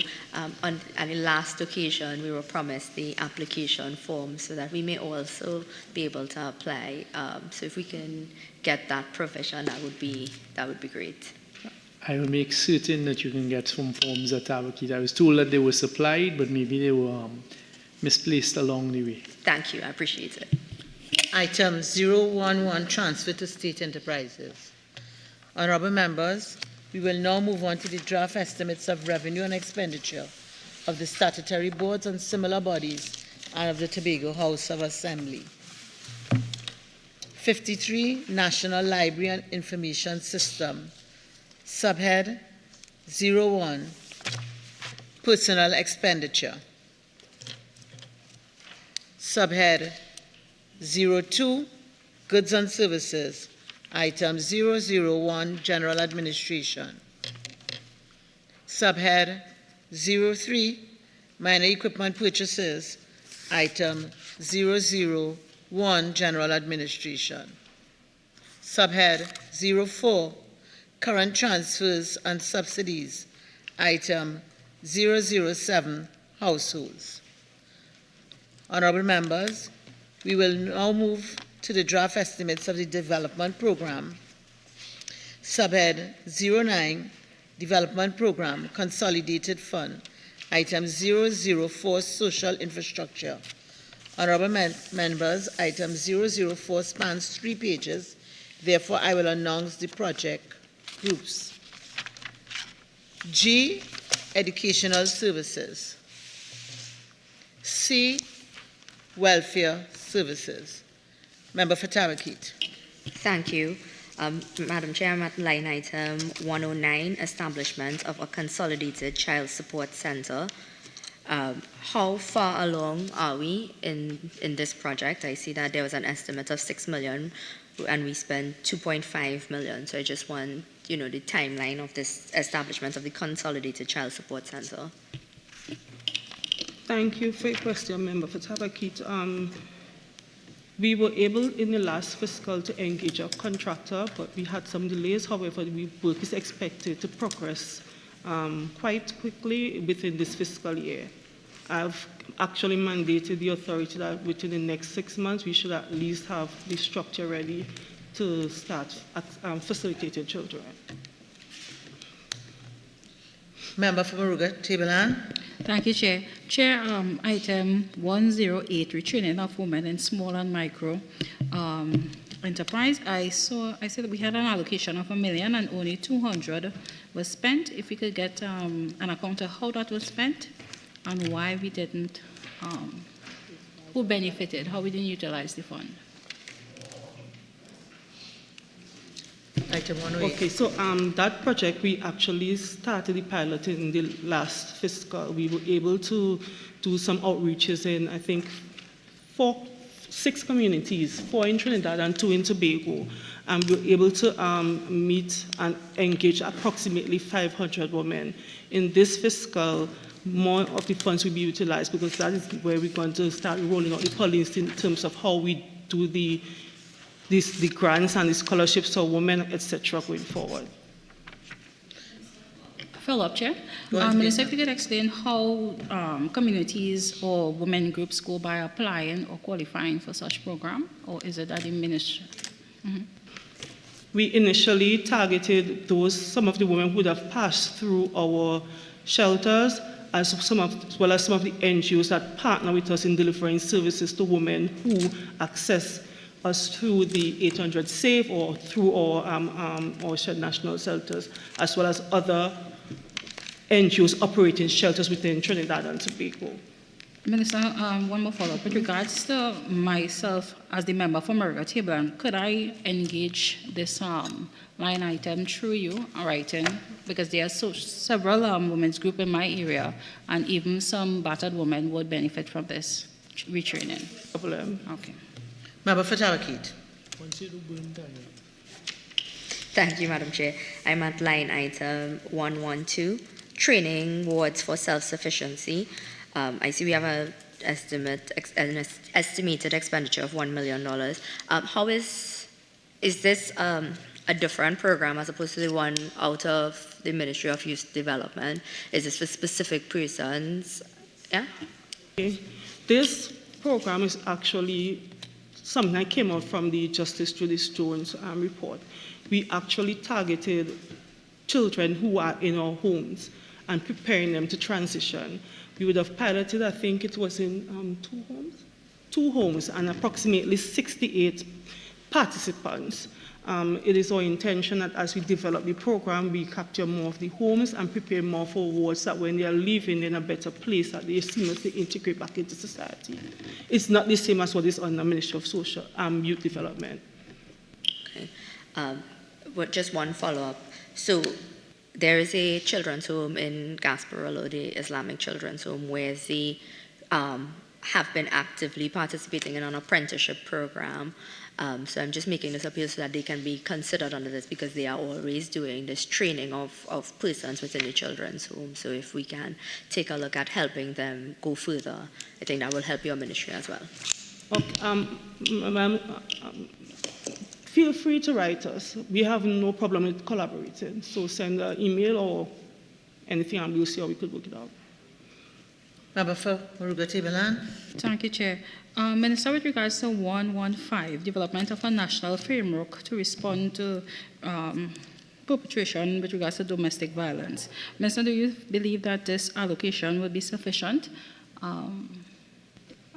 As you would notice, it's a new line item and a new project. So what this money is going to do is help us to develop the terms of reference of consultants, and so that we'll be able to develop how we actually want to implement and execute. So this is really for consultancy to develop how we want this to roll out. But basically what we're going to try to do is to really, most of our programs now focus on the survivors. We want to start focusing on potential perpetrators.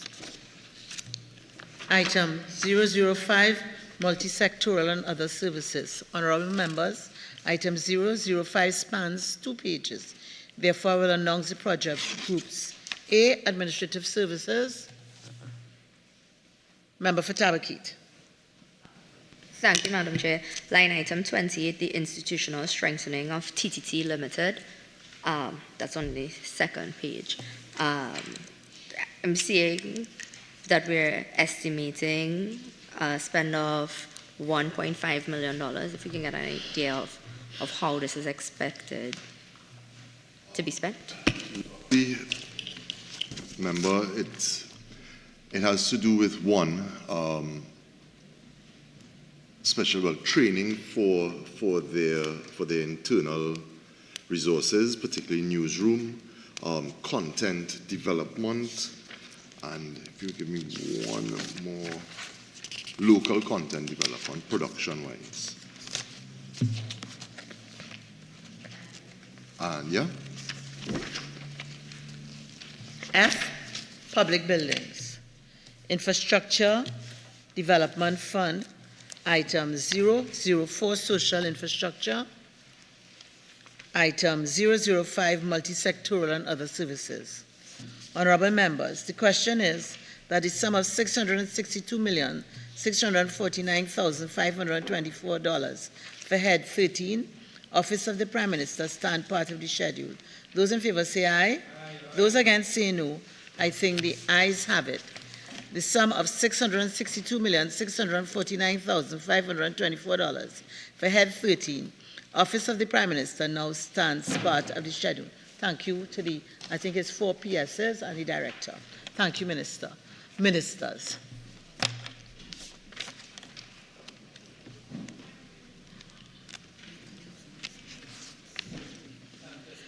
Head 02, Auditor General.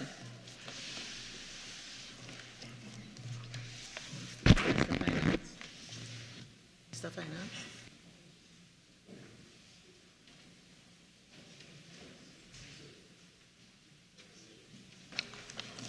Head 02, Auditor General, $33,792,945.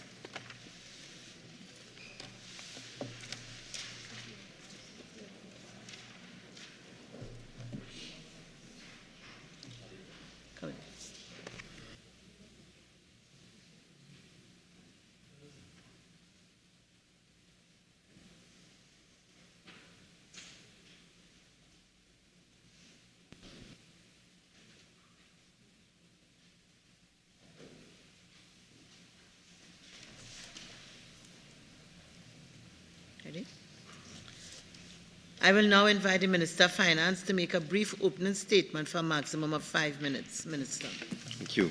The Auditor General's Department is the supreme audit institution in Trinidad and Tobago, charged with the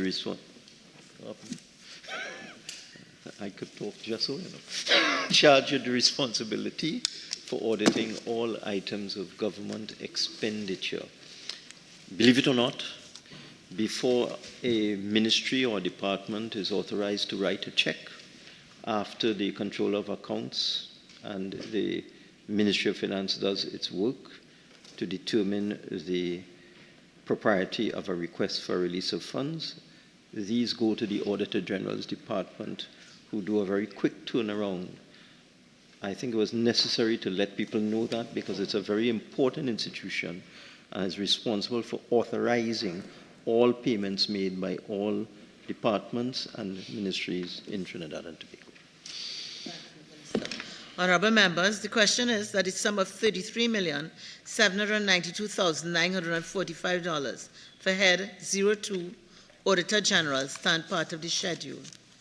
Honourable members, the sum of $33,792,945 for Head 02, Auditor General, is comprised of monies proposed for expenditure under the following subheads and items to be found in the draft estimates of recurrent expenditure. We shall now consider the draft estimates of recurrent expenditure. Subhead 01, Personal Expenditure, Item 001, General Administration. Item 002, Tobago Services. Subhead 02, Goods and Services. Item 001, General Administration. Item 002, Tobago Services. Subhead 03, Minor Equipment Purchases. Item 001, General Administration. Subhead 04, Current Transfers and Subsidies. Item 001, Regional Bodies. Item 002, Commonwealth Bodies. Item 004, International Bodies. Item 007, Households. Honourable members, the question is that the sum of $33,792,945 for Head 02, Auditor General, stand part of the schedule. Those in favour say aye. Those against say no. I think the ayes have it. The sum of $33,792,945 for Head 02, Auditor General, now stands part of the schedule. Thank you, Minister. Thank you, Auditor General.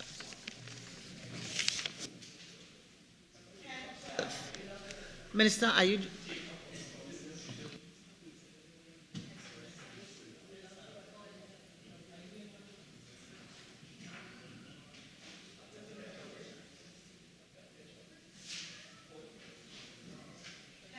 Head 12, Public Service Appeal Board. Head 12, Public Service Appeal Board, $3,223,000. I will now invite the Minister of Finance to make a brief opening statement for a maximum of 5 minutes. Minister of Finance. Just 1 second. What head is this? This is head 12. Head 12. I just wanted to know what head it was. So that's 12, eh? All right. Now, thank you very much. Hi, how are you?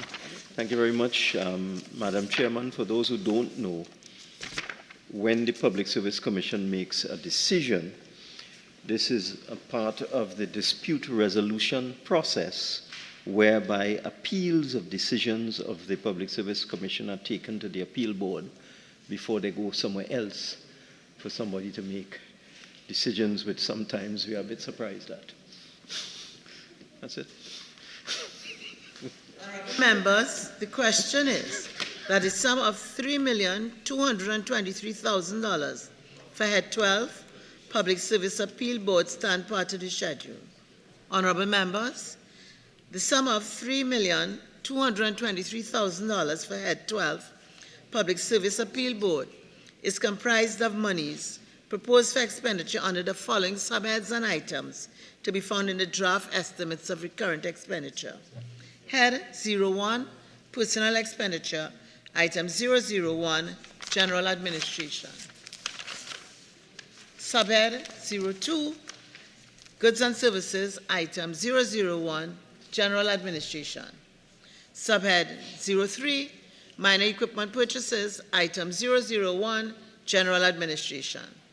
Subhead 04, Current Transfers and Subsidies, Item 007, Households. Honorable members, the question is that the sum of $3,223,000 for Head 12, Public Service Appeal Board, stand part of the schedule. Those in favor say aye. Those against say no. I think the ayes have it. The sum of $3,223,000 for Head 12, Public Service Appeal Board, now stands part of the schedule. Thank you very much. Thank you very much, Minister.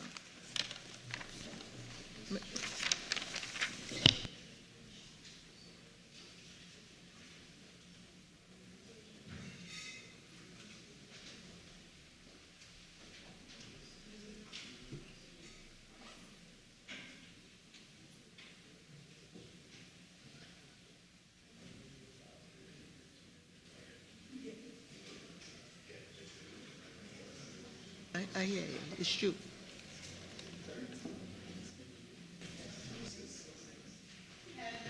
Zero 07, Statutory Authority Service Commission. Head 07, Statutory Authority Service Commission, $5,159,588.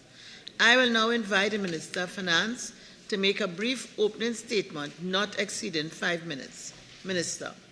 Very much. The Statutory Authorities Service Commission is one of the service commissions established under our Constitution that deals with particular statutory authorities. The ones that come to mind at this point in time are the two cities of Port of Spain and City of San Fernando, and then you have the boroughs, the Point Fortin borough, and you also have the Arima borough, and I presume at some point in time you might have the Diego Martin borough and the Siparia borough, although those have not yet been added to the schedule in the act that governs the Statutory Authorities Service Commission. Very similar to the Public Service Commission, operates in a similar manner and deals with issues of promotion, appointment, and discipline, and grievances of those persons who are employed by and function in these entities, which also include National Lotteries Control Board, the Meteorological Society, and so on. Thank you, Minister. Honorable members, the question is that the sum of $5,159,588 for Head 07, Statutory Authorities Service Commission, stand part of the schedule. Honorable members, the sum of $5,159,588 for Head 07, Statutory Authorities Service Commission, is comprised of monies proposed for expenditure under the following subheads and items to be found in the draft estimates of recurrent expenditure. Subhead 01, Personal Expenditure, Item 001, General Administration. Member for Point of Peer. Thank you, Madam Chair. Minister, line item 06, remuneration to board members. Based on what you are in your opening remarks for this commission, is there a board in place? Because you had identified an estimated $64 million at the beginning of 2023. Nothing was spent. And for this year, fiscal 44,000. The line item, please. Page 35, line item 06, remuneration to board members. Is that 02 or 01. 00101. Salaries and cost of living allowances. And you're saying there's no expenditure? I'm seeing... Nothing was spent in 2023. You had identified 64,000 to be paid. Nothing was paid in 2024. Now you have 44,000. So I'm asking if any board members or... of members is 010101. So it's probably 06. 00106, yeah. How come there's nothing there?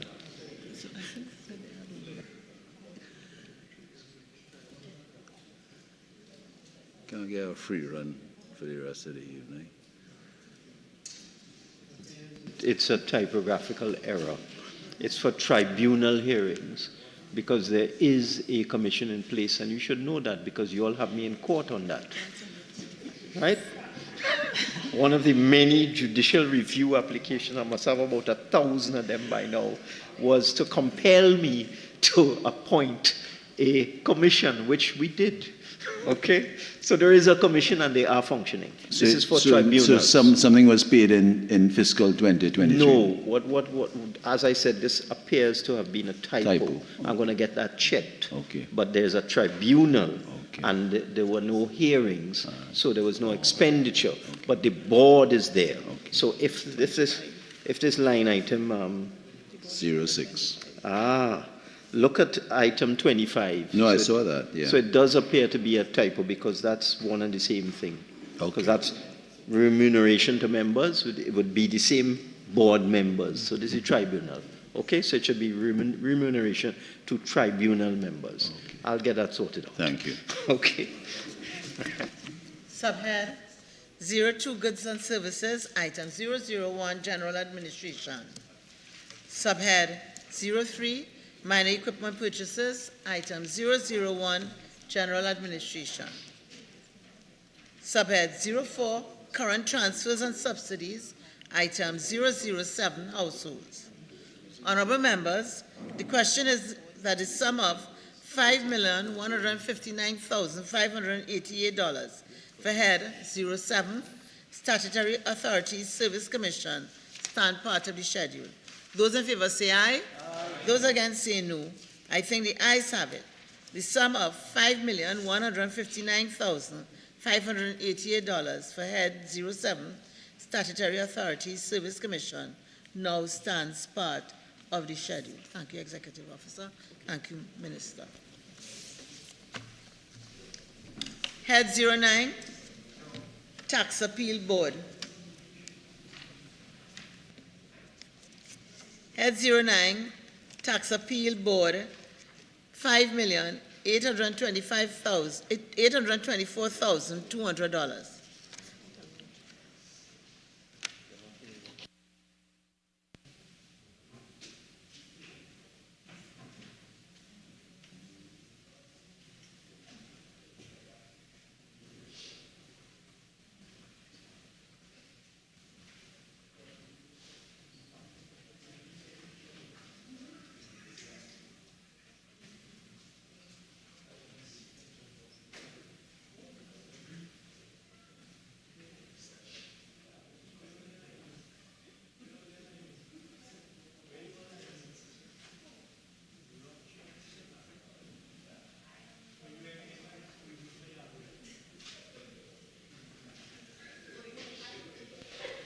I now invite the Attorney General to make a brief opening statement, not exceeding 5 minutes. Attorney General.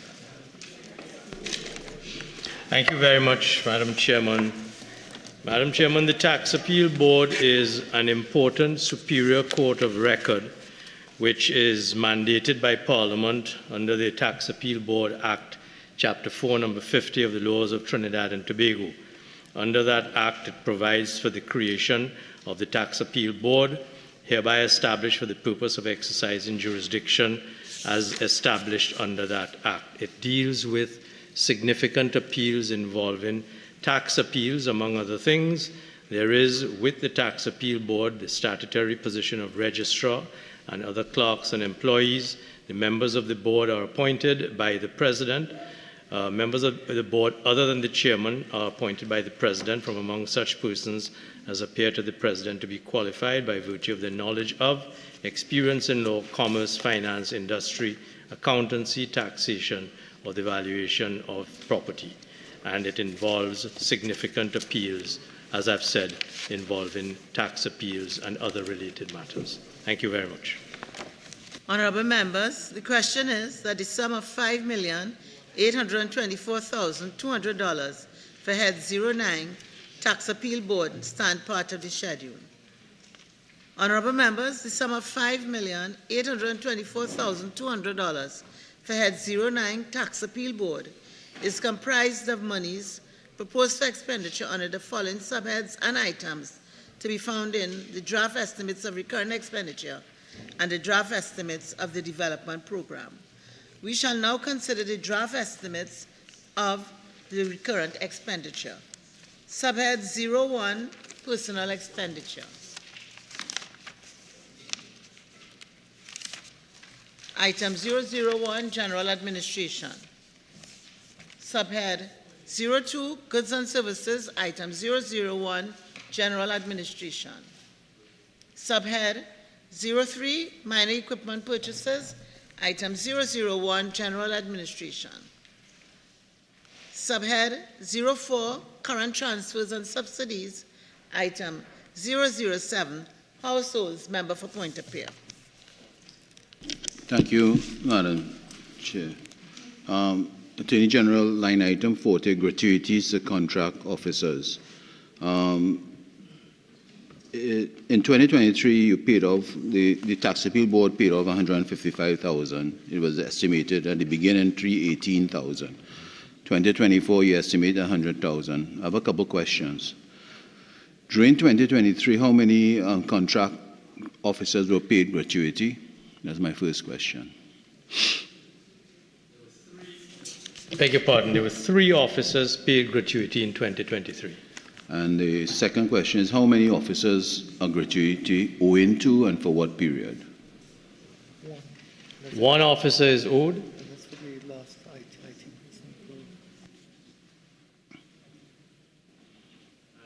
IT for the last period of the IT contract. Say that. IT. IT. Yes. And it for was the last 3-year contract. Last 3-year contract. And for 2024 budget of $100,000, how many officers are due for that gratuity? Same 3. Yes. Thank you. That's it. Honourable members, we now move to the draft estimates of the development program. Subhead 09, Development Program Consolidated Fund. Item 005, Multi-sectoral and other services. Honourable members, the question is that the sum of $5,824,200 for Head 09 Tax Appeal Board stand part of the schedule. Those in favour say aye. Those against say no. I think the ayes have it. The sum of $5,824,200 for Head 09 Tax Appeal Board now stands part of the schedule. Thank you, HE. Thank you, Registrar. Thank you, the other. Thank you very much, Madam Chairman. Tax Appeal Board. Madam Chair, with your leave. Maybe. Yes, you may. Either else? Yeah, I was just saying maybe we should go on to day 2, 3, 4, and 5. We have time. Except that the officers have not been advised that. Yeah, I could do housing by myself.